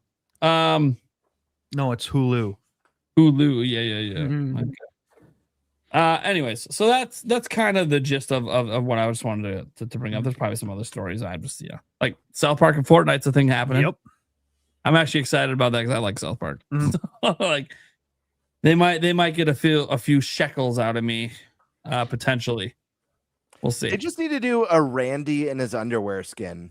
Dude, totally. Because that's They iconic. have my money today if they do that.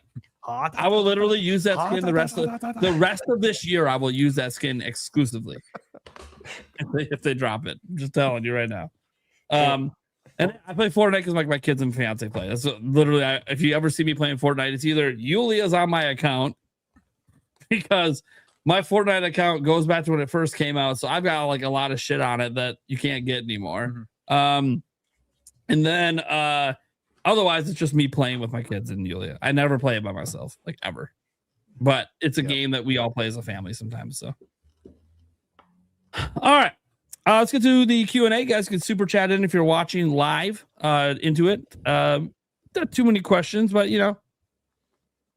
we'll get to them here. Bring back NFL Blitz, NBA Jam, NHL hits. I assume this continued while I was gone, of course. Hell yeah, it did. Yes.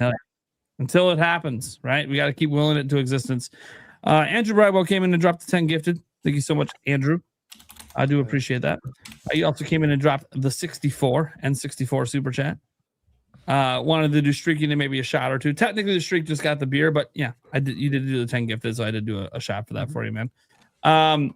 Professor Rock PR says, glad to see you back, Prime. Have a fun show. Also glad to see everyone else. It feels good to be back, man. I miss this show. I miss my friends. I've been stuck with just me. I love Yulia, but just me and her in a hospital. It's not fun. It's not fun.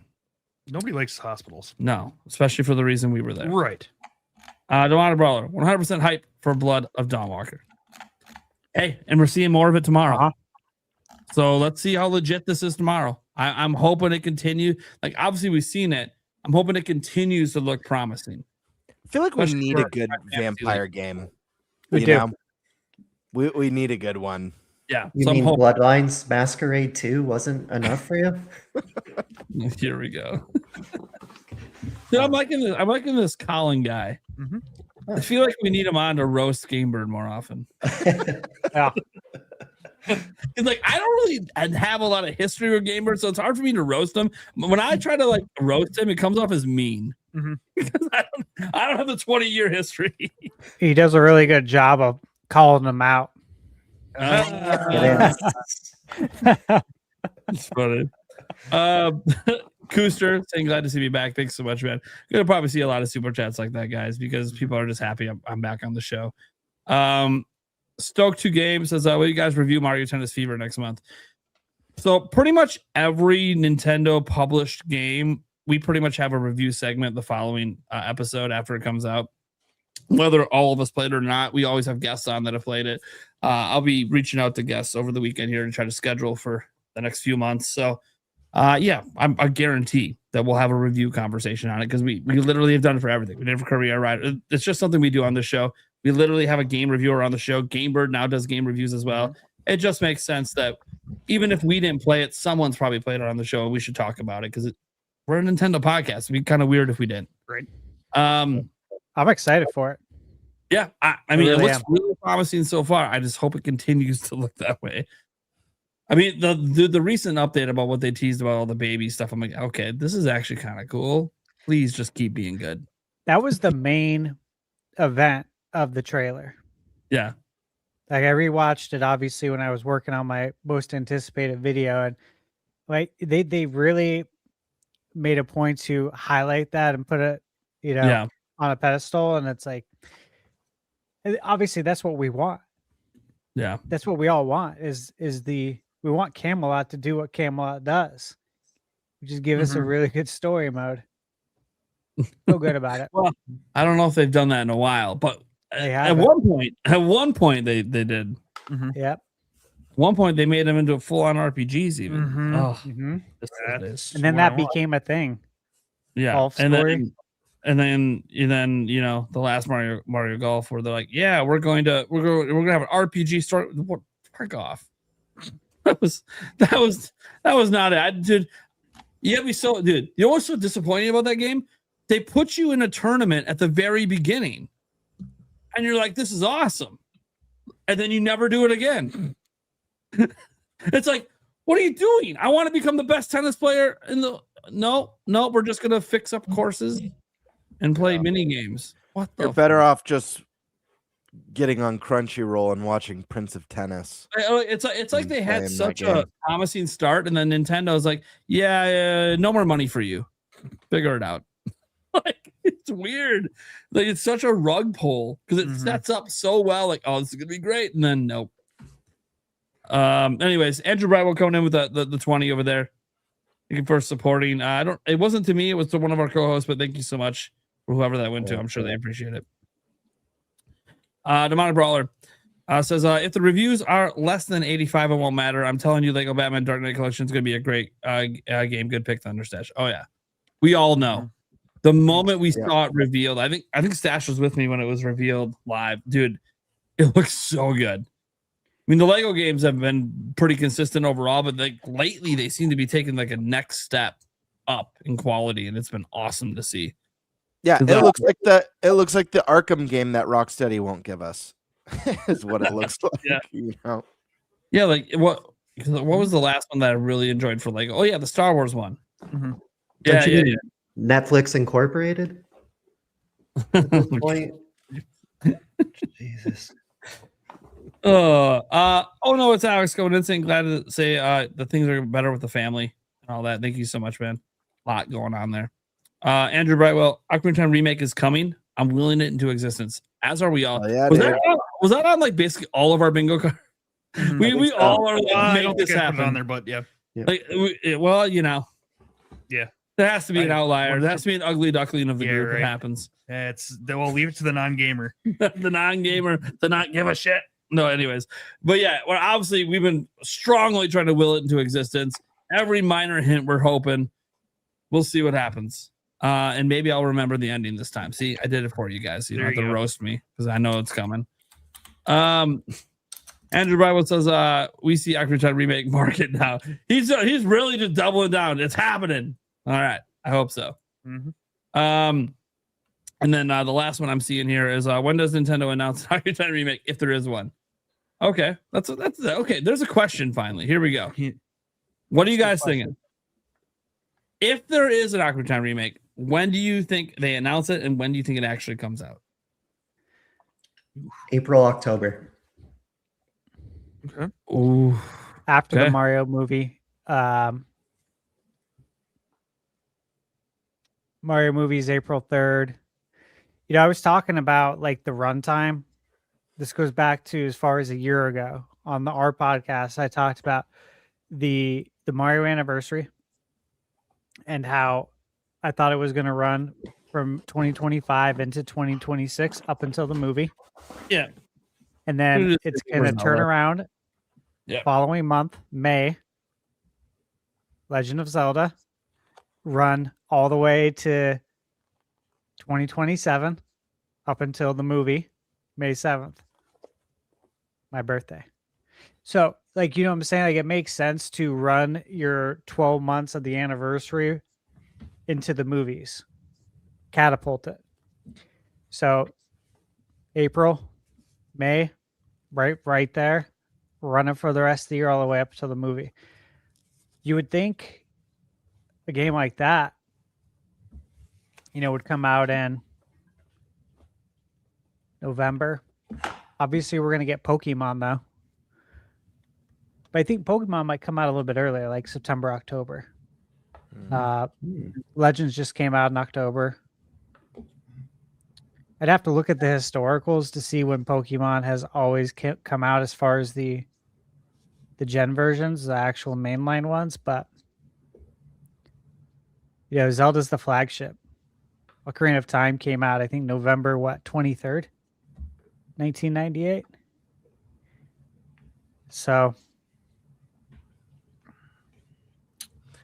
I think it depends on the caliber of the remake. If we're getting like if we're getting the full-fledged from the ground up modern remake a la Resident Evil 2, Resident Evil 4 that Capcom's done, or even the caliber of like what we've seen with like Final Fantasy 7, I think it's a no-brainer November title, regardless of Gen 10, because Gen 10 they can have a Pokemon themed Switch in October bundled with the game and sell gangbusters and have those available for Black Friday sales and all that jazz.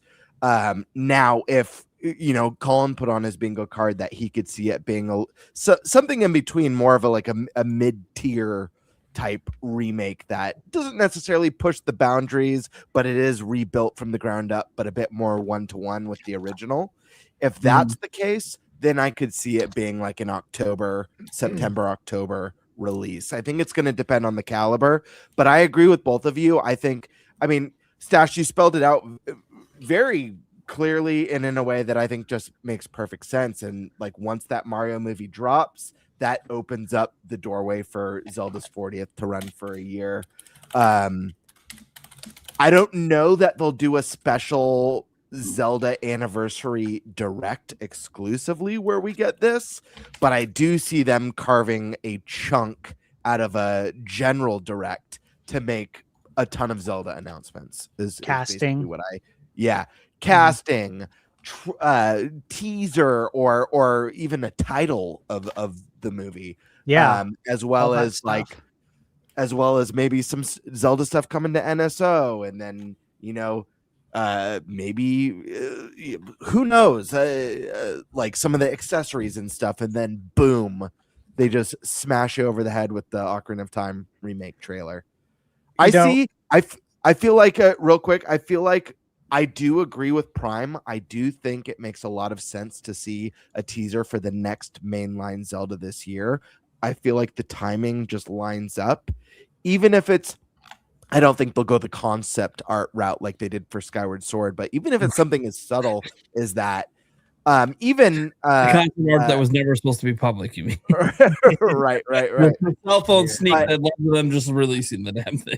I feel like even if we get like crazy Zelda stuff for like mentioned in an earlier direct, I feel like the big Zelda reveal for the next game might be like saved for the big September's usually the craziest direct of the year, and I could see, you know, they don't want to dump everything all at once. You know, they do want to save some goodies for late in the year. Could you guys also see it coming out right around the movie, which would mean 2027? Because I could too. That's why I didn't say it's going to release this year.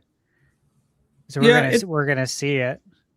It's possible, especially because it's in May. You know, I don't rule out the possibility. Obviously, you know, I hope it comes out this year. But if it's next year, it's not like the end of the world or anything. But yeah, for me, I do kind of think it's coming out this year. I think it is the holiday game that they're pairing with Pokemon, which would just be just gangbuster incredible for them, especially if Gen 10 is actually looking good. Like I know some of the data mines are suggesting, but you know what? I mean, we've been overhyped for Game Freak games before, so we know what that's like. Oh my gosh! If we get sorry, Prime. If we get Fire Emblem in September, Pokemon Gen 10 in October, and Zelda in November, holy hell! Right? Oh my, devastating. Yeah. So, when will the big thing is when will it get announced? Like, I know some people think, well, if it's going to come this year, then they should probably announce it in February. That also happens to be when the 40th anniversary actually is. But they're not done with the Mario one yet. They're letting that one go until April, obviously for the movie, capping it with the movie and the Switch 2 version and the Amiibo. So that's cool. It makes me think that this could be one of those things they wait till June for their summer direct to drop. Also, they don't have to use the direct for it, by the way. They could do a separate Zelda 40th anniversary event, which Nash Weedle has also said in the past that Nintendo's got like 4 different things happening with Zelda this year, and one of them begins in January. So we're in January, nothing's happened yet, but we're very early in January. Like, there's still time. Like, who knows? Maybe there's a 40th anniversary thing happening in January, for all we know. But I think a June announcement releasing this holiday would be just amazing, and I think is a likely scenario. But I do not dismiss the fact that this, if it exists, it could also get announced in June, but then still not come out till closer to the movie.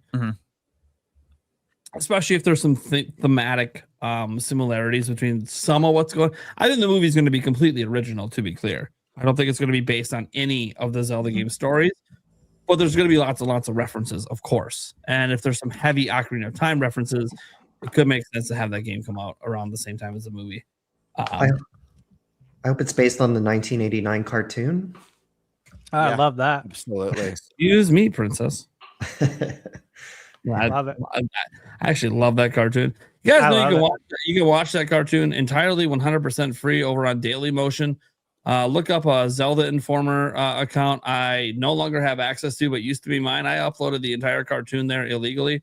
I'll fully admit that. Nintendo knows about it. I told them, go ahead and take the shit down. They can't take anything down on Dailymotion. They've tried. So I have no access to take it down. So go watch it for free on Dailymotion. That's awesome. I just know there's gotta be a Wand of Gamelon Easter egg in the live action movie. Like at least a mention of like the ancient relic, the Wand of Gamelon. Dude, I think I uploaded that shit to Dailymotion when I was a minor. Oh shit, dude. That's how long ago I did that shit before I lost access to the account. Like, back, that's the Wild West back then, man. That dude, when I was a kid, no one knew that Napster downloading was illegal, not until they got slapped. Not as a kid, anyways. We're like, oh, this is great. Shit's free. Great. This is awesome. Oh, that's illegal. Well, I didn't know. That's how we all downloaded Titanic, right? Yep. Yeah. Titanic. Lord of the Strings. Anyways. Cue the crickets. Oh my god. All right. Well, that's gonna do it for episode 34 of season 3 of the NintenByte podcast. Let's go around the room, let people know who we are, what we got going on. We'll start with our special guest who was planning to dominate our fantasy league, Colin. All right. Yeah, I have absolutely nothing going on. Yeah. What game are you currently playing? Go with that one. Let's see. What game am I playing? Oh, Octopath Traveler 0 right now. But I'm gonna jump off. I'm enjoying it. I like it a lot, but I'm definitely gonna jump off. I'm a huge Trails fan, so when Trails Beyond the Horizon comes out in a week, I'm jumping off. So yeah. Octopath is so. I've been hearing not horror stories, more just like this one's really long. I'm like, yeah, it is. It's really good because like I feel like it's more geared towards like an actual like one mainline story than the other ones. Yeah, where it's like disconnected, but it kind of connects at the end. And yeah, I didn't care for that as much. Okay. All right. All right. Well, there you go. Mr. Sock Puppet. Yeah. You can find me here and the Clips channel. There you go. And occasionally, probably at some point when I get surgery, maybe leading the show again. Yeah, possibly. We'll see. I have no idea what's going to happen when that happens. Gamebird. How we doing, people? You guys know where to find me here on YouTube at Gamebird Classic or on Twitter at _Birdmaster. I got a bunch of fun videos planned. I'm planning more premium content. Content. Yeah. And so be prepared, my friends. Get your bodies ready because the good stuff is coming. Oh my god.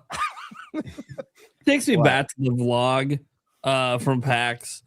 Guys, the section he put in there when he says like the creamy word when we're walking, dude, he had to cut out so much shit that led to that moment because it just is not made for internet consumption at all. But it was fucking legendary. So every time he brings up cream, I'm just taken back to that in real life moment. Then I'm like, God, how did that conversation even? It just kept going. We were just bullshitting, but it just kept going. It didn't stop. And then we were trying to involve other people that were with us, and they said, "What the fuck are you guys doing?" We're like recording the whole fucking thing. The funny part to me is how, because we're walking down the street and we're all just like so loud too. It's like no one who wants to be involved in the conversation is, being involved just by our loudness. Yeah. Pretty funny. Dude, I just love that your wife recorded the whole thing and then she even tried to involve someone else in the conversation. I'm like, this is great. She just knew this is a moment that needs to be captured forever. Oh my gosh. I love the one where we randomly thought the one person said Gamebird. We're just walking along, and all of a sudden it's like, wait, did you just say Gamebird? Yeah. I know. I got all excited. Yeah, there you go. I was like, someone knows me? Someone knows me. I'm becoming famous, Mom. Look out. Thunderstash Gaming. Yeah. Okay. So tomorrow, 10 a.m. Mountain Standard Time, my video goes up. It's the 100 most anticipated games. There it 100, is. 100 plus, by the way. Oh, I'm glad you made this video. Yes. Of 2026, AAA, indie, and everything in between. And this put is a lot of bigger work. than last year's video, right? What's that?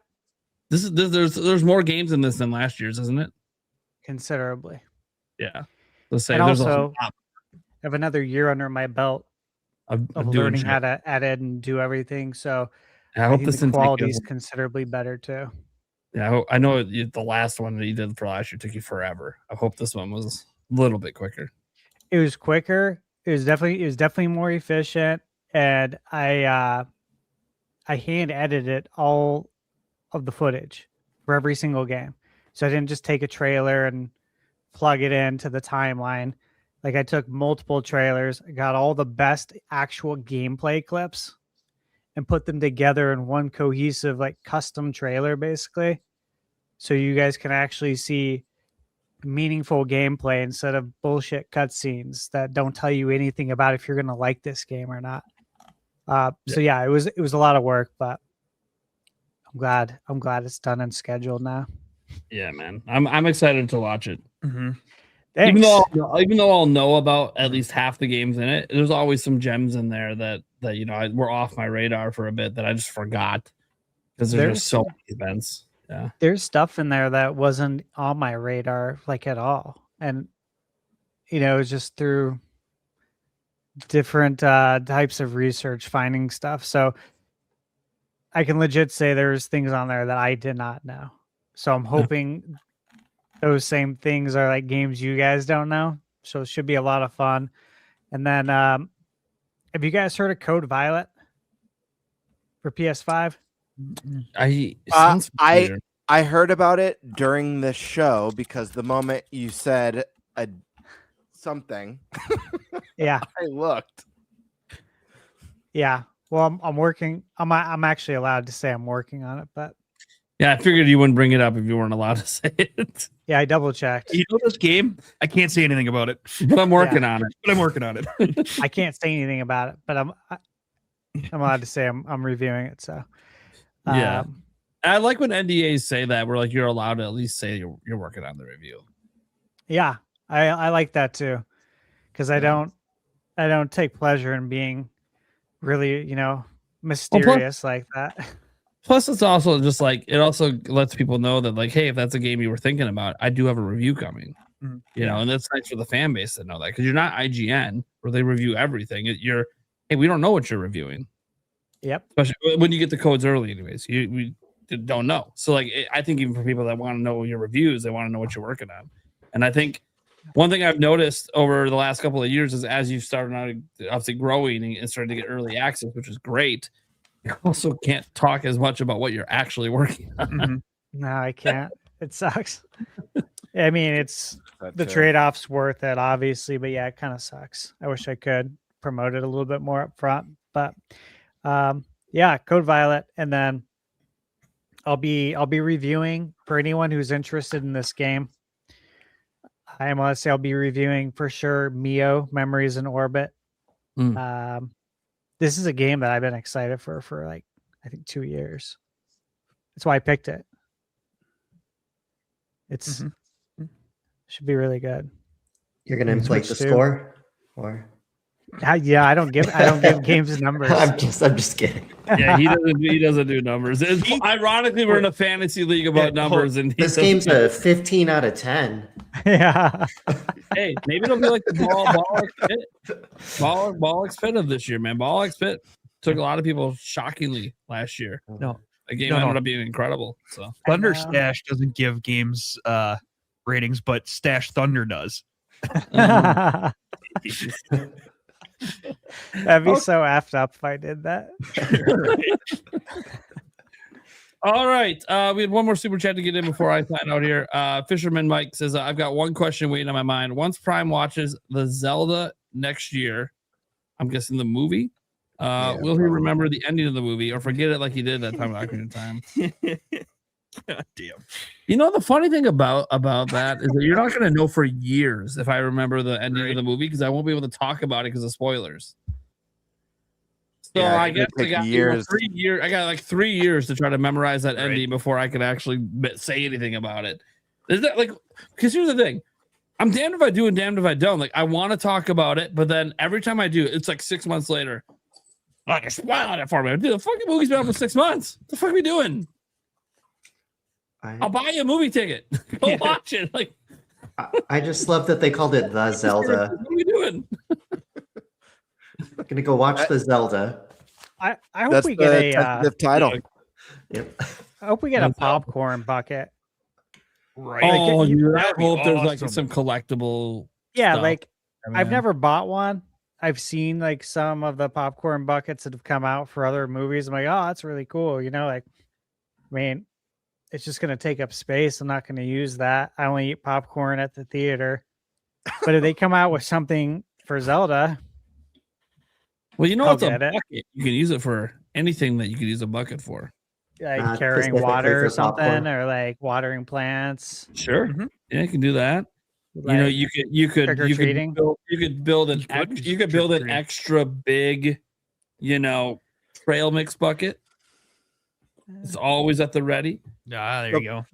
The problem with the popcorn bucket stash is that they're gonna get scalped to oblivion Oh yeah. Oh, Yeah. Like, I- because yeah, they I mean, already I'll- do. I'll you be just there go at and the get premiere. you just go and Yeah. get one, yeah. What would the Well, you have bucket to- be?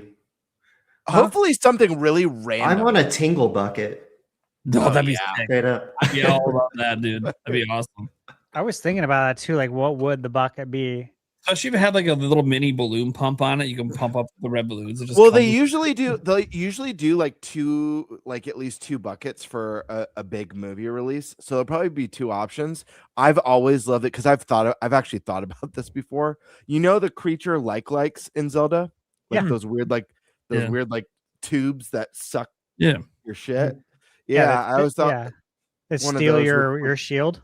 Yeah. I always thought one of those Fuckers. would make a good bucket. You know, Hmm. talk about the popcorn buckets. There's one popcorn bucket I wish I would have bought. So they didn't have it at our theater, but you guys see that Now You See Me Too bucket that makes the popcorn disappear? Oh yeah. Yeah, that's cool. I kind of wanted Right. that one. I'm like, that's like kind of a trick my kids will be. They'll like that, the little magic trick.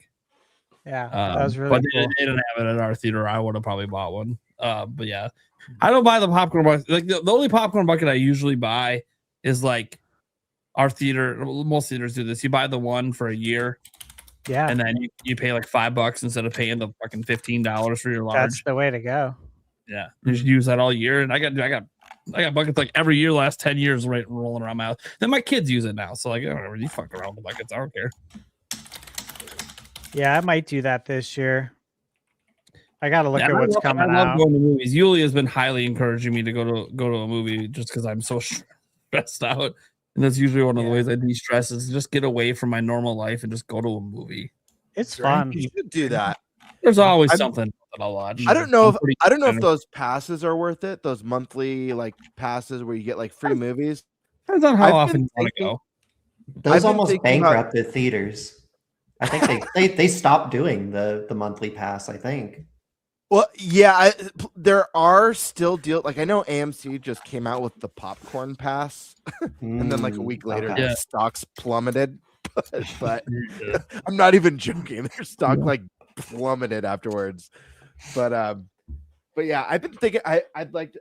I don't go to the theater that much, and I'd like. Oh yeah, there's movies, Me there's either. movies that I want to see. Dude, Anaconda's out. Oh yeah. I do want to see that. I like that like they didn't even attempt to make it like, you know, like try to be a sequel to like the OG movie in like a serious way. They're like, no, we're gonna make this a total satire comedy bullshit. And I'm like, fuck yeah. Don't ruin the original shit. Just give me something fresh and new and funny. That I definitely does not affect anything to do with the original film. But yeah, that's the one I want to see that's out right now. I wouldn't mind seeing The Housemaid. I've heard some good things about that one. And I greenlit for a sequel. It's a good Housemaid? book. Yeah, it's a good book. Yeah, it's like a horror thriller thing. My wife saw it with their friend. She didn't care for it personally. didn't care for it, thought yeah. she thought it was cheesy, like campy. Oh, I mean, that doesn't She read the surprise book. She loves too, the right? book. Yeah. Yeah, she loves me. the book. But yeah. See, I haven't read the book, so I'd probably Yeah. enjoy it more. That's always what happens when you read Sure. the book. Oh, Masters of the Universe. Oh, dude, I'm all yeah. in on that shit. The only thing that I'm very skeptical of on that one, I really want to see it. They did screenings of it, and apparently the early screenings were overwhelmingly positive. The only thing that sounds God. weird to me is that Jared Leto is playing Skeletor, which I'm still I'm cool with that. I don't have a problem. I think he used to be amazing, and I haven't cared for his recent stuff. But part of me wishes we'd get Skeletor like the 80s cartoon. That's like He-Man, you know. Oh my god. So, Jared Leto, he's 54 years old, born in Yeah. 71, which means, you know, he was 11 years old when He-Man came out in 82. So he's probably very fond of the cartoon. And He-Man was massive in the 80s. Huge back then, yeah. Yeah, like we loved it. I wish I didn't lose my dad's He-Man action figure because it's worth like fucking $5,000 now. I lost it when I was a kid. It's outperforming the S&P 500, that He-Man figure. Yeah. Yes, it is. Yes, dude. Some of those old school 80s shit is worth so much fucking money, man.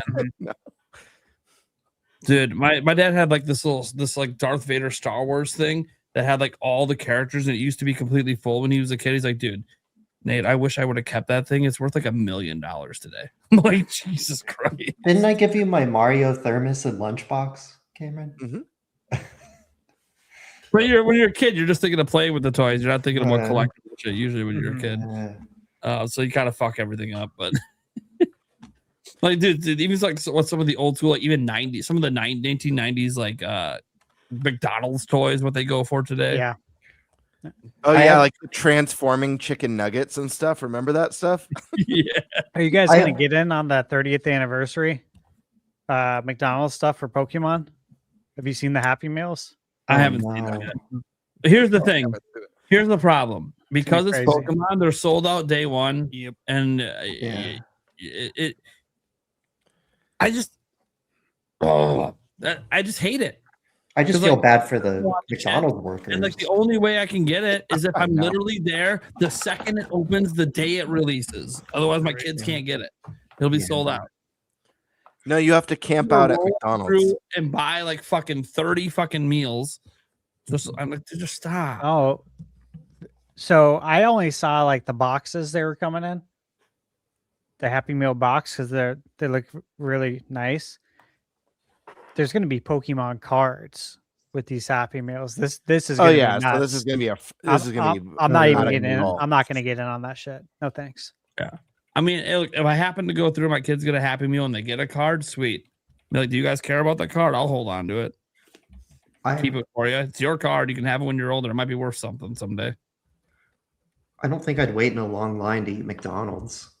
if I'm being I haven't honest. ate it in years, man. Yeah. So I think people say like they feel bad for the McDonald's employees. You know, it's funny. I worked at McDonald's for years, and honestly, isn't that bad. Like people act like asshats, but you can just tell them to leave, and then they have to leave. Like listen, I've made an effort in recent months to avoid fast food as much as I can, trying to get my health, especially in the last like couple weeks. I've been really working on You've diet told me and about a stuff couple like that. things that were going on. Yeah, but I really do like McDonald's French fries. I think it's just like the extra Everyone likes salt. their fries. Yeah. Yeah, like I don't know, something about those fries. It's There's probably like the salt. perfect but- crispiness, the perfect saltiness. If you can get them fresh, it's just good. Yeah, that is what it is. I mean, that everyone likes their fries. You know, lots of people like their nuggets. I don't know. That's for some people. McDonald's is okay once in a while. We're good. Yeah. Yeah, they always get me once a year when they bring back the McRib, and I'm always like, I want this to be as good as I remember, and it's never as good as I remember. You know what? I it every time. Well, go ahead. I was gonna say I hate that the ice cream machine It's always doesn't broken. work. It's bullshit. Yeah. No, because You for know real, why? we used to always get the Yeah. soft serve there. You want to know why? Because the contract, the people that they contract with will only allow them to fix the machines.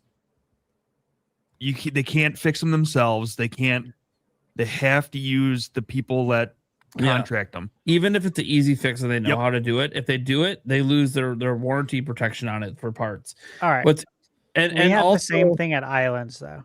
We had a contract with the company, and we were not allowed to fix it for the same reason, and Yeah. we fixed it because you know what? They're not there watching you. Yeah. I don't think Islands is as big of a company as McDonald's. They would get in trouble. No, If they- but it's big. Like, company. like It's big in Cali. they show up for an Every inspection. store- Hey, who fixed this? Every store says, fuck the contract. We're just going to fix it. Well, Whack Arnold's is individually owned, anyways. Most of them they're all franchised, right? Yeah, they're franchised. Yeah. Yeah. Yeah. Yeah. It's interesting. I'll also say this as someone who works there. Like, oh, the ice cream machine's always broken. It's not always broken. Sometimes they do this weird fucking thing where it's like 11 o'clock and they just decide, oh, we're going to clean the ice cream machine. And that's down for 3 hours because that's how long it takes to clean it. And I'm like, It's true. why are we doing this at lunchtime? Why didn't we do this in the morning? Like, this makes no fucking sense. Why are we cleaning this shit in the middle of lunch rush? Or set it to clean at the end of the day. No, Yeah. you have to manually clean it. There's no self clean with it. You have to drain it, empty it, wash it out, run shit through it. It's a fucking pain in the ass to clean. I've done it before. I have to. It's just a huge process. But I don't know why the managers keep deciding to do it at the stupidest times. That's also part of the reason why it's down. It's not broken. They're Yeah. cleaning it for 3 hours. It should be part of the closing duties, and it's the first thing you do for your side work, like 3 hours before you're getting off work, so you can get off work on time when it's done. Yeah, like if I go Not to hard. McDonald's and like it's a McDonald's that closes at 11 or something, and it's 10:30. Yeah, I'm cool with your ice cream machines down. Mm-hmm. It's all They're part of just the fucking hot. At night, it's down. Sucks. I can't get my late night fix. I'll go to the fucking gas station and buy a fucking pint of ice cream. It's all Fine. part of the anti-soft serve agenda.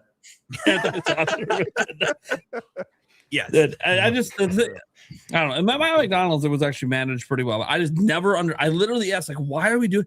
Well, we have this like mandate in our how come the mandate says it's stupid? This is dumb. This is the dumbest shit I've ever seen. That one we can't ignore. Like, can we ignore that, please? Like, this is stupid. You're the manager. Say we're not cleaning this shit till night. Or, you know what? You have an overnight crew maintenance people that are here after close. Have them do it. Yeah, right. It's soft gate. Then it's never got to be down because it's being cleaned. Mhm. So yeah. Common sense, man. Anyways, and by the way, it's not like McDonald's ice cream is like the greatest ice cream ever. Like if someone brought up steak, I'd rather have Culver's custard than McDonald's ice cream. But Oh hell yeah! fine. I don't even know what that I love is. I love that there's going to be a McDonald's timestamp on this week's episode. Right. That's gonna be great. All right, guys. It'll be a short. Well, I'm Nintendo Prime. You guys know what I do. News videos almost every day. Hasn't really been because of everything going on. Was hoping I'd get a video out today. Hopefully I get one out tomorrow. Life is really hectic. If people want to know why, it's not that I'm not trying to work. You could ask my fiance if she ever comes on a stream. Oh, I'm trying to get to work. It's just not happening. There's just so much going on with my family right now. And everything we're dealing with my son, that like it's just been hard to even steal this time away. And the only reason this time works is because everyone's asleep. Mhm. Like, but during the day when I want to actually get work done, it's very difficult right now. So obviously we keep hoping our son improves, and that him improving will obviously lead to my ability to also work again. And I want to thank everyone who on last episode and obviously just over time financially supported my family. There's a lot of donations that came in. I do appreciate that as well because of you guys. I'm not like the fact that I can't work normal hours right now. I'm not like freaking out because I'll be okay for a month, but then I'm fucked after a month. So that's why I'm working because my bills are covered for this month. They're not covered for next. So I got to get back to work. So I'm just trying to get that balance in to get back here. And it's hard. It's hard. Even during the show, you only had to walk in a few times with some stuff going on. So it's, it is what it is. But I'm doing my best to be here and be back. And I'll be back next week as well. So it's going to be a fun show. Can't wait for episode 35. Catch you guys in the next one. Good night.